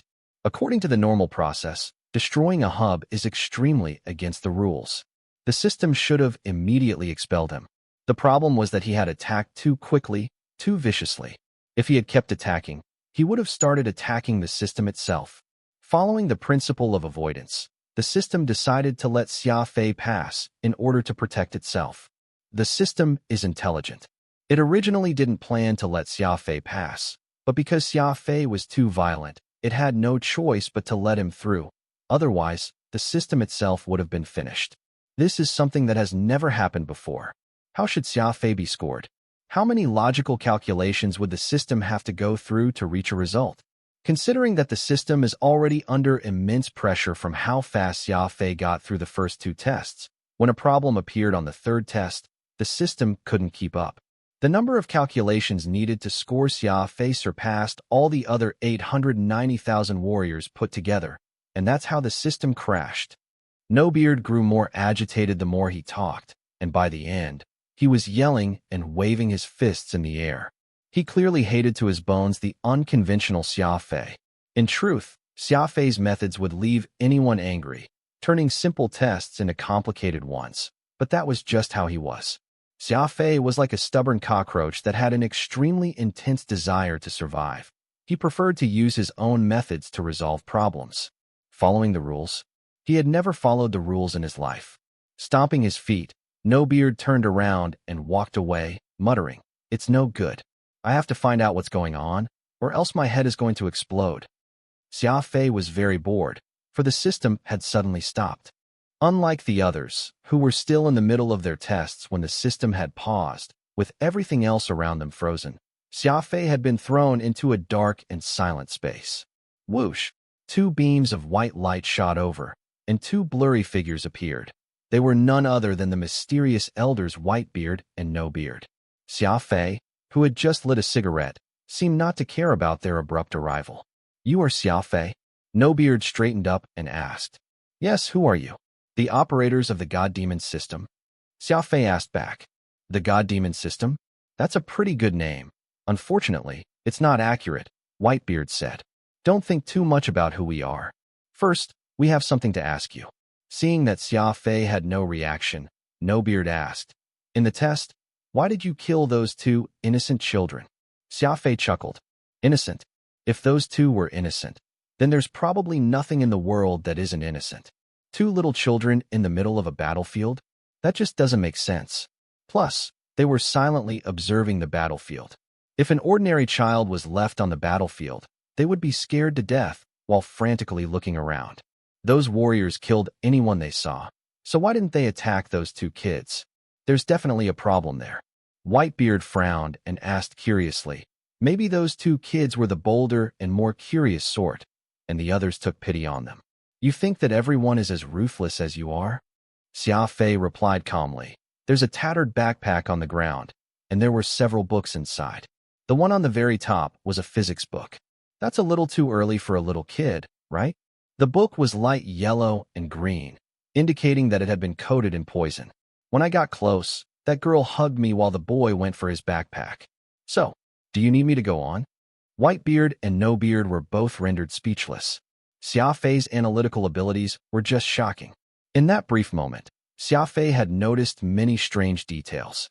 This was the real reason he had killed those two children. What about the second test? You knew that you had only a 1 in 10,000 chance, but you still broke free of the energy link, suffering heavy injuries. Why is that? Whitebeard asked. "Survival," Xia Fei replied firmly. "Survival?" The two elders repeated Xia Fei's words in surprise. "Yes, survival is the #1 law of the jungle. Other than taking a risk for my survival, I couldn't think of anything else. Besides, a 1 in 10,000 chance is still a chance. If I had just kept using up my energy then, I wouldn't have even had that." Xia Fei admitted this frankly. The two elders were shocked once more, for the entire process had only lasted tens of seconds. In other words, Xia Fei had needed only around a dozen seconds to finish analyzing the situation and did what he needed to do. While his analytical abilities were impressive, what was even more impressive was his decisiveness. Without even blinking, he had chosen that thin chance of survival. Whitebeard was about to ask another question, but No-Beard suddenly stopped him, and the two projections disappeared. "Why did you stop me?" "I was going to ask him about the third trial," Whitebeard asked unhappily. No-Beard sighed. "There's no need to ask. He's one of those legendary freaks. He's not a fiend, but he's got a fiendish personality. He's capable of doing the craziest of things." The two elders both sighed. How had they run into a monster like Xia Fei? To tell the truth, the system was built in consideration of people who were not of a particularly high level, and so the first phase had been very simple.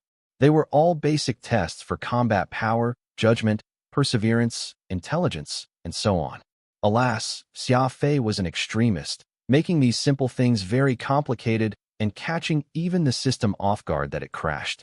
After all, this system was designed for millions of ordinary people, not for a monster like Xia Fei. What should they do? The two elders began to think. Although they had pulled Xia Fei out of the system, they had to give him some points so that he could go into the second round. However, they were troubled by just how many points they should give him. Suddenly, Whitebeard's eyes twitched, and his body froze. "The SY system, Whitebeard stammered. "What's wrong with the system?" No-Bird turned around and followed Whitebeard's gaze. Xia Fei's name had somehow returned to the chart, and it had gone from fourth from the bottom to the very top, flying past all of his 890,000 challengers. The dark red bar shot straight into the heavens. The number displayed was an astronomical number that nobody had seen before. The Whitebeard and No-Beard had manually pulled Xia Fei out of the system, but the system had skipped over them and once more accepted Xia Fei. It had even given him an unbelievably astronomical score that had never been seen before. It was shocking, but this was not all that the two elders were surprised about. What truly left them surprised was that small line next to Xia Fei's name. Devil Shadow Dragon Tower. This name alone was enough to indicate what an unusual place it was. A valley of wickedness. The white-beard and beardless elders were both dumbfounded, their eyes going wide. They quickly went up to that massive chart and began to look at Xia Fei's name over and over again. I don't care how Xia Fei managed to get pulled back into the system, nor do I care how many points he got. But what the hell is the Devil Shadow Dragon Tower? No-Beard placed his arms around his head and shouted. A marvel. A miracle. Things were getting stranger and stranger. The Devil Shadow Dragon Tower that Xia Fei had gone to was a place not even the collapsed expanse of Founders' supervisors had heard about. Was this not too absurd? A crescent moon shone over two azure pools of water, its blurry reflection visible on their surfaces. As the two elders were about to go crazy, Xia Fei had arrived at a rather pretty place. A dam made of white stone divided a lake into two. At the center of the lake was an ancient pagoda built in the style of the Wild Goose Pagoda. The blue moon cast down a mysterious azure light, projecting the pagoda's image onto the lake's surface. And when this reflection was joined by the reflections of the trees along the white dam, they created a scene straight out of ancient poems. Such a rare and beautiful sight would have had the Xia Fei of the past clapping his hands in praise. But at present, Xia Fei could not bring himself to be happy. There was only one road. In other words, Xia Fei could only head toward that pagoda or else jump in the lake. It was as if the system had set everything up so that Xia Fei had no choice but to head toward that ancient and mysterious tower. Frowning, Xia Fei decided to pollute the environment and threw his cigarette into the lake. He headed off toward the pagoda, occasionally glancing at the reflections on the two lakes. What made Xia Fei uneasy was none other than the reflections. The moonlight had made it so that the pagoda cast two reflections, one on the left and one on the right, divided by the dam. However, these two were opposite reflections. The right side was a normal reflection, exuding the freshness of spring and making one want to jump in the water and swim around, whereas on the left, it showed a distorted shadow. The pagoda's shadow was straight as a sword, but once it entered the water, it became terribly distorted. All that was not even considering the chill of the lake water. This was a freezing sensation that reached deep into one's bones. Xia Fei even felt like a vicious banshee would jump out of the lake and attack him at any moment. When things were abnormal, evil was afoot. Composure. A true warrior had to coldly and calmly face down everything no matter the time. Xia Fei had 10,000 questions on his mind, and his senses were constantly telling him that this was no storybook landscape, but rather a wicked land that would take his life. While Xia Fei managed to remain calm, that characteristic harmless smile of his had long vanished. Beneath the pagoda, the dissonance grew even more obvious. Xia Fei's left side felt like it was in an icy hell, while the right side felt like it was in heaven. Lighting a cigarette, Xia Fei looked at the wooden placard hanging above the entrance. Upon it were written the words, Devil Shadow Dragon. Xia Fei muttered these words, and the moment he spoke, the front door of Devil Shadow Dragon Tower opened. The wooden doors parted to the sides. From the outside, the tower seemed to have a diameter of no more than 50 meters, but it seemed like there was a whole different world inside. It was a vast plain that stretched to the horizon. This isn't an illusion. Some sort of spatial technique, Xia Fei said in surprise. Spatial abilities would require an absurd amount of energy to create a vast plain. The person who had made this tower was not simple. Correct. The Devil Shadow Dragon Terror is made from spatial energy. You have good eyes, meaning that you're a good match for this tower. I've been waiting far too long for you. I almost couldn't take it anymore. An ethereal voice suddenly spoke. Waiting for me? Xia Fei smiled. Do you know me? No, but I do now. Every person who can reach this place is an extraordinary existence, and I've been waiting for someone like you. What about me? Xia Fei asked. You're very fiendish, the voice replied after some thought. Xia Fei was amused. Fiendish? Why is that? Your strength was not the reason you obtained the chance to enter Devil Shadow Dragon Tower. From what I know, solely within the collapsed expanse of Founders, There are around 50 people with greater combat power. But no matter how strong they are, they will have no opportunity to come here, for they walk the same road as others while you do not. There are 890,000 people in the system, at different ranks and knowing different things. To tell the truth, they're a pretty decent lot. Alas, we're not looking for warriors that follows all the rules, but rather the freaks like you. The voice very explained earnestly. It's not like I have 3 heads or 6 arms. I'm no freak. Xia Fei shrugged and refuted. You say you're not a freak, but I happen to know exactly what went through your mind just moments prior. What was I thinking? When you heard me use the word we, you determined at once that I wasn't alone. So you used your ocular cognition to scan the lake bed, sure, in this entire space. When you discovered that there's no place to go except Devil Shadow Dragon Tower, you intentionally threw your cigarette into the water. This was to determine what direction the water and at what speed. Alas, this water is stagnant. Normally, you would enter the tower and try to break through it, but I happen to know that as you were making your way here, you were actually estimating the length and quality of the dam, calculating how much energy it would take to destroy it. Right now, that elemental weapon of yours is at the bottom of the dam. This is the backup plan you left for yourself. Annoying. So annoying. It's a perfectly fine dam that separates the energies of dark and light, and you're here for less than 3 minutes and are already thinking about how to destroy the place. Would a normal person think like that? Who would do what you plan to do? Tell me, what would you call such a behavior if not fiendish? The speaker grew more and more agitated. What appeared to be a lake actually comprised waters of 2 entirely different attributes, and this dam existed to divide these 2 types of energy. The moment Xia Fei arrived, he had readied himself for the possibility that he would not get away unscathed. If something really did happen, Xia Fei would definitely topple this dam and drag his enemies into the grave with him.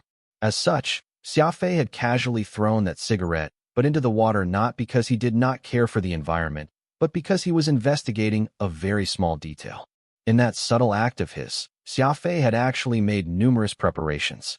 This was how Xia Fei had always behaved, frequently leaving himself a backup plan. In his mind, there was nothing wrong with it. Of course, to outsiders, his actions were utterly insane. Smiling, Xia Fei said lightly, "If Peacock Blue hadn't hidden itself in the dam, you wouldn't have come out. Thus, there's nothing wrong with my actions." The speaker was rendered speechless for some time. Xia Fei had compelled this voice to speak. The speaker had been worried that Xia Fei would destroy the dam in a fit of madness, causing this entire space to collapse. "I don't want to argue with you about this," the voice grumbled. "In any case, you've reached a crucial point. Devil Shadow Dragon Tower will be the great opportunity and greatest challenge you'll ever face."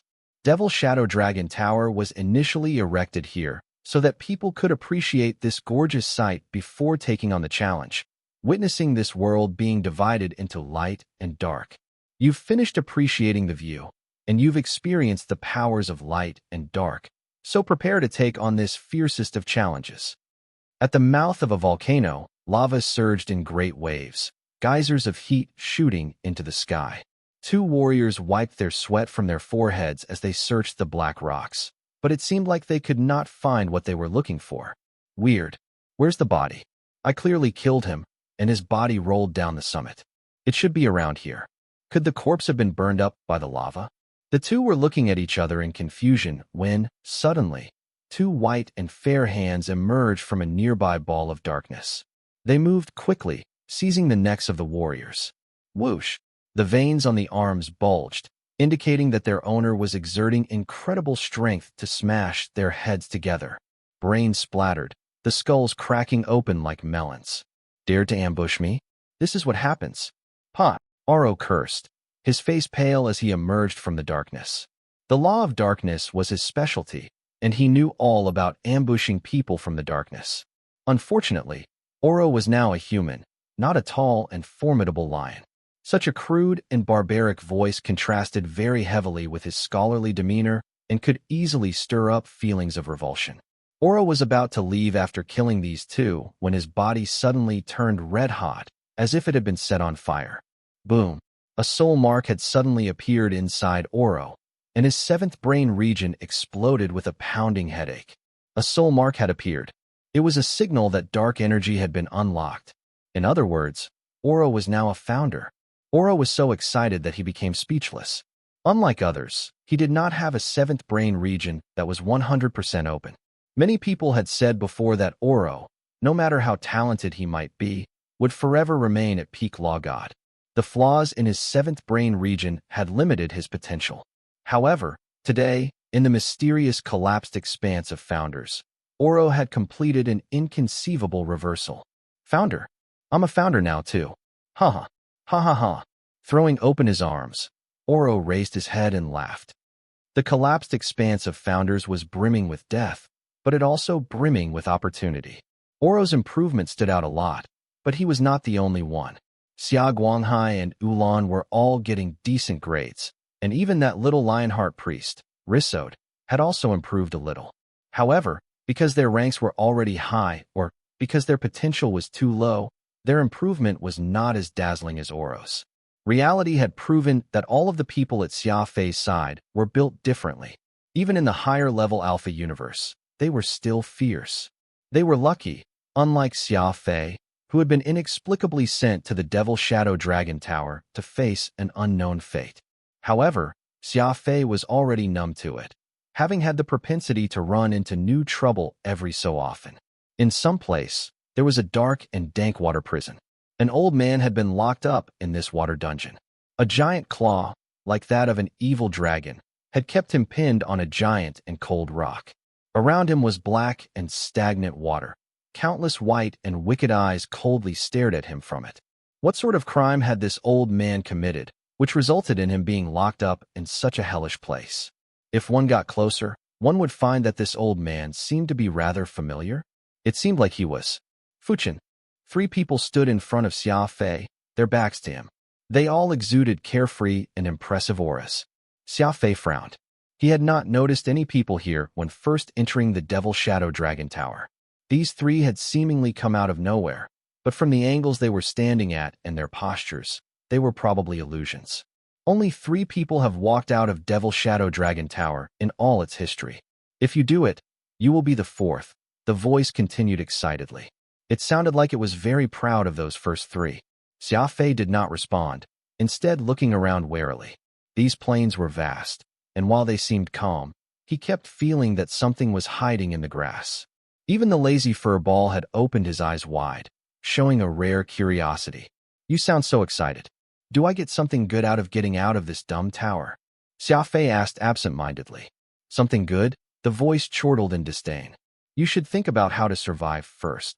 After saying that, the voice finally vanished, and at the same moment, a sudden gale swept over the plains. So much dust was kicked up that it was difficult to open one's eyes. In the middle of this dust storm rose a plaintive howl. Although the collapsed expanse of founders only opened once every 1,000 years, it didn't last for long, only a month. It was now the 4th week, and the collapsed expanse of founders was about to close. Gradually, signs of human life began to appear within the domain. According to the rules of the collapsed expanse of founders, the first to come out would all be warriors who had not obtained anything and had only managed to keep their lives. There were also some people who had been completely neutralized by the system and been reduced to ordinary people without any sort of combat strength. Thus, none of those people were particularly happy, and they were mostly sighing. However, there was no need for them to be downcast. They were very lucky compared to all the people who had died. At this moment, many other people were like Xia Fei, facing an unknown future and battling with their backs to a cliff. Xia Fei ascended a narrow stairway with heavy steps. The ceiling was so low that he had to bend down at some points to get through. His face was very pale. It was clear that the week of battle had left him very tired. Turning the corner, he arrived once again at a world created from spatial energy. Again and again, Xia Fei had towed the line of life and death, consuming energy, fighting perilous battles, and killing countless enemies. The protracted fighting had left him rather numb. Furball used this rare moment of peace to clamber up to Xia Fei's shoulder and take a nap. He seemed even more fatigued than Xia Fei. Furball had truly had a tough time. The guy was a slacker, but he had accompanied Xia Fei through all these trials and was now utterly exhausted. Xia Fei didn't have any extra energy to share with Furball, as he only had 14 units of spirit energy left. Energy had always been one of Xia Fei's very important trump cards. Back at the Spiritualist Association, and when he had gained the Origin of Heaven legacy, Xia Fei had obtained more than 3,000 units of spirit energy. 3,000 units. Even a heaven-defying master spiritualist like Fuchin or Ulan had never owned such a vast fortune. No amount of money, crystals, or soul weapons could match up to that amount of spirit energy. Xia Fei hadn't been acting cocky for no reason. That huge reserve of energy was his greatest trump card. 7 days. To survive, he had used up enough energy to buy up half the universe. It was hard to imagine just what had happened in those 7 days. And how had Xia Fei managed to make it out? Sighing, Xia Fei lit a cigarette, using this moment before the battle started to place fur ball on his head and slowly transfer spirit energy to him. Xia Fei couldn't fight without energy, and fur ball, as an energy-type holy beast, definitely couldn't go without it. Xia Fei decided to share some of his remaining energy with Furball. Furball soon began to open his eyes. He shook his little head, indicating that he could endure, and Xia Fei should not waste his spirit energy. As Xia Fei's holy beast, Furball was well aware of the predicament they were in. "You brat." Xia Fei smiled as he scolded Furball. Furball was truly a strange creature. He was normally so crafty and lazy, but when things got serious, he was so kind and understanding. "I really didn't think that you would be able to last until the final level." That voice spoke again, conveying its surprise. Xia Fei pursed his lips. Wasting so much energy, this deal was a huge loss. "If I had known this beforehand, I would have destroyed this stupid tower." The voice laughed and said smugly, "You can't say that. You've obtained far more than that measly amount of energy you paid out.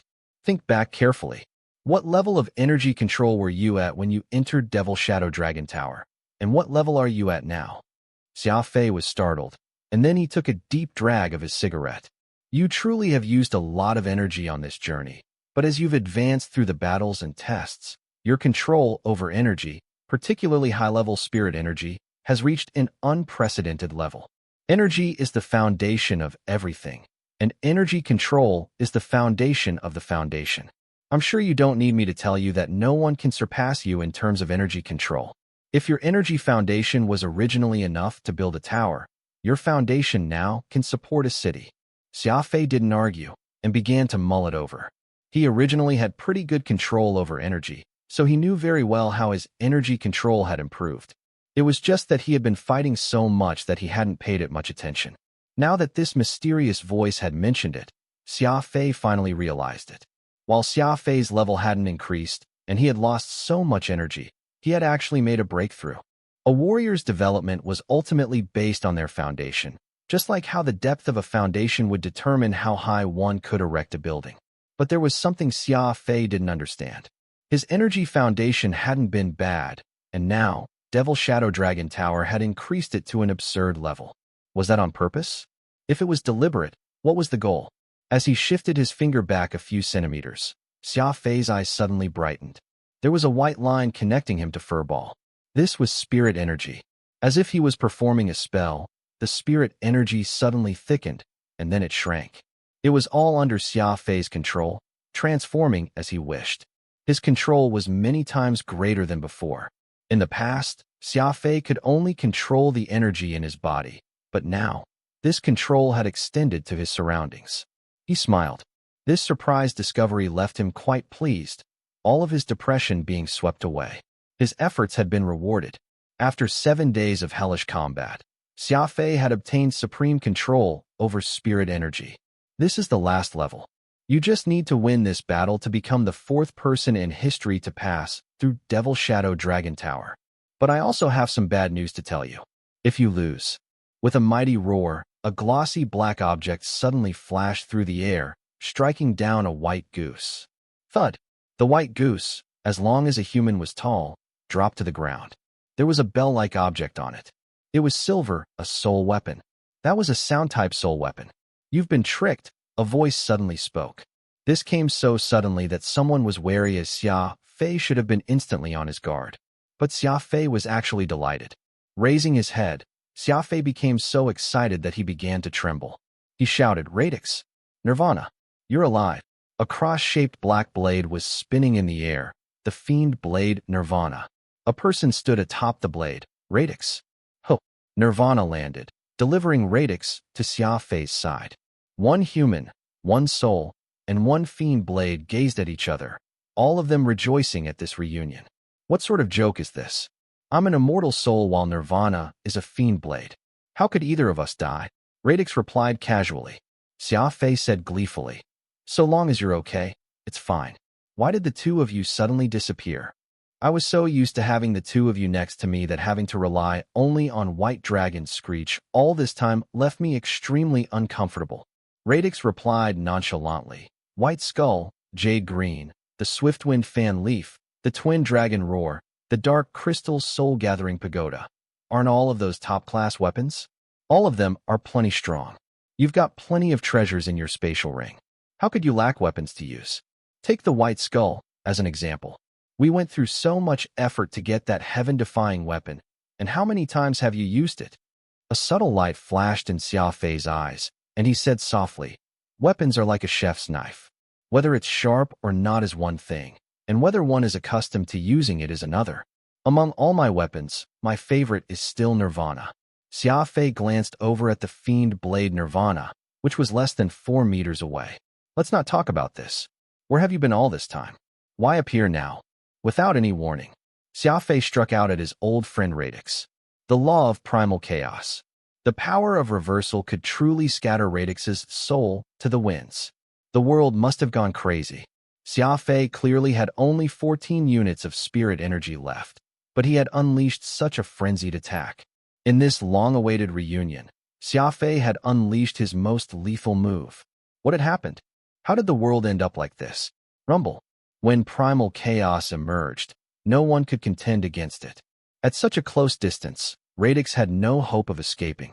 As Xia Fei's attack approached, suddenly an even more domineering energy pushed Radix and the fiend blade Nirvana aside, forcing Xia Fei's howling fist to brush past them.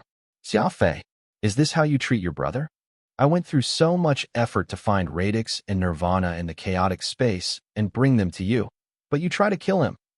That voice roared angrily. I want to kill you as well. What did you do? Forcing Radix and Nirvana to betray me. Xia Fei turned his head and replied savagely. Furball was dumbstruck and was clearly at a loss. After a pause, that voice asked in confusion, how did you see through it? This is really Radix and Nirvana, you know. Xia Fei snorted, speaking in a raspy voice that was brimming with killing intent. Just now, Radix said that the Dark Crystal Soul-Gathering Pagoda was my weapon, but he clearly knows that it had never been a weapon for me at all. I merely use it as an energy crystal. That could work too. Are you a human or a fiend? The voice cried out in disbelief. Not even in his dreams could he have imagined that such a small detail let Xia Fei see through the entire plan. The situation couldn't be any more worse. Radix and the fiend blade Nirvana were actually standing opposed to Xia Fei, and while it wasn't of their own will, Xia Fei didn't have any options, either. The voice exclaimed in surprise. With just that one detail, you were able to determine that Radix is actually under my control. That sort of judgment is truly fiendish. After a pause, the voice added, in truth, I can't be blamed for this. You were the one who sent your own weapon into chaos. It's not like anyone made you dabble in so many things, even learning fiend laws. Alas, you have no idea that fiend laws and ordinary laws simply don't get along. I'm just using your own things against you. It's just that simple. This is a kind of counterbalance, and also a kind of test to see how you do without your most powerful and most familiar weapon. I have to admit that you still possess impressive combat power without Nirvana, which is why you have the right to stand in this Devil Shadow Dragon Tower. The test of Devil Shadow Dragon Tower's final level was Nirvana and Radix. You don't have much energy left, and your opponent is your friend and familiar weapon. I'm looking forward to this ultimate match. It's only in an extreme situation like this that I can understand where your bottom line is. Whoosh. As the voice finished speaking, something seemed to fly off, and the battlefield fell silent. Xia Fei lit a cigarette and looked at Radix and Nirvana with a complicated gaze. The situation was very clear. Xia Fei had to fight a decisive battle with Nirvana, whether he was willing or not. The Devil Shadow Dragon Tower was truly an eerie place, and the last problem it had presented was ruthless to the extreme. Xia Fei placed a hand behind his back, his expression very calm. And on the other side, Radix seemed very dejected. To tell the truth, he had already done everything he could to hint to Xia Fei that he was being controlled. Thus, he had done his duty and upheld his loyalty as a guard of the Aurora clan. The Fiend Blade Nirvana was quite restless. High-grade weapons had their own intelligence, and while Nirvana hadn't resisted as fiercely as Radix, it still sensed that something was wrong. It constantly flew in circles, seemingly growing more and more concerned. Suddenly, Radix froze as if he had received an order. He then frowned and sternly said to Xia Fei, "If I don't act, the clan will be dragged in." "Understood," Xia Fei said lightly. His face didn't show anything, but the hand hidden behind his back had clenched into a fist, his fingernails about to dig into his flesh. Xia Fei had always been a loner and hated being ordered around, but this devil shadow dragon had forced Xia Fei to attack his own hands and feet. This had violated Xia Fei's greatest taboo. Calm down. Calm down, Xia Fei warned himself, but the flames of anger still ignited in his eyes, which turned red like a volcano, on the verge of eruption. "I'm sorry. I'm about to attack," Radix whispered. Whoosh. Radix disappeared, merging into the Fiend Blade. He was an immortal soul, and he had been living in Nirvana for some time now. Rumble. Under Radix's command, the fiendish blade Nirvana lunged forward. Without Xia Fei's control, it was no longer light and nimble, instead becoming fierce and savage, charging around everywhere. Xia Fei chose to dodge. He didn't have much energy left, and the Fiend Blade Nirvana's expertise was in absorbing energy. Let alone being hurt by Nirvana, even using White Dragon's Screech to block it would instantly allow Nirvana to absorb much of his remaining energy. There was nothing he could do about it, for the Fiend Blade had always been abnormal. This could be considered the most problematic situation Xia Fei could possibly imagine. It wasn't just White Dragon's Screech. Even if it was Peacock Blue or Furball, Xia Fei couldn't use a single one of the weapons available to him. Peacock Blue was linked to Xia Fei's right arm, so Nirvana absorbing its energy was the same as absorbing Xia Fei's energy. Furball was an energy-type holy beast, so Nirvana was his mortal foe. Dodging was the only option. Rumble. The Fiend Blade Nirvana was quite violent, its every strike causing the ground to shudder. Countless pieces of debris exploded in every direction. Fortunately, Xia Fei moved very quickly, and his movement technique was very swift. The Fiend Blade Nirvana could threaten Xia Fei, but it couldn't catch up to him. This place was full of stones, each one about half of the size of a soccer ball. They were like eggs laid by some giant beast, scattered around all over the place and possessing rough but uniform exteriors. This terrain wasn't actually suitable for dodging, as even the heaviest stone couldn't block the Fiend Blade Nirvana. Once the boulders shattered, sharp pieces of debris would fly around like little knives, presenting quite the threat to the swiftly evading Xia Fei. The legendary armor Celestial Soul Warning had suffered significant damage in his previous fights, and it was covered in scars. A fierce attack could obliterate it at any moment. The battle started with an overwhelming advantage from the very start, but alas, Xia Fei wasn't the one with this advantage. Rather, it was Radix and the Fiend Blade Nirvana, Xia Fei's strongest combat combination, who had it. Even without Xia Fei's control, they were still extremely powerful. One frenzied attack after another left Xia Fei with barely any time to breathe. All he could do was rely on his speed to constantly move around. Oh whoa! Furball lost patience. Holy beasts had their dignity, and Furball couldn't remember the last time he had felt so suffocated. In short, he was in a rage over being suppressed. His little eyes glared, and he flew into the air and prepared to use the Shatterstar Strike. Whoosh! Xia Fei leaped off the ground, grabbed Furball, stuck him under his armpit, and prevented him from taking such a risky action. Furball was naturally very angry, for he felt that if he didn't risk it all, Xia Fei would forever remain on the back foot, which was something he never wanted to see.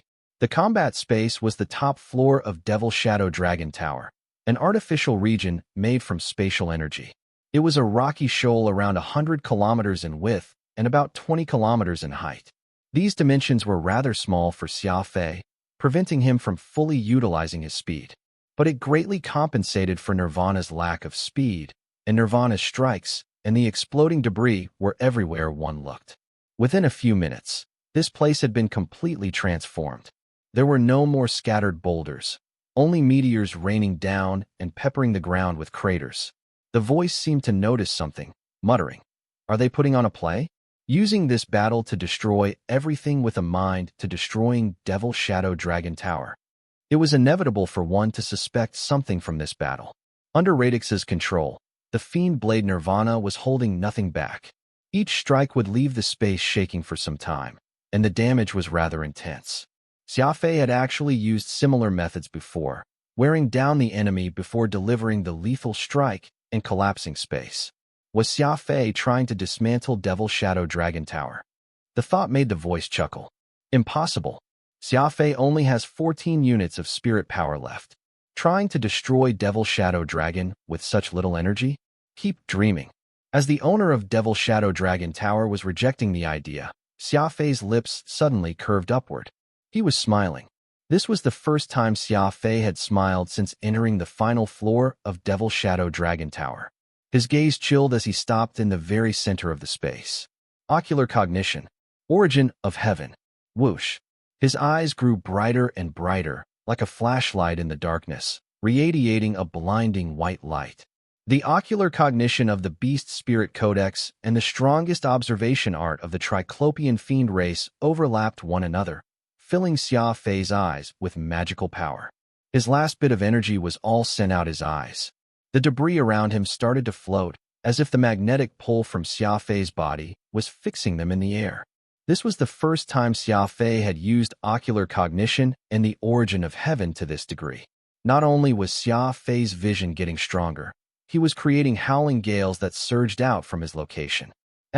What is he trying to do? Was it really worth it to use so much energy on ocular cognition? The owner of Devil Shadow Dragon Tower had countless questions. A second later, Xia Fei stroked a finger across his spatial ring, taking out a white weapon. The White Skull. This was the last weapon Xia Fei had made in the Law Realm. It was a fusion of thousands of high-rank weapons, like the Dragon Scale Hecto Slasher and the Ode of 100 Spirits. Xia Fei neither liked nor disliked the White Skull. It wasn't because it lacked power, but because he simply had too many weapons. Nirvana, White Dragon Screech, and Peacock Blue were all strong to a horrifying level, so Xia Fei had barely used this weapon. Xia Fei was finally using the White Skull. Was it finally time for this weapon to show its power? Xia Fei's left hand clenched into a fist, and his arm made a sublime arc through the air, light and nimble, but brimming with the power of the law of primal chaos. The heavens and earth paled in shock. No one could have imagined that Xia Fei would destroy his own weapon. Rumble. If someone had been standing outside Devil Shadow Dragon Tower, they would have seen the entire pagoda fiercely shudder at the moment the White Skull exploded. What level of power was that? As a top-class weapon, though the White Skull didn't have some particularly outstanding battle record, it had proved the value of its existence solely through a savage storm that could tear apart space. It instantly became clear that Xia Fei wasn't targeting Radix or Nirvana, but this imposing tower. This was the true power of the Triclopean Fiend race's origin of heaven. The law of primal chaos had the power to violently reverse the heavens and earth, and the origin of heaven allowed this power to be maximized. With the help of the origin of heaven, Xia Fei was able to quickly find the energy node of the weapon and destroy it, using the explosion from the destruction as his method of attack. And that attack wasn't without a target. Xia Fei was currently standing on the weakest part of Devil Shadow Dragon Tower. If he could break this part, Devil Shadow Dragon Tower was certain to fall. Any person or item had some value. Xia Fei didn't have much energy, so it was impossible for him to break Devil Shadow Dragon Tower with his own strength. But he had a spatial ring that contained far too many wondrous weapons. Rumble. There was another boom as the Aurora clan's sole weapon, Jade Green, and the Inverse race's Swiftwind Fan Leaf both exploded. This method of attacking was like throwing grenades. The soul weapons would be thrown and destroyed, and their explosive power would batter away at Devil Shadow Dragon Tower. This was an insane course of action, as each soul weapon was extraordinarily valuable. But Xia Fei was destroying them without even blinking. Everything had a price, and Xia Fei was a madman who didn't care about prices. Anyone who makes me unhappy shouldn't even dream about being happy. Xia Fei bellowed madly, his eyes red with bloodlust. Rumble. Another soul weapon was destroyed. The Devil Shadow Dragon Tower shuddered. Rumble. Intense collisions made the so-called invincible pagoda tremble. From the outside, it was possible to see several small plumes of smoke rising from the top floor of the pagoda. It was a sign of just how fierce Xia Fei's attacks were. What are you doing? Stop. Are you planning to destroy my Devil Shadow Dragon Tower, even if it makes you broke? I can just let you pass. The voice resounded, though its owner was no longer as composed. It was now evident that a Xia Fei without energy was just as frightening as before. Like a madman, Xia Fei took out all the weapons he had stored up over the years. Whether it was the White Skull or Golden Soul Eye, he took them all out. They were all treasures that could sweep over the world. Under this savage assault, Devil Shadow Dragon Tower really was shuddering. The moment the individual managing the pagoda saw the situation was bad, he immediately resorted to psychological tactics, trying to make Xia Fei stop his crazy and senseless assault. He took aim at the value of these soul weapons, reminding Xia Fei that the price of using those soul weapons as explosive tools was immense. Too late. Xia Fei made no sign of stopping, yelling, "Everything has its price. You made me unhappy, so even if I have to go bankrupt, I'll make sure that you're not happy, either." Not only did Xia Fei not restrain himself, he grew even more vicious, throwing out those top-grade soul weapons with absolutely no regard for their value. He was avenging every wrong. This was Xia Fei's personality. Xia Fei had never liked recklessly spending money, but he was also no miser. How could a person who pinched every penny achieve great things? When it was time to pay, Xia Fei had never cared about the price. With a mighty rumble, the Devil Shadow Dragon Tower broke apart. The ceiling of the pagoda was blasted into the air, and then a crazy amount of energy began to pour out, like an erupting volcano. The entire area was thrown into chaos. Whoosh! Xia Fei jumped out of the pagoda, the fiendish blade Nirvana in his hand. For some reason, the guardian of the tower had suddenly lost control over Radix and Nirvana, and Xia Fei naturally needed to bring his beloved weapon with him. At the same time, the blue moon disappeared, transforming into a human figure who rushed up to the pagoda. It turned out that the controller of the Devil Shadow Dragon Tower was a high-level matter expert. By pretending to be the moon, he had avoided Xia Fei's search. It was truly a frightening ability. Xia Fei now had a clear look at the person's face. He wasn't all that different from an ordinary person, but his body was entirely blue, which made Xia Fei recall Aquamarine. She had also been a person with very strange blue skin. Could Aquamarine and this person be of the same race? Aquamarine had said before that she had come to Alpha from another universe. If Xia Fei's theory was right, then this person, Devil Shadow Dragon Tower, and the entire collapsed expanse of the Founders were the work of a civilization from another universe. This blue person was very fat and short, barely reaching up to Xia Fei's waist, making him look much like a stool. Glaring at Xia Fei, the little blue man yelled, "What are you gawking at? You scoundrel, you've destroyed my Devil Shadow Dragon Tower. There's too much energy being released too quickly. If you can't stop this energy surge, all of us, together with all of the collapsed expanse of the Founders, will be done for." Xia Fei was startled, and then his lips curved into an unfathomable smile. Xia Fei could naturally see what was happening, and he didn't want the collapsed expanse of the Founders to be destroyed, either. Not only would he not be able to escape, but Oro, Ulan, Fuchin, Xiaguanghai, and Furball would all be doomed, as well. Smiling, Xia Fei sat down cross-legged on the grass, raised his head to the sky, and opened his eyes wide. Whoosh! The energy began to gather over Xia Fei's head and was quickly drawn into Xia Fei's body and his seventh brain region. As he had used too much energy, his seventh brain region was like a dried-up sponge, desperately drinking in all the energy in the area, restoring what it had lost. Furball also opened his mouth wide and excitedly ate up the energy. Peacock Blue quietly spread itself out on the ground, also absorbing energy. There was also the fiendish blade Nirvana. Its attribute was absorption, so it also greedily drank up this energy. In the blink of an eye, Xia Fei and his crew became like four hungry tigers, devouring energy at an astonishing speed. While the blue person was unhappy, there was nothing he could do. After all, he did require Xia Fei's help on this. Devil Shadow Dragon Tower was ancient and contained a vast amount of energy. He alone would truly not be able to clean up this situation. Furball's white fur quickly grew glossy once more, and Peacock Blue and the fiendish blade Nirvana grew much more energetic. On the other hand, the blue person gradually grew weaker as he did his utmost to suppress the energy eruption. He had no other choice.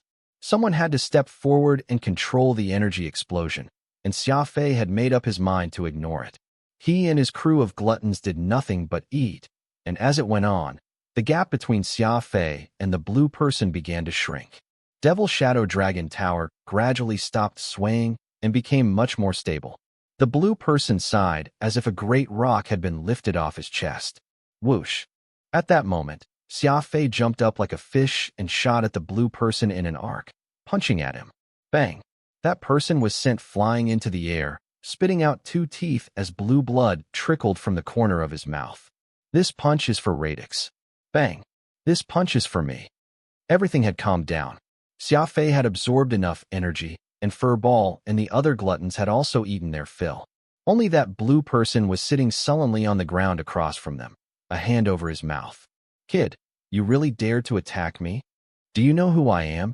The blue person shouted at him. You're lucky I didn't kill you. You put me and Radix through so much suffering that killing you 1,000 times might not be enough, Xia Fei replied coolly, lighting a cigarette. Don't go acting all well-behaved after getting so much. If not for Devil Shadow Dragon Tower, would you have your current control over energy? Just now, you managed to take in 10,000 units of spirit energy, and that's even not counting those gluttons next to you. All of them had massive appetites. When it comes to loss, I'm the one who's suffered the greatest loss here.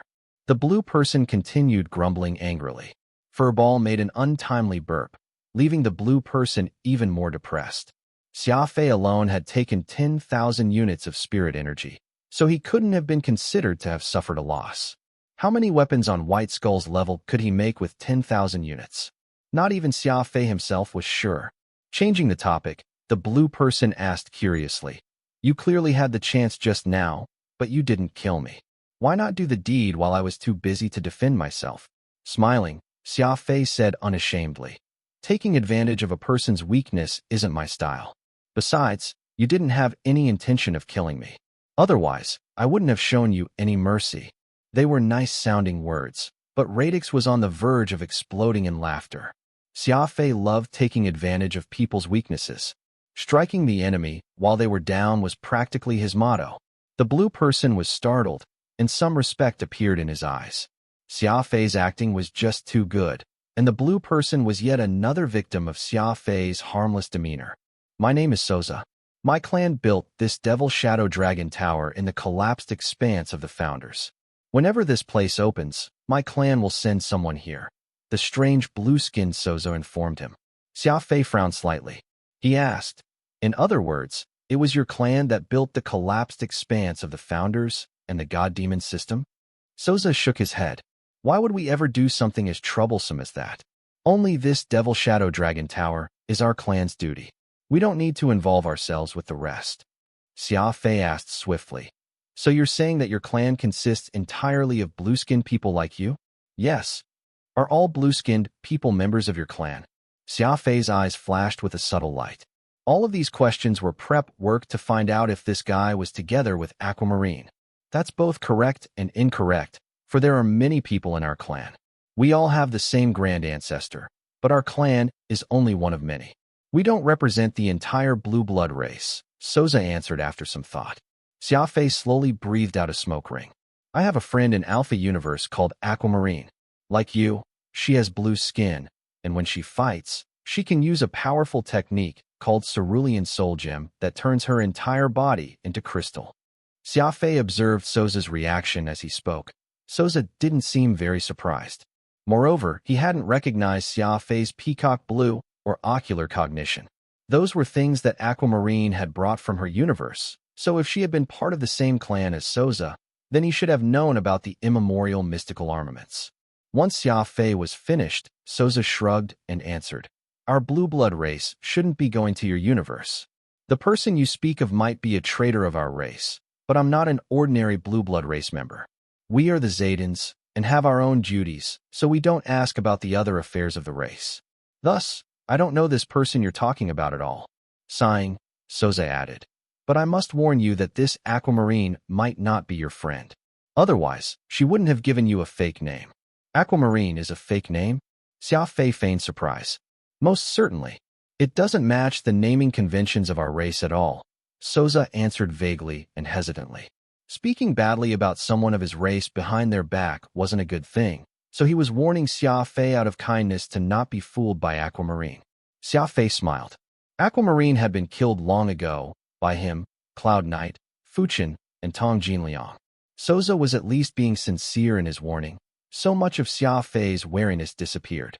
The God-Demon system is itself a major test, but your place is basically a test within a test. What's the purpose for it?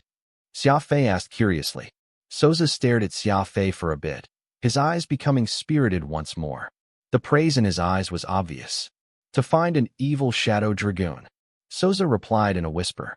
"A devil shadow dragoon?" Xia Fei was puzzled after hearing the name, so he asked, "Devil shadow dragoon? What is that? Is there a purpose for you all to go to the effort of creating the collapsed expanse of founders, involving millions of warriors?" Souza shook his head. "I wouldn't go so far to say that. The collapsed expanse of founders is an even higher-level universe that inspects the potential and strength of lower-level warriors. As for this tower of ours, it is nothing more than just a very small portion of the collapsed expanse of founders.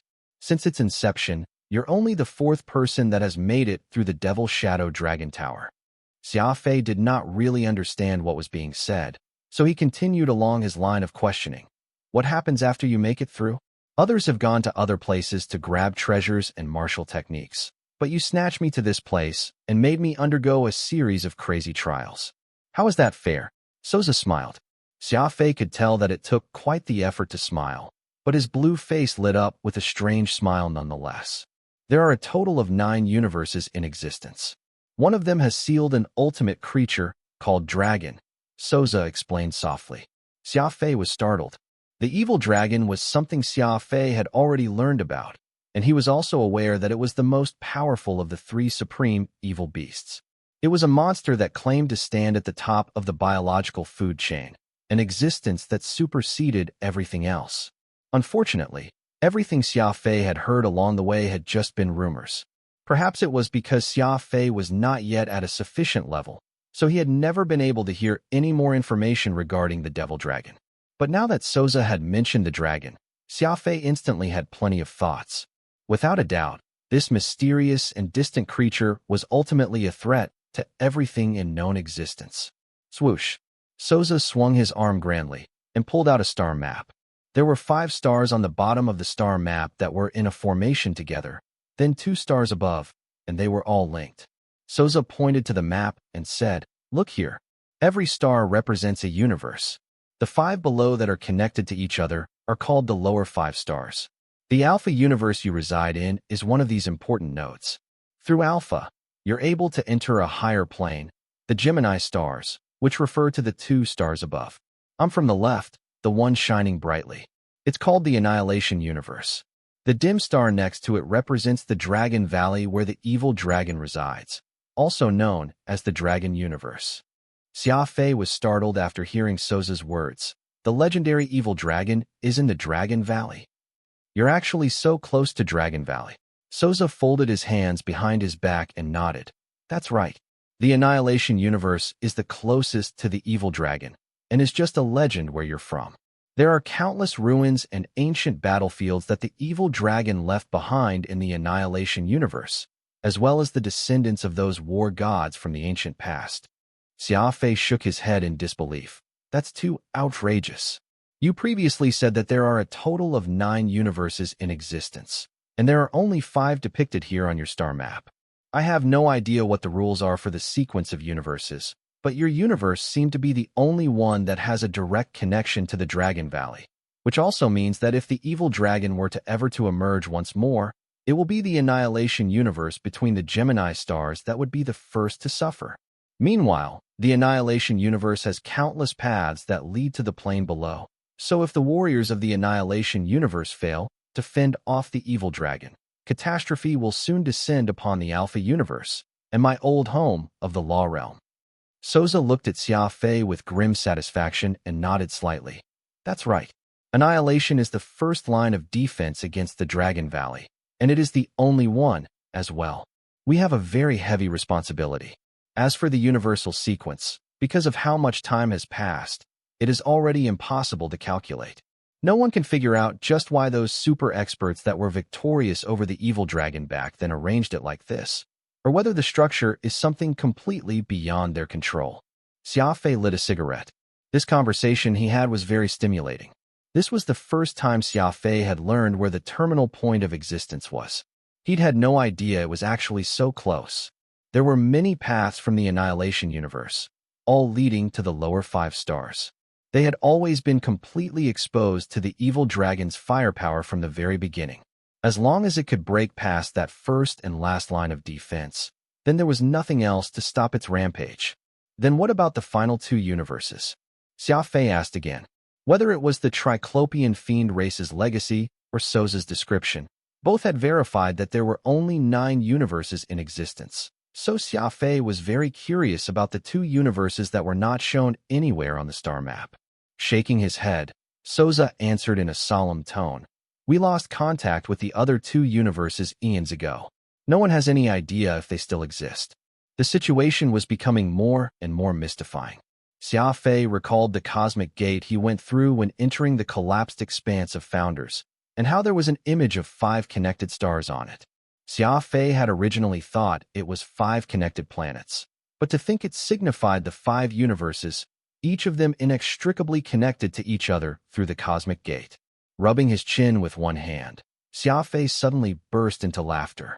What are you laughing for? Souza asked curiously. Of course I'm laughing.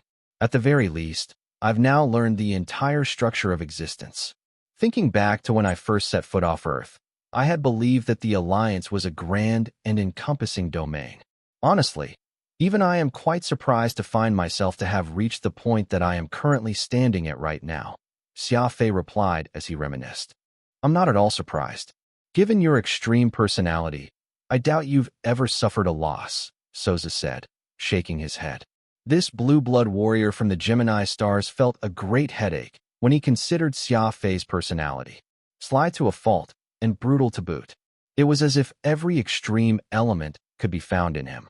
I've suffered some losses here and there, but not much. Most of the time, it is those who provoke me who end up losing out, Xia Fei replied, not in the least bit humble. All right, I almost forgot if you hadn't mentioned it. What is the fiend race you speak of? And the Devil Shadow Dragoons? Souza lifted his head up to look toward the skies and frowned. I'd have told you even if you had not taken the initiative to ask. A very, very long time ago, sapient life forms all worked together and stood up against the evil dragon. Back then, the Fiend race was one such affiliate, and they shared the same battle lines as the Hero Alliance. They were comrades, completely equal. The Hero Alliance was very strong. Humanity had a balance of warriors with both wisdom and strength. Blue Bloods had outstanding energy users. Fiends were the most cunning and unusual hunters, and there were countless other sapient life forms of every shape and size. Everyone worked together, and while we were no match for the evil dragon alone, we were able to emerge victorious because of our numbers. After countless years of extended fighting, the evil dragon's weakness and fecundity gradually had them at the disadvantage, and so the Hero Alliance began to make preparations for the ultimate battle, all in an effort to completely eradicate the evil dragon. The battle started at dawn. The Hero Alliance split into 2 groups, with humanity taking charge of the main force, while we Blue Bloods acted as the reinforcements to the main force. The other group was led by the master strategists, the Fiends. They were in charge of the encirclement. That battle was an unprecedented fight of calamitous proportions. The Hero Alliance was so named because it comprised the strongest warriors from the various life forms. No, every single one who had the qualifications to see this fight could be called war gods, each and every one of them. At this point, Souza was getting animated. It was almost as if that ancient battle was happening right before his eyes. Meanwhile, Xia Fei realized that the battle situation Souza described was similar to the memory the three-eyed fiend war god had left, so it appeared everything was true. Countless war gods were killed every second, and while it was grueling and tough, everyone held an immense passion and hope inside them. That was because each and every one of them firmly believed that the most maverick battle tactician of the fiends would come in swinging at the most crucial moment. He would then lead the entire alliance to their ultimate victory. Alas, the war gods did not end up hanging on for the fiends to arrive, but were all met with disaster. It turned out that the evil dragons also had warriors waiting in ambush, and it was a black, supermassive dragon that no one had ever seen before in their entire lives. Right at that point was when it suddenly dawned on the war gods of the Hero Alliance that they had been betrayed by the fiends. The fiends were not only outstanding warriors and strategists, but they also possessed a fiendish personality that the average being could not comprehend. They were at times crazy, at times crafty. No one could make sense just what those people were thinking, and the Hero Alliance should not have trusted them in the first place. Taking a silent drag of smoke, Xia Fei asked, "So the fiends were actually that powerful, huh?" Souza nodded, "Powerful and immoral." Finally, as the number of men on the Hero Alliance's side dwindled and they were left with no other choice, they could only resort to the most extreme method, paying the price with their lives in the process. They severed the universe and sealed the evil dragons beyond the battlefield. Because the fiends were traitors, the entire Hero Alliance was wiped out. The price they paid was insurmountable, and most importantly, after all the super experts had died, they still failed to completely vanquish the evil dragons. All they did was seal them in the seventh universe. There will come a day when we will have to face off against the most evil beings across these universes, while the super experts that could fend them off are no more any longer. With that, Souza's expression revealed a hint of misery and sadness. After all, he was someone from the Annihilation universe, and was aware of what had actually happened. What he was feeling was only normal. "So what about the Devil Shadow Dragoons?" Xia Fei asked again. Souza coughed and perked up. There were several squads who made up the main force for the Hero Alliance back in the day, and they all shared the Dragoon name. For example, the human squad are called the Holy Light Dragoons, and we Blue Bloods are called the Destiny Dragoons. Meanwhile, the Devil Shadow Dragoon was the original designation for the fiends. Xia Fei was shocked. The fiends' designation. The Hero Alliance were betrayed by the fiends, so all of you ought to hate them deeply. Why would you still keep their name alive? Souza chuckled bitterly. Of course we hate them to the core, but no one could deny that the fiends were the greatest strategists and tacticians among all sapient life forms. Without the fiends, it's hard to imagine just how we could have faced off against the brutal and savage evil dragons. As such, people thought of a solution, which was to pick out the mavericks of all the different sapient life forms and let them take on the codename of the Devil Shadow Dragoons. Unfortunately, the various sapient life forms have all kinds of talents. But how many true mavericks are there? The Devil Shadow Dragon Tower's secret has been hidden in the collapsed expanse of founders for such a long time, and you're only the fourth that has fulfilled its criteria. Xia Fei was left speechless after hearing everything Souza had told him. After all that, Souza and his people had gone through all this trouble all for the sake of letting him, a human, take over the vacancy left by the fiends? Xia Fei could no longer hold back his laughter as he blurted out, "After all that, you want me to take over the mess that the fiends left behind?" Souza wrinkled his brow and replied solemnly, "How could you call it a mess? The four Grand Dragoons each have their own expertise and their role in the battle. Right now, the new Hero Alliance lacks the power of its Devil Shadow Dragoon, which makes it no different from a lame, three-legged horse. How could we hope to defeat those evil dragons? The entire alliance views the re-establishment of the Devil Shadow Dragoon as a matter of great importance, and every powerful clan in the alliance was sent to accomplish this task, searching throughout the Annihilation universe, and even going to the lower 5 stars universe to search for a suitable warrior. We of the Zaydans were placed in charge of this location, the collapsed expanse of founders." Xia Fei pouted. "It's been so many years, and your clan has only managed to choose 4 candidates, and that is only including myself. That is a depressingly low rate of efficiency." Souza waved his hand dismissively. Xia Fei, don't forget how important this is. The Annihilation Universe is the plane above the 5 connected stars universes, and there are a lot of warriors there. They are already the descendants of the original Hero Alliance, and their combat strength far exceeds what you find here in the Alpha Universe. You've been chosen despite only having 4 soul marks. You must know that most of the candidates that are selected from the Annihilation Universe are an entire level higher than you. Xia Fei nodded silently. According to Souza's line of thinking, becoming a Devil Shadow Dragoon was not an easy feat, as Xia Fei had found himself abruptly pulled to the same battle lines as those experts from the Annihilation Universe. Annihilators. Xia Fei had heard Aquamarine mention that name before. They were the peak experts who knew how many times stronger than Founders. It remained unknown if there was a war god at the Annihilator level out here anywhere in the enormous Alpha Universe. The fact that Xia Fei was given the chance to fight alongside such super experts meant he really should not be picky about the circumstances. After a pause, Souza spoke up again, and what he said pushed the already tempted Xia Fei right toward the brink of excitement. Devil Shadow Dragon isn't just a designation. Though the fiends have since been rendered extinct, they left plenty of precious treasures behind. If one day you do attain the title of a Devil Shadow Dragoon, you'll be able to obtain the wealth the entire race left behind. The fiends were known for being weird and adaptive, and the soul weapons they used are all considered first-rate due to how extremely unique they were. Just think about it. This is a treasure trove that an entire sapient race had accumulated as a whole. Zing! Xia Fei's eyes instantly sparkled. He had always liked unique martial techniques and weapons, and he hated those generic items that lacked any personality whatsoever. Becoming a Devil Shadow Dragoon to obtain the legacy the fiends had left behind? That suited Xia Fei's appetite perfectly. Who cared that they were the fiends? Being able to eliminate his enemies made them the greatest race. Say no more, I'm in. Xia Fei waved his hand resolutely.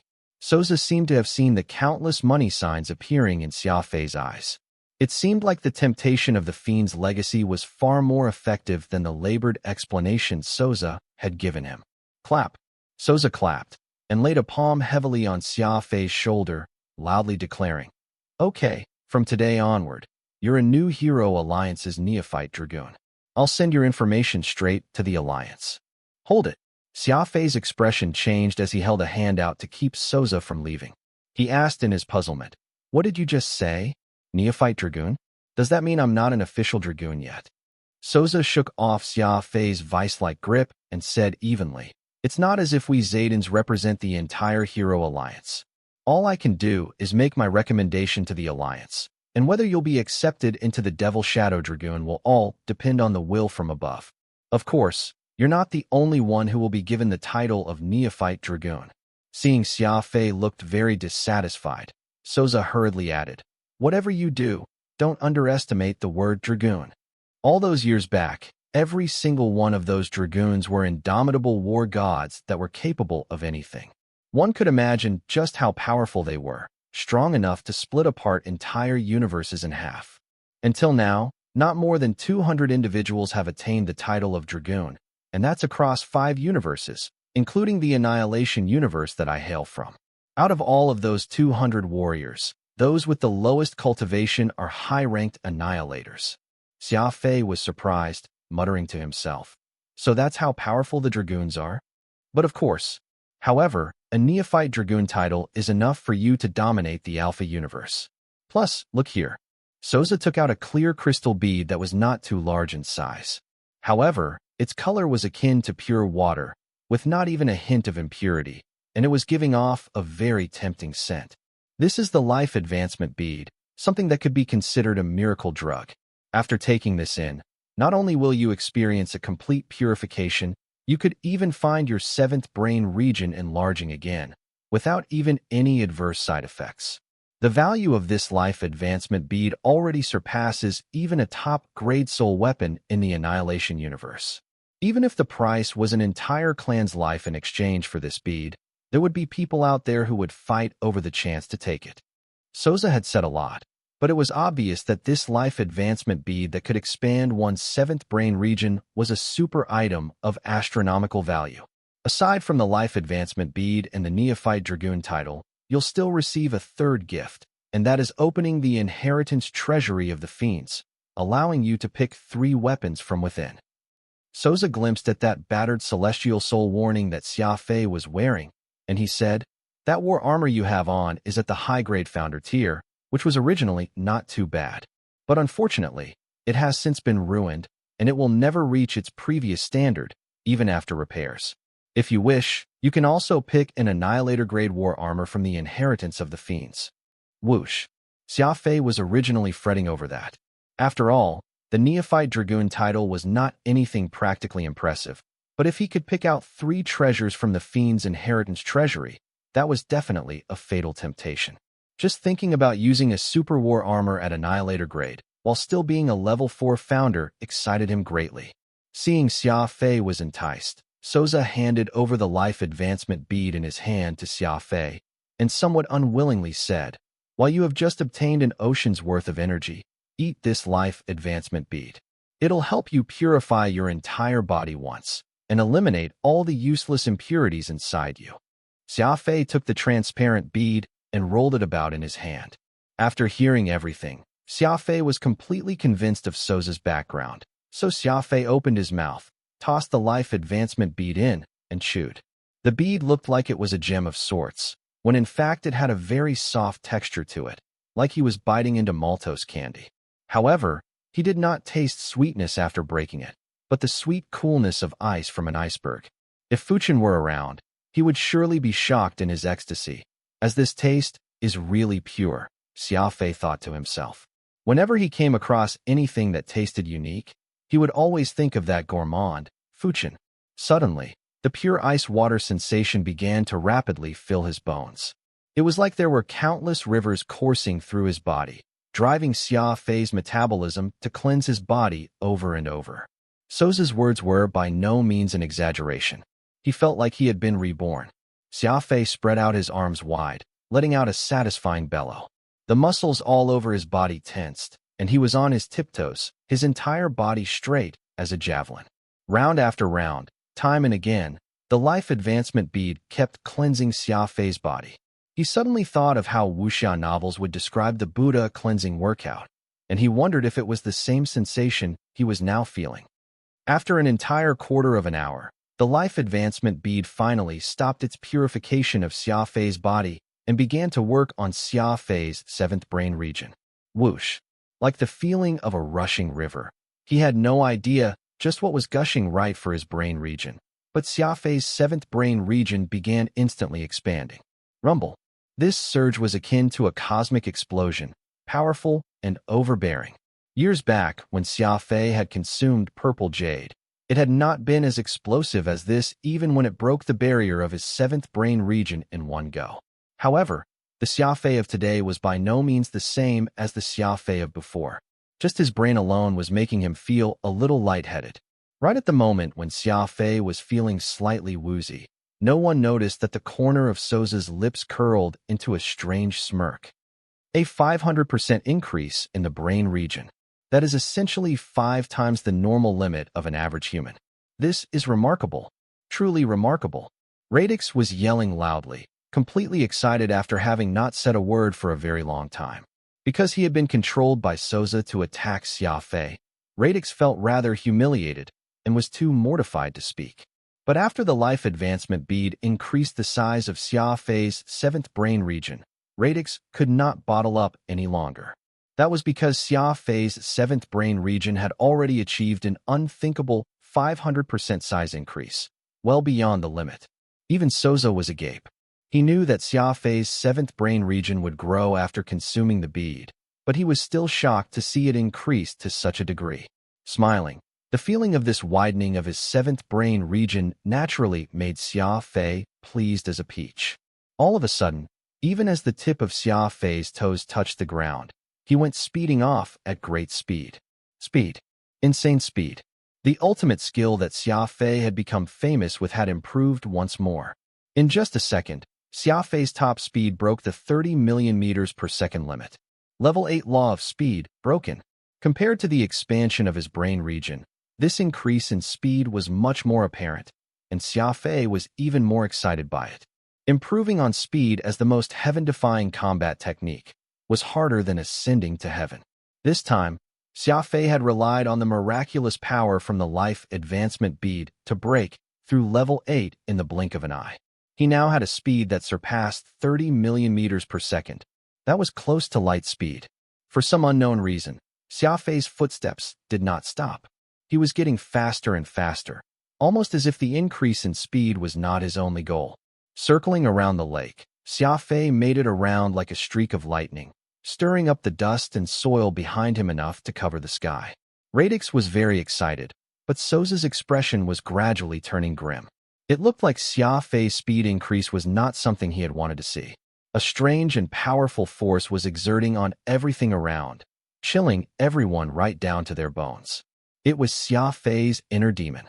Radix's expression turned from pleasant surprise into even greater elation. He hoarsely croaked, "Could Xia Fei? Don't tell me." Kaboom!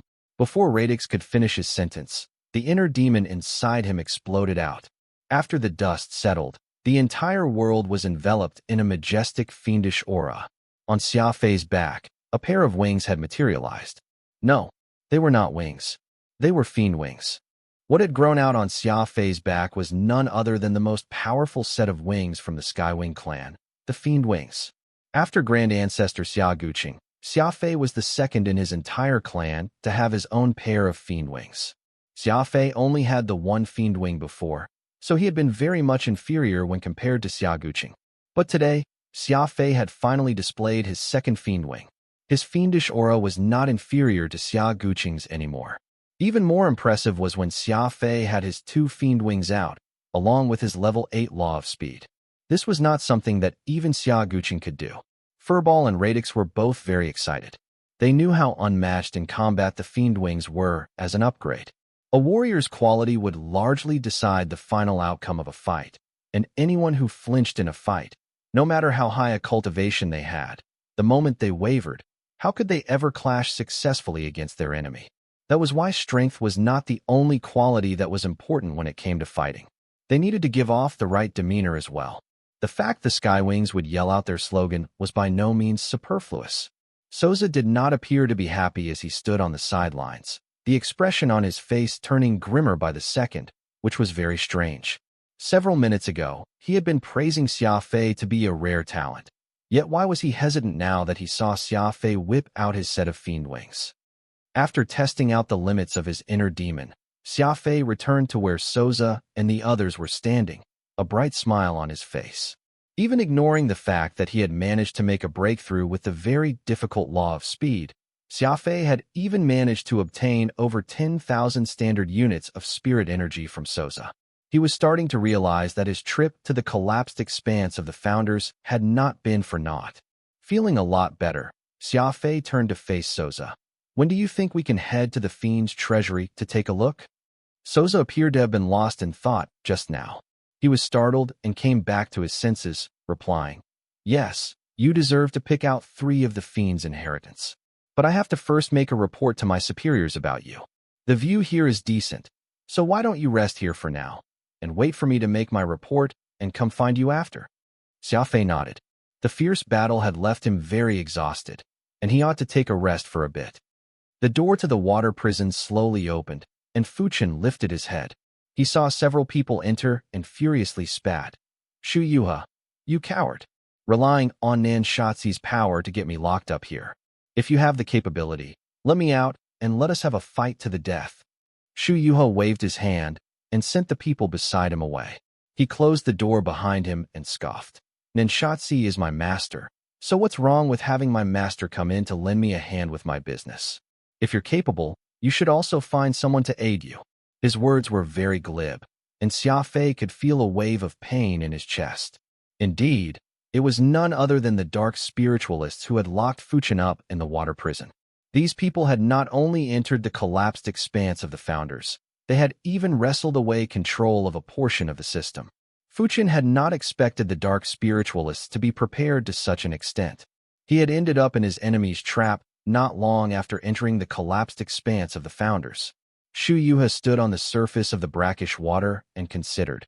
"My master said that though you spiritualists are considered the elites, so if you're willing to submit to my master, everything is up for discussion."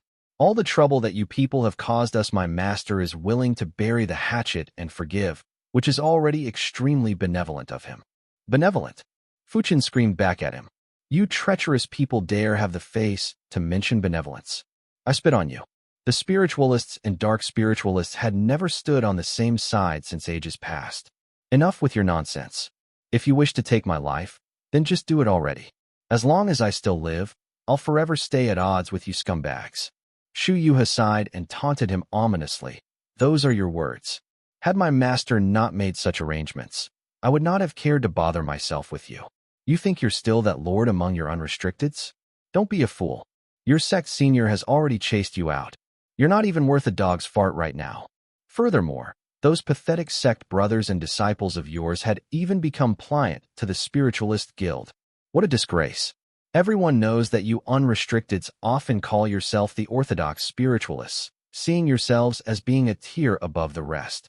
Yet now, you're nothing more than a puppet for the spiritualist guild. Considering such matters, you unrestricteds aren't anywhere near us dark spiritualists. At the very least, we did not turn into the guard dog of the guild. Those words made Fuchin's face turn purple, and he was trembling with rage. Shu Yuha threw open the heavy metal doors and left, just as Fuchin coughed out a mouthful of blood. The exclusive soul of Fuchin's appeared once Shu Yuha left. Wraith looked at Fuchin, seeming a bit heartbroken. Why must you suffer so? Just let his words go in one ear and out the other. Shu Yuha has always been an extremely petty man, and now that he holds the upper hand over you, of course he's going to try and humiliate you. Fuchin gritted his teeth and hissed. Humiliating. Absolutely humiliating. Unrestricteds, spiritualists of purity, purple jade, and dark spiritualists. Out of us four, we are the only ones who have given up our dignity and capitulated to the spiritualist guild. What utter humiliation, Wraith said grimly. Speaking of which, that was not because of you. It was all thanks to your disciples and your senior setting you up, forcing you to secede on the spot. Otherwise, the unrestricteds would not have entered such a state. Thinking about it now, Xia Fei isn't a bad choice. If we had a few more stubborn souls like Xia Fei in the sect, it wouldn't have at least been taken over by others. Fuchin heaved a long sigh. After he had been expelled from the unrestricteds, he had always been searching for someone to take over his mantle. It was only that merciless nature of Xia Fei that kept him hesitant. With how the chips have fallen at this point, it is too late for us to wallow in our regrets. Nenshatsi won't be letting me off, and it's even less likely for Shu Yuha to do that. If I was given a chance, I'd definitely transfer everything I know to Xia Fei. Fuchin sighed again. I'm afraid I won't have the chance to do that this time. With that said, Fuchin shut his eyes. The melancholy he was feeling swirled in his thoughts as silence overwhelmed him. Xia Fei was completely unaware of just how much danger Fuchin was currently in. Fuchin and Ulan were among the top 10 strongest individuals out of everyone who had entered the collapsed expanse of the Founders. Even if Xia Fei was worried for Oro and Xia Guanghai, he would not have been worried for the two spiritualists. Souza left Xia Fei and swiftly transported himself back to his home in the Annihilation universe through the spatial traversal system. He went searching for the Blue Blood Zayden clan's leader, Roderick. Roderick was a lot more normal-looking than Souza. He was almost 2 meters tall and extraordinarily burly. He even had a very grand blue beard extending proudly from his chin. Souza related his encounter with Xia Fei to Roderick. The moment Roderick heard that there was a qualified Devil Shadow Dragoon in the collapsed expanse of the Founders, he was thrilled. But the expression on his face turned puzzled, as if he was baffled by something. Roderick slapped his thigh in disbelief and asked, You said this warrior by the name of Xia Fei not only did not lose his inner demon after consuming the life advancement bead, it instead became even stronger? Souza nodded. It is as you said. According to the rules, the life advancement bead I gave him ought to have cleansed him of his inner demon. After all, there are too many people who are prejudiced against the fiends, and if Xia Fei were discovered to possess that fiendish ability, there would be many who would start pointing fingers at him behind his back, so I figured it was best to just get rid of it completely. That was why I gave him that precious life advancement bead that you initially gave me. His 7th brain region width not only expanded to 500%, which was a good sign, but it even improved his fiendish law of speed as well. Roderick nodded, his eyebrows knit together. This is indeed rather strange. The law of speed is extremely difficult to master, and relying on the energy from the life advancement bead to make a breakthrough isn't impossible. How is Xia Fei right now? Is he past 10 million now? Cultivating speed was very difficult and was truly heaven-defying. Even in the more advanced Annihilation universe, 10 million was still a very major threshold. Roderick felt that it would be fairly impressive if Xia Fei could clock a speed of 10 million meters per second. Souza let out a bitter chuckle. Patriarch, Xia Fei's speed is already over 30 million meters per second. Roderick's face changed drastically as he buzzed in excitement. Over 30 million. Heavens! No wonder you're having such problems dealing with this matter. After all, this is one rare superspeed warrior. Souza agreed. That's right. While those above have said it nicely, wanting to re-establish the Devil Shadow Dragoons so they could assist the main force, the prejudice they have ingrained toward fiends is too great, and they do not want people to learn any leftover legacies from the fiends, either. It would be fine if Xia Fei was just a normal warrior, but given how his speed has already turned into his combat strength, I really do not wish to give up on such a talent. Every level that a speedster advances sees their combat strength increase many-fold. While he may only have 4 soul marks, he already possesses a combat strength that is comparable to a peak founder. I have no doubt that his strength will only increase with time. Roderick appeared to be rather troubled by the circumstances as well. He mulled over the facts before asking. Xia Fei's main strength is speed, but what about his energy composition? Unrestricted soul spirit, a first-rate energy composition, Souza answered promptly. Roderick sighed once more. This is truly quite the hassle. Unrestricteds are an ancient sect among the spiritualists, and they provide some of the best energy support. It seems like his future will be limitless. Speed was Xia Fei's weapon, while his spirit energy acted as the energy that he used to wield his weapon. Energy was the basis of everything under the stars, and only a first-rate energy composition could power a first-rate combat technique. If he had been a warrior who utilized soul energy, even if he was a speedster, he would not have been able to reach that highest apex. That was because the energy he used would not have been enough to push the limits of speed, resulting in a bottleneck. This logic applied much like fuel for cars. No matter how efficient a car's engine was, if its fuel was subpar in quality, there was no way it could ever truly run fast. A warrior needed not just a good martial technique, but they also needed powerful energy to sustain its use. Xia Fei had worked hard, and his speed was heaven-defying. His law of primal chaos was conversely subversive of all things, and even his energy composition was unrestricted. With all these top-tier conditions coexisting, his combined combat strength was more than impressive. Smiling, Roderick seemed to have come to a conclusion as he instructed Souza. The circle does indeed have some deep-seated bias toward warriors that practice fiend arts, but it is not like there's no way they would make an exception.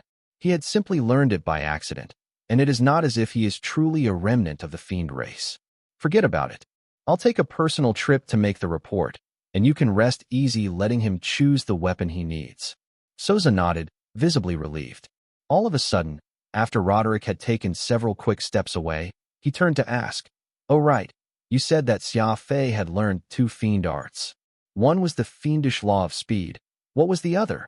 Roderick turned around and asked, "Oh right, you said that Xia Fei had learned 2 fiend arts. One is the fiendish law of speed. What's the other?" Gritting his teeth, Souza answered, "It's chaos." Zing. Hearing the word chaos, the expression on Roderick's face changed completely. He asked in a trembling voice, "You mean the Fiend's King Law, chaos?" "The Chaos Codex, capable of turning black into white." Souza nodded. "That's right." Roderick sucked in a cold breath and said, "I remember clearly that it was we, the Blue Blood clan, who were placed in charge of safeguarding that tabooed manual.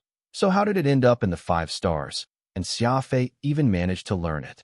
Souza answered, "I did my investigations before coming here. It seems someone in the clan lost the manual and had also lost another codex, the Beast Spirit, as well as the Draconification Encyclopedia, and so on." That shocking series of names made Roderick blow a gasket, anxiously demanding, "Just what is up with the race? How could they have lost such an important inheritance? If anyone were to pursue this matter, people would be in deep trouble. Roderick was extremely angry. Though they were all blue bloods, the Zayden clan were seen as the elites among the blue bloods and were independent from the majority of their race. They were not in charge of the matters pertaining to their race, and at most sent a representative or two whenever they were having a grand meeting of the clans. Now that he had learned that their race had lost such an important codex, while it was not Roderick's fault, he could not rid himself of the connection. Souza spoke grimly after a long pause. It's no use blaming the race, either. What has happened can't be undone, and we Zaydens have always tried not to ask about the matters of the race. If we go around looking for the guilty party at this time, outsiders will surely treat us as a laughingstock. Roderick nodded slightly, agreeing with Souza's assessment. Changing the topic, Souza added, besides, some of these codices were not completely lost. The Draconification Encyclopedia was a manuscript and will be automatically destroyed once read. Meanwhile, the Beast Spirit Codex and Chaos Codex are both in Xia Fei's hands. Xia Fei had indeed read everything Souza had mentioned. The Draconification Encyclopedia referred to the dragon induction formula Xia Fei had found in Aquamarine's laboratory. It was designed to artificially create a great dragon and happened to have been a complete failure. As for the Beast Spirit and Chaos Codex, Xia Fei had already learned them and had even completely cultivated the former. Roderick found this matter to be both hilarious and infuriating. He shook his head slightly and asked, "Doesn't it seem like everything has been monopolized by this Xia Fei?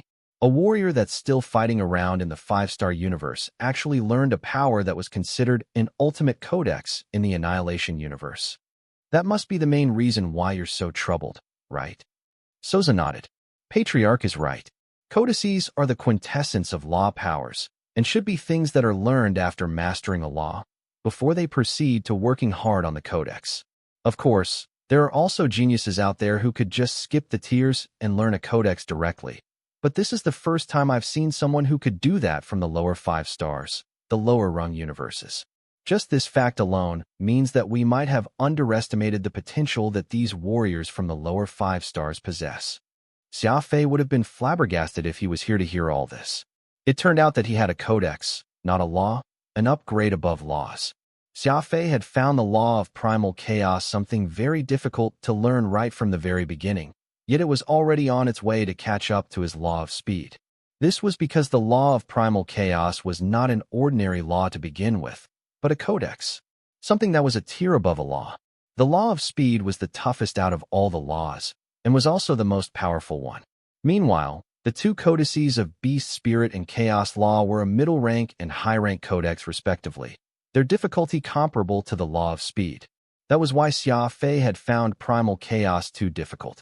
Of course, the Beast Spirit Codex had been a fluke, and it seemed like Xia Fei had been born to learn that codex, and had not wasted too much energy on mastering it. Roderick contemplated all this some more and asked, "How many techniques has this Xia Fei kid learned?" Souza paled and answered in a small voice, "He has learned quite a few." "How many?" Roderick's interest was piqued further as he asked, curious. The Fiend Law of Speed is his bread and butter, and then there's the two codices, Beast Spirit and Chaos. He also has the secret manual of the Three-Eyed Fiend, Firmament Source. Plus, he's proficient with machinery and pharmacology. He has grasped plenty of the little tricks of the unrestricted spiritualist lineage. Roderick's expression grew even more incredulous the more he heard. He gasped, "How is that just quite a few?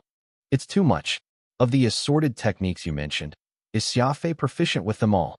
"He's at the very least adept in them," Souza confirmed. Roderick heaved a long sigh and lowered his head to think.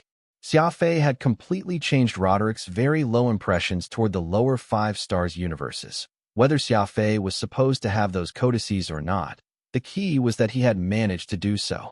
This was definitely something unbelievable. "Perhaps this is an opportunity," Roderick said after taking a good long think, his brow furrowed. "What opportunity?" "An opportunity to change the people's view on the lower 5 stars. Roderick went on. "Perhaps it isn't because the warriors of the lower 5 stars lack talent, but that we fail to give them enough opportunities. Don't make a noise about this matter for now. Just let Xia Fei continue to exist down there." "What do you mean?" Souza asked, somewhat perplexed. "It's simple. No one helped Xia Fei, and he has gotten to where he is solely by his own hard work. The best solution here is to continue feigning ignorance. Let him have free rein. You tried to cleanse him of his inner demon, and that is already going against the greatest law of all, the law of nature. Matters of life and death are predestined and unfathomable. There are some things that no one can ever change. Bring Xia Fei to the fiend's third treasury. I'll say a word to those above, letting them know there's someone of such caliber in the lower 5 stars, and that no one should bother him, Roderick said in a firm voice. It seemed the patriarch of the Zayden clan had steeled his heart and was giving Xia Fei free rein, allowing him to develop freely. We're not bringing him up? Zayden asked, just to be sure. Not at all. He's a perpetually restless person. Too controversial, Roderick affirmed. A single conversation, and Xia Fei had lost his opportunity to move up to annihilation. But Xia Fei had also gained something that was very precious to him: freedom. There was no need for him to see those descendants of heroes roll their eyes at him. He could continue to use his fiend inheritance as openly as he wanted. If Xia Fei was given the choice, he most likely would also choose freedom, without a hint of hesitation. Giving up the heaven-defying laws of chaos and speed? There was no way Xia Fei would be willing to do so. Killing everything and everywhere he went, Xia Fei still had high hopes for them. In this day and age, it mattered not if it was a black or white cat. The only thing that mattered was if it was a good Mauser. Souza returned with a troubled face, only to find Xia Fei quietly seated on the ground, his legs crossed, almost as if he were cultivating. Rumble. Xia Fei suddenly unleashed a black and white glow from within him that could obscure half a mountain. The triangular burst of light shone toward the sky as the black and white color divided itself cleanly into 2 halves. It made for an impressive sight, even from far away. Souza rushed over, exclaiming, "You were promoted!" Xia Fei slowly stood up, worked his muscles a bit, and somewhat excitedly answered, "Yes. I felt like I was bursting with energy while you were away. It was most likely due to absorbing that mystical bead of yours and the overabundance of energy that accumulated in my brain region. I had nothing else to do, so I thought I might as well spend my time cultivating instead. You didn't even tell me how good the energy here was. I managed to forcibly make a breakthrough and attain the level 7 law of primal chaos." Xia Fei knew that Souza was someone from the Annihilation universe and was considered a higher being, so he did not hide anything from him. Here in the collapsed expanse of the Founders, the mystical system had probably already made a clear analysis of everything Xia Fei had learned. Souza pursed his lips as uneasiness crept up inside him again. On the one hand, Xia Fei had managed to break through by his own efforts. The evil Shadow Dragon Tower had nearly been collapsed by Xia Fei, and the reconstruction of the place would definitely cost far more than 10,000 standard units of spirit energy. Of course, Souza was also disgruntled after learning that Xia Fei had used energy seized from the Blue Bloods for his own cultivation. On the other hand, Xia Fei's law of primal chaos was actually a codex. It was the ultimate technique that the fiends had left behind all those years back, and the number of warriors who had comprehended it could be counted on one hand. Xia Fei had no clue just how precious and rare this codex was. Souza knew, but he could not say it out loud, either. With a dismissive wave, Souza said, "Starting at level 7, it is considered to be an advanced power. Between the levels, there will always be a leapfrog growth in power, so the next time you use the Chaos Codex, no, I mean the law of primal chaos, you'll understand what I mean. Come, follow me. We're off to the 3rd treasury right now, so you can pick out the weapons you need." 3rd treasury? Xia Fei crooked his head to ask, a flash of excitement in his eyes. This could not be any plainer. Since there was a 3rd treasury, that meant that there was a 1st and 2nd treasury as well. Souza grunted, "You greedy human. These items that the fiends have left behind can't be used by others, and they won't be running away anytime soon, either. I guarantee, if you concentrate on cultivating, giving it your all to qualify to become an evil Shadow Dragoon, the items inside the 1st and 2nd treasury will sooner or later belong to you, as well." Xia Fei smiled and remarked softly, "That's right. What is mine, and whatever I lay my eyes on will be mine, as well." Souza was not in the mood to argue with Xia Fei. Of course, he could not beat Xia Fei in that respect, anyway. Xia Fei sheathed Nirvana properly, and followed Souza through the spatial transference system. Xia Fei was feeling a lot more secure now that Nirvana was back in his grasp again. Exiting the spatial array, Xia Fei came face to face with a door that towered high into the skies. What a ridiculous set of metal doors, built into a mountain and occupying an entire cliffside. The mountain itself was well over 10,000 meters in height. Fiendish energy emanated from the mountain peak, and the faint sounds of monstrous roars could be heard echoing from above. Anyone could tell at a glance that the place where the inheritance of the fiend race was being kept was anything but ordinary. Xia Fei was taken aback by the view as he gasped. What an atmosphere! Just what is this place? The Thousand Fiend Peak. This was a training ground for the fiends long ago, and now is where the many inheritances of the fiends are being stored, Souza explained. Seeing how relaxed Xia Fei looked, while Souza himself was experiencing a conflux of emotions and thoughts inside him, he could not help but feel that was the reason why Xia Fei had managed to comprehend the fiend's inheritance and thought nothing more of it. Arriving at those tall metal doors, Souza took a stance, drew a deep breath, and thrust his palm out. Rumble. Blue light shone. Souza sent a barrage of palm strikes at the door. Each thrust flickered like light, leaving Xia Fei dumbfounded. Souza was no doubt an expert from a higher tier, as the technique he displayed was by no means hot air. As Souza continued, Xia Fei observed that more than half of the 70-80 palms that Souza was brandishing were feints. He was simply trying to obfuscate that he was really only striking 3 particular points. Each location struck 7 times, totaling up to 21 palm strikes. The moment he was done, a sound exploded from the mountain. The doors to the fiend's third treasury had opened. With a great rumbling, the treasury of the fiend's inheritance finally opened. Xia Fei was stunned. He saw that beyond was a supersized treasury room, with countless weapons and manuals neatly arranged inside, of such an amount that he had difficulty counting them all. Aside from combat equipment, there were also plenty of daily living necessities inside that were once used by the fiend race, such as small shuttles, single-seated mecha suits, and so on. There were even activity cabins used by children for play. Souza coughed lightly. The fiends were by no means an ordinary sapient life form. Their personalities were extremely eccentric, and what they learned was also very strange. The thick fiendish aura that he sensed upon entering the treasury room made him extremely uncomfortable. Head on deeper inside. The items on the outside are less valuable, Souza said as he covered his mouth. Xia Fei nodded and followed along the broad cobblestone path, leading deeper inside. He kept looking around, saying, "You cleared out even the daily living items of the fiends? Looks like they must have harmed you rather significantly."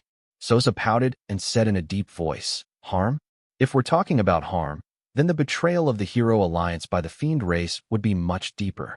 They were all apex experts who would only appear once every who knows how many thousands of years. Because of the fiends, the greatest combat strength that the Alliance possessed was wiped out overnight, and we've yet to recover from that setback even after several 100,000 of years. The strength of the new Heroes Alliance today is not even 10% of what it once was." Xia Fei agreed somewhat with Souza's words.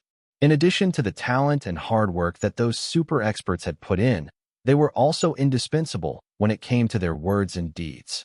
Without those super experts, descendants would have to blindly probe their way through unknown waters, making progress based on their own strength. The difficulty of that would of course be greater than if they had someone guiding them. Besides, we only confiscated everything they owned and brought it all under our control. We did not really eradicate them. Doing it this way is already fairly honorable of us, Souza added. Xia Fei frowned. Since the fiends could still have descendants, why not just pick from among their people to be Devil Shadow Dragoons? After all, that company originally had the fiends as its foundation, so I believe no other race would be better suited for it than the fiends themselves. That's difficult, Souza sighed. A race that was previously traitors would have a very hard time gaining people's trust again. Besides, practically all of the assets that the fiends owned have been confiscated, and they are now made to suffer a life of cold and hunger. You know as well yourself that an outstanding warrior requires an enormous backing of resources. Without any of these assets, the fiends have become even more destitute, and their people are gradually losing the martial prowess they had in the past. The outcome they are in right now is something the people above very much want to see. They do not want them dead, but for them to lose their prowess. That way, the fiends will never be a threat to this world. Xia Fei did not say another word. If Xia Fei had been betrayed by someone, he would have already raised his sword and slain their entire clan. Xia Fei did not feel even a hint of sympathy to the fiends, but was more concerned about what he could obtain from the fiends' inheritance. After walking for several kilometers, they had still not reached the end of the treasury. However, the assortment of items on display here were nowhere as disorganized as when they had first entered. Every item was placed in individual display cases, with the notes on each item more descriptive than the last the deeper they went. The field of vision also opened up too, as the distance between items increased as well. Souza frowned somewhat sadly. I'll accompany you only to this point. Everything inside is an item of note, with plenty of weapons that are of annihilator grade. As for how you make your choice, I'll leave that up to you. I'll just stay here, since the powerful fiendish aura is making my head hurt. Xia Fei nodded nonchalantly and quickened his pace. He could already tell that the most precious items were deep at the end of this enormous warehouse. Whoosh! Xia Fei dashed ahead and reached the end of the room in a flash. It could not be helped. That was just how fast a speedster was with his cultivation. The place looked as if it had been a very long time since anyone had been here. The items were unexpectedly not as well organized as the places he had passed. There were some metal alloy storage racks that had already toppled over. From the signs of breakage, it did not seem like they were caused by people. Instead, it looked like they had fallen because they could not withstand the weight, breaking as a result of the passage of time. Xia Fei was startled. He looked at the storage rack that had already broken in several areas and said, "Looks like the items placed on this rack were very heavy. Otherwise, there is no way for such a sturdy metal alloy rack to collapse like that. Perhaps we can find something here?" Radix asked curiously. "Do you know what you're looking for here?" "Of course not. In any case, the more strange and powerful a weapon is, the better. But first I have to find myself a new suit of war armor. Though Celestial Soul Warning is good, it is too bad that it is ruined now." Souza is right. After suffering so much damage, even if I get it repaired, its defensive capability will be reduced, Xia Fei said, thinking about matters. This was not the first or second time Celestial Soul Warning had been damaged, and like trying to patch up an old shirt, no amount of exquisite skill could repair such heavy damage. Equipment was something very important to warriors, and when it was time to get it replaced, then that should exactly be what should happen. A patchwork repair job would only end up endangering his life. Now that he had been given such an opportunity, Xia Fei was of course not about to let it go to waste. It was just that Xia Fei was not very confident about just what kind of war armor he should be choosing. There were tens of thousands suits of war armor or more to choose from here in this treasury, and Xia Fei was left overwhelmed. It was quite interesting, come to think of it. The equipment from the fiend race seemed to be proportionate to their weight. Many of the racks that contained the high-grade equipment had all collapsed, which just went to show how heavy those weapons and armors were. Xia Fei saw an example on his left side, where a rather ordinary rack, no different from those around, did not appear to be crushed in any sense. In fact, there was not even any significant sag, which would most likely appear if bearing something of weight. Xia Fei smiled. He lit himself a cigarette and made his way over. There were 3 items placed upon the rack. There was a set of silk armor, a flexible metal manacle, as well as a strange circular and flat item, looking very much like a spiral shell someone could find from the sea. Look at their names. Fiend Scar, Fiend Tear, and Fiend Lock. It sounds like a set of 3 items used by evildoers. Their names are plain and unpretentious, Xia Fei smiled. Radix remarked, "Just their names isn't that big a deal, but that armor appears to be made of soft silk, and the manacle and chain of metal, while the shell appears calcified. They don't seem to be a set." There were plenty of set weapons in the world, able to demonstrate astonishingly miraculous effects when used together. However, those sets would usually use the same materials, such as a suit of armor and weapon that were both made with cold steel.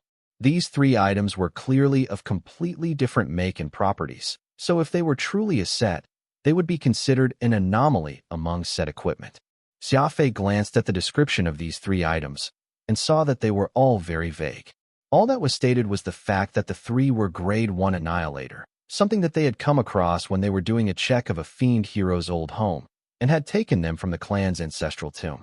They seemed like the burial goods of some old monster. Because their grade was not high enough, they did not make it into the first or second treasury, and were left to gather dust here in the third. These 3 items were not the highest grade items here in this warehouse. Xia Fei had already realized that the highest grade found in the third treasury was at grade 3 Annihilator, with only a scant few around. Meanwhile, there were quite a few items here that were at grade 1 Annihilator. Xia Fei frowned as he reached out to touch that silk armor. The few treasures that he had touched before were all extremely heavy, which was why Xia Fei very naturally put in a bit more force when he reached out.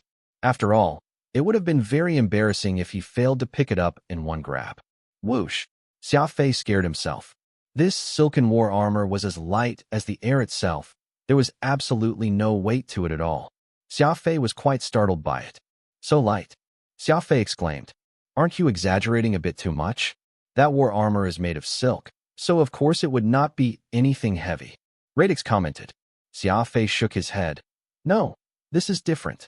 This fiend scar is clearly a lot lighter than silk. With that, Xia Fei proceeded to don the war armor fiend scar. All high-grade armor has automatic alteration, meaning it could freely adapt to the body frame of the user. Xia Fei realized it was a rather comfortable fit after donning it. Unlike other war armor he had worn, there was a tight feel to it, as if he was wearing a silk undershirt, flexible and close-fitting. Isn't this a bit too comfortable? Xia Fei mused to himself.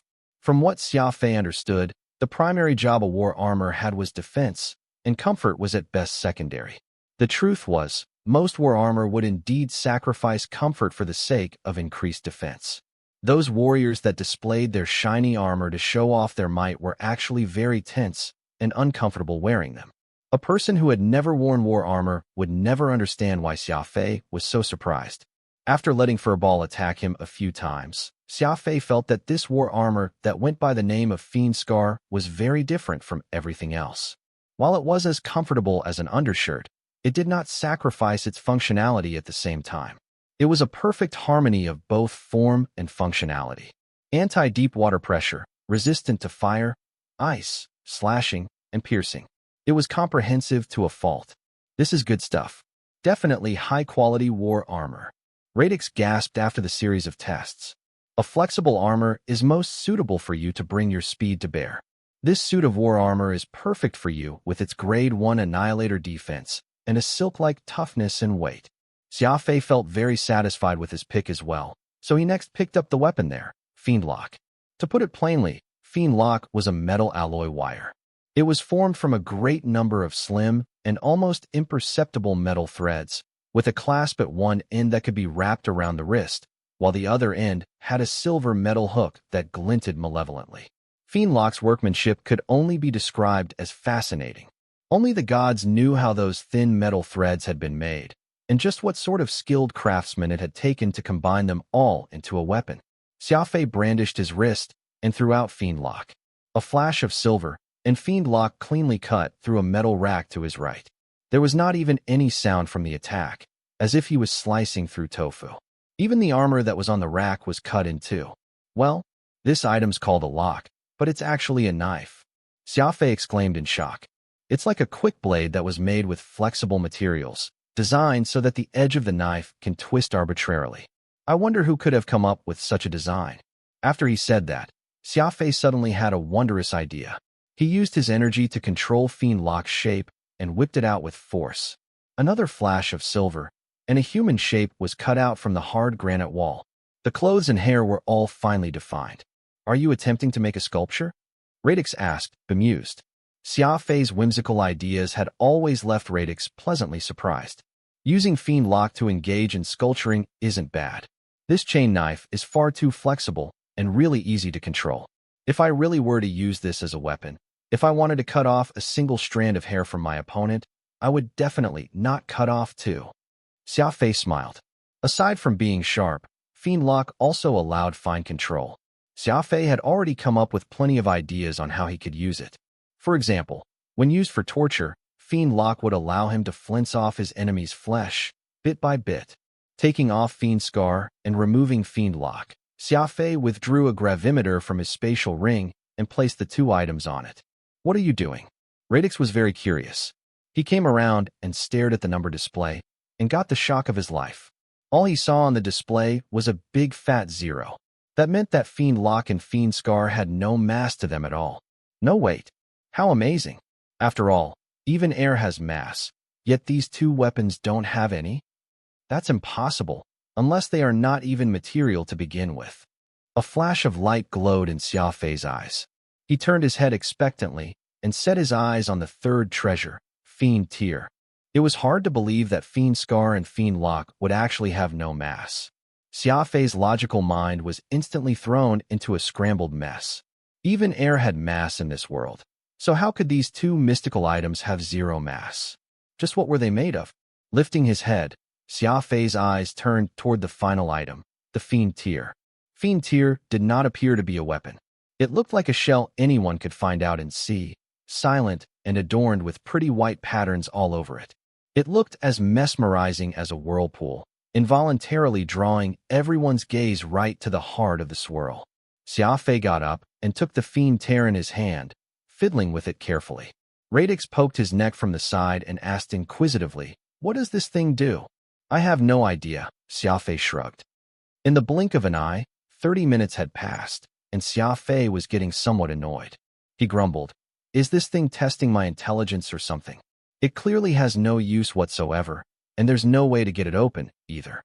Who knows just what is being stored inside?" Radix was snickering from the sidelines. "And I thought that you were a very intelligent person. Who would have thought this little shell would leave you stumped?" Xia Fei rolled his eyes at Radix. "Tone back on your sarcasm. If you're so smart, why don't you have a go?" "Sure," Radix said happily. Just as he said that, Xia Fei saw Radix disappear. He turned into smoke and seeped into that shell through its lip. Understanding dawned on Xia Fei. Radix had already thought this through. He was a soul, and had no corporeal body of his own. Of course he could get into Fiend Tear. Suddenly a bang was heard. Radix came shooting right out of Fiend Tear like a ricochet bullet. "Oh no!" Xia Fei was startled and quickly went to aid Radix. Though Radix was an immortal soul, that did not mean that he was truly a spirit that could not die. It was actually the exact opposite, since the energy power that Radix was the most afraid of was an attack with dark energy. All it would take was being just a moment too slow and he would dissipate into nothingness. Plus, it just so happened that the energy wave that came from Fiend Tear had dark energy mixed in it, which could be fatal to Radix. Not caring about how much energy he was expending, Xia Fei quickly opened his hands and gathered spirit energy in them. As a seldomly seen spiritualist of healing, Xia Fei's spirit energy contained a powerful healing capability and was practically unbeatable when used against the damage done by dark energy. Whoosh! A ray of light shrouded Radix. Nearly dissipated, Radix was like a kite that had become possessed, jerking left and right. It was a good thing that Xia Fei had used enough spirit energy and managed to forcibly protect Radix's soul from harm.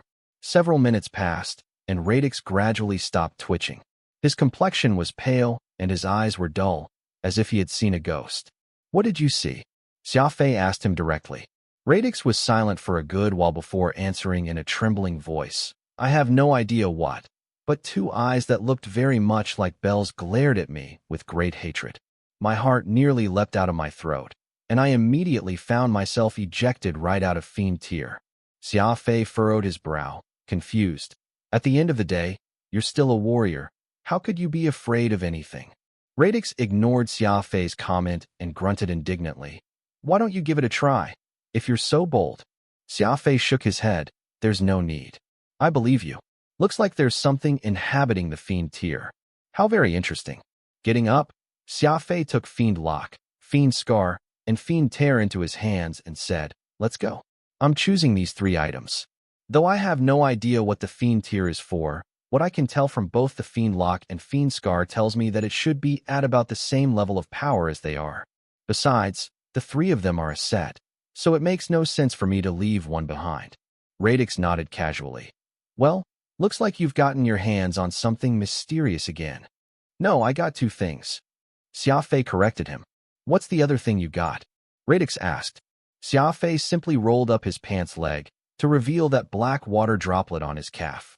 Radix stared at it and gasped in shock. "That's the water mystical armament." "That's right. That's the 6 waters of terror genesis. How did you end up becoming the host for the water mystical armament? Xia Fei proceeded to tell the process by which the 6 waters of terror genesis had latched onto his body when he killed Shui Shinshin back then. After hearing the tale, Radix exclaimed loudly, "This immemorial mystical armament is truly amazing. It has developed in a manner that we've not expected, and now you have to be even more careful, since there's no telling when the other 3 mystical armaments might come find you." Xia Fei shrugged. "What ought to come will come. I just can't imagine how the 5 elemental mystical armaments will transform once they are all gathered together." Radix said nothing more. There were always plenty of secrets on Xia Fei. Taking the 6 waters of terror genesis as an example, it was completely beyond Xia Fei's control, and it had still managed to mysteriously find its way to Xia Fei. What could he have done about it? Oh, that's right. You've yet to tell me where you've been and how you ended up in Souza's control, Xia Fei asked as he made his way back to where Souza was waiting for him. Xia Fei was not in a rush to return and asked Radix very thoroughly about what happened to the fiendish blade Nirvana in him. During combat, when Xia Fei had thrown Nirvana with all his might, it had ended up tearing an opening, and Radix was tossed out into nothingness, along with Nirvana. Radix had no choice but to drift along in the emptiness, until one day Souza found him and proceeded to threaten the lives of the entire Aurora clan, forcing Radix to fight against Xia Fei. The entire process was just a complete jumble in Radix's mind. Souza was the only one who knew about the truth of what had happened, so what that space of emptiness was, how he had located Radix, and just how he brought him back out was where the unknown crux of the matter lay. Souza said that it was because my technique was too much of a mess, so it could very easily create spatial turmoil in extreme situations. I'm afraid that was the reason you were thrown into that empty space. Meanwhile, that space happened to be within the locus of control of Souza and those experts, Xia Fei concluded after some thought. Radix lowered his head sheepishly. In any case, just don't throw Nirvana around randomly anymore. I have no wish to go back to that darkness and end up controlled by someone else. Xia Fei chuckled and nodded. Now that both his speed and his martial prowess had increased, it would naturally be easier for his attack to create a spatial tear, making this a problem that he really had to pay attention to in the future. Souza had already left the treasury by this time, heading outside for some fresh air. The fiendish energy that permeated the place had been unbearable to him. Seeing Xia Fei exit, Souza approached him. He pulled out a device that looked very much like a notepad and gave Xia Fei a once-over. Fiend Lock, Fiend Tear, and Fiend Scar? Are you certain these are the 3 items you want? Xia Fei nodded. Souza waved his hand, and the 3 items disappeared from the catalog. You're not the first to enter the number 3 treasury, but you're the first to choose this 3-piece set. Xia Fei was curious. Are you implying that these 3 aren't good? Oh no, but they are not the highest graded items available in that warehouse. Usually, people will do their best to pick out the best items they could get their hands on. Plus, that item known as Fiend Tier, even now none of us know just what exactly it is, Souza informed him. Xia Fei laughed. There's a saying from my old home, suitability is prime. After all these years after leaving Earth, I still enjoy eating fried bean paste noodles and smoking the cheapest cigarette, nothing else. Some things are just things that suit my taste best, and it's the same for weapons, too. Souza did not make any further comments. Xia Fei's choice was by no means poor. In fact, it was the exact opposite. He was much smarter than anyone else that had come before him. The other weapons from the fiends were heavy, and for a speedster like Xia Fei to pick those heavy items would have been the definition of stupidity. Stowing away the notepad, Souza looked over Xia Fei meaningfully and said, "Okay, our affairs have come to an end here. I need to return to Annihilation. I wish you good luck in Alpha, as well." Xia Fei frowned. "You're heading back on your own? That means I won't be tagging along." Souza coughed twice and interrupted Xia Fei's words. "Don't be so hasty. Your situation is somewhat complicated, and your level has yet to reach the baseline standard in Annihilation. Presently, Alpha Universe is still more suitable for you. Of course, I'll personally come and look for you when it's the right time. Oh right, if you have any needs in Alpha, go look for this person. I have left the method of contact in this Bixia orb. You can use this orb to directly contact the representative for Annihilation in Alpha." Souza explained as he handed over a shiny jade orb to Xia Fei. The orb was rather hefty and seemed to be a specialized communication device. Xia Fei stored away the orb and asked, "Then what about the collapsed expanse of the founders? I still have some friends out there." Souza asked, "Who are they? I'll help you take a look. If you want, I can even go against my duty a little and secretly lend your friends a hand. As for you, it's best if you don't return there anymore. After all, you've already obtained plenty of things that would make others eye you enviously, so you don't have to head back and compete with the other warriors for measly rewards." Xia Fei was speechless. Honestly, he really wanted to return there to vie with the others. In this day and age, who would actually complain about not having too much treasure? Since Souza had already forewarned him, Xia Fei did not bother to argue any further. It made sense when he thought about it. 10,000 standard units of spirit energy, the Fiend 3-piece set, and even Radix and Nirvana had come back to him. The harvest he had made from the collapsed expanse of the founders had been huge. Telling Souza all their names, he even added Zesser Knight and Enzu Knight to the list as well. The old donkey from Venus of Eternal Night had treated Xia Fei well, and so Xia Fei planned to return the favor. Since Souza was volunteering to help, he figured it was a waste not to use him. "Let me take a look," Souza said while he pulled out a screen filled with strange symbols which Xia Fei could not make sense of. "These are your friends?" Souza asked. "Yes." "Amazing," Souza gasped. That person known as Oro had already left in advance, reaching the founder tier, and is able to use dark energy. His 7th brain region has expanded by 200% as well. He was originally someone without any potential to reach founder cultivation, which would have lasted his whole life. But now that his potential has been unlocked, how far he can go from here on out will depend entirely on his hard work and good fortune. The one called Xia Guanghai is about to clear, going up by 1 level. Not bad. He obtained a level 6 soul weapon, so this had been a good trip for him. This lady called Zesser lacks any fighting sense, and the system has failed her. The end result should be a safe exit out of the collapsed expanse of the founders. The unluckiest ones are Anzu, Ulan, and Fuchin. Ulan was too old and too high a level, and basically has no more potential, so the system has given up on him. Anzu picked a very tough route and her life is at stake. And as for Fuchin, Souza suddenly frowned, seemingly a little confused over what he saw the moment he mentioned the name. "What happened to Fuchin?" Xia Fei asked anxiously, a foreboding feeling washing over him. "I'd love to hear from you. Thanks so much for watching. Did you enjoy this video? If you did, make sure to hit that notification bell so you never miss an update. And don't forget to subscribe and give this video a big thumbs up. Your support means the world to me, and I can't wait to see you in the next one. Thank you.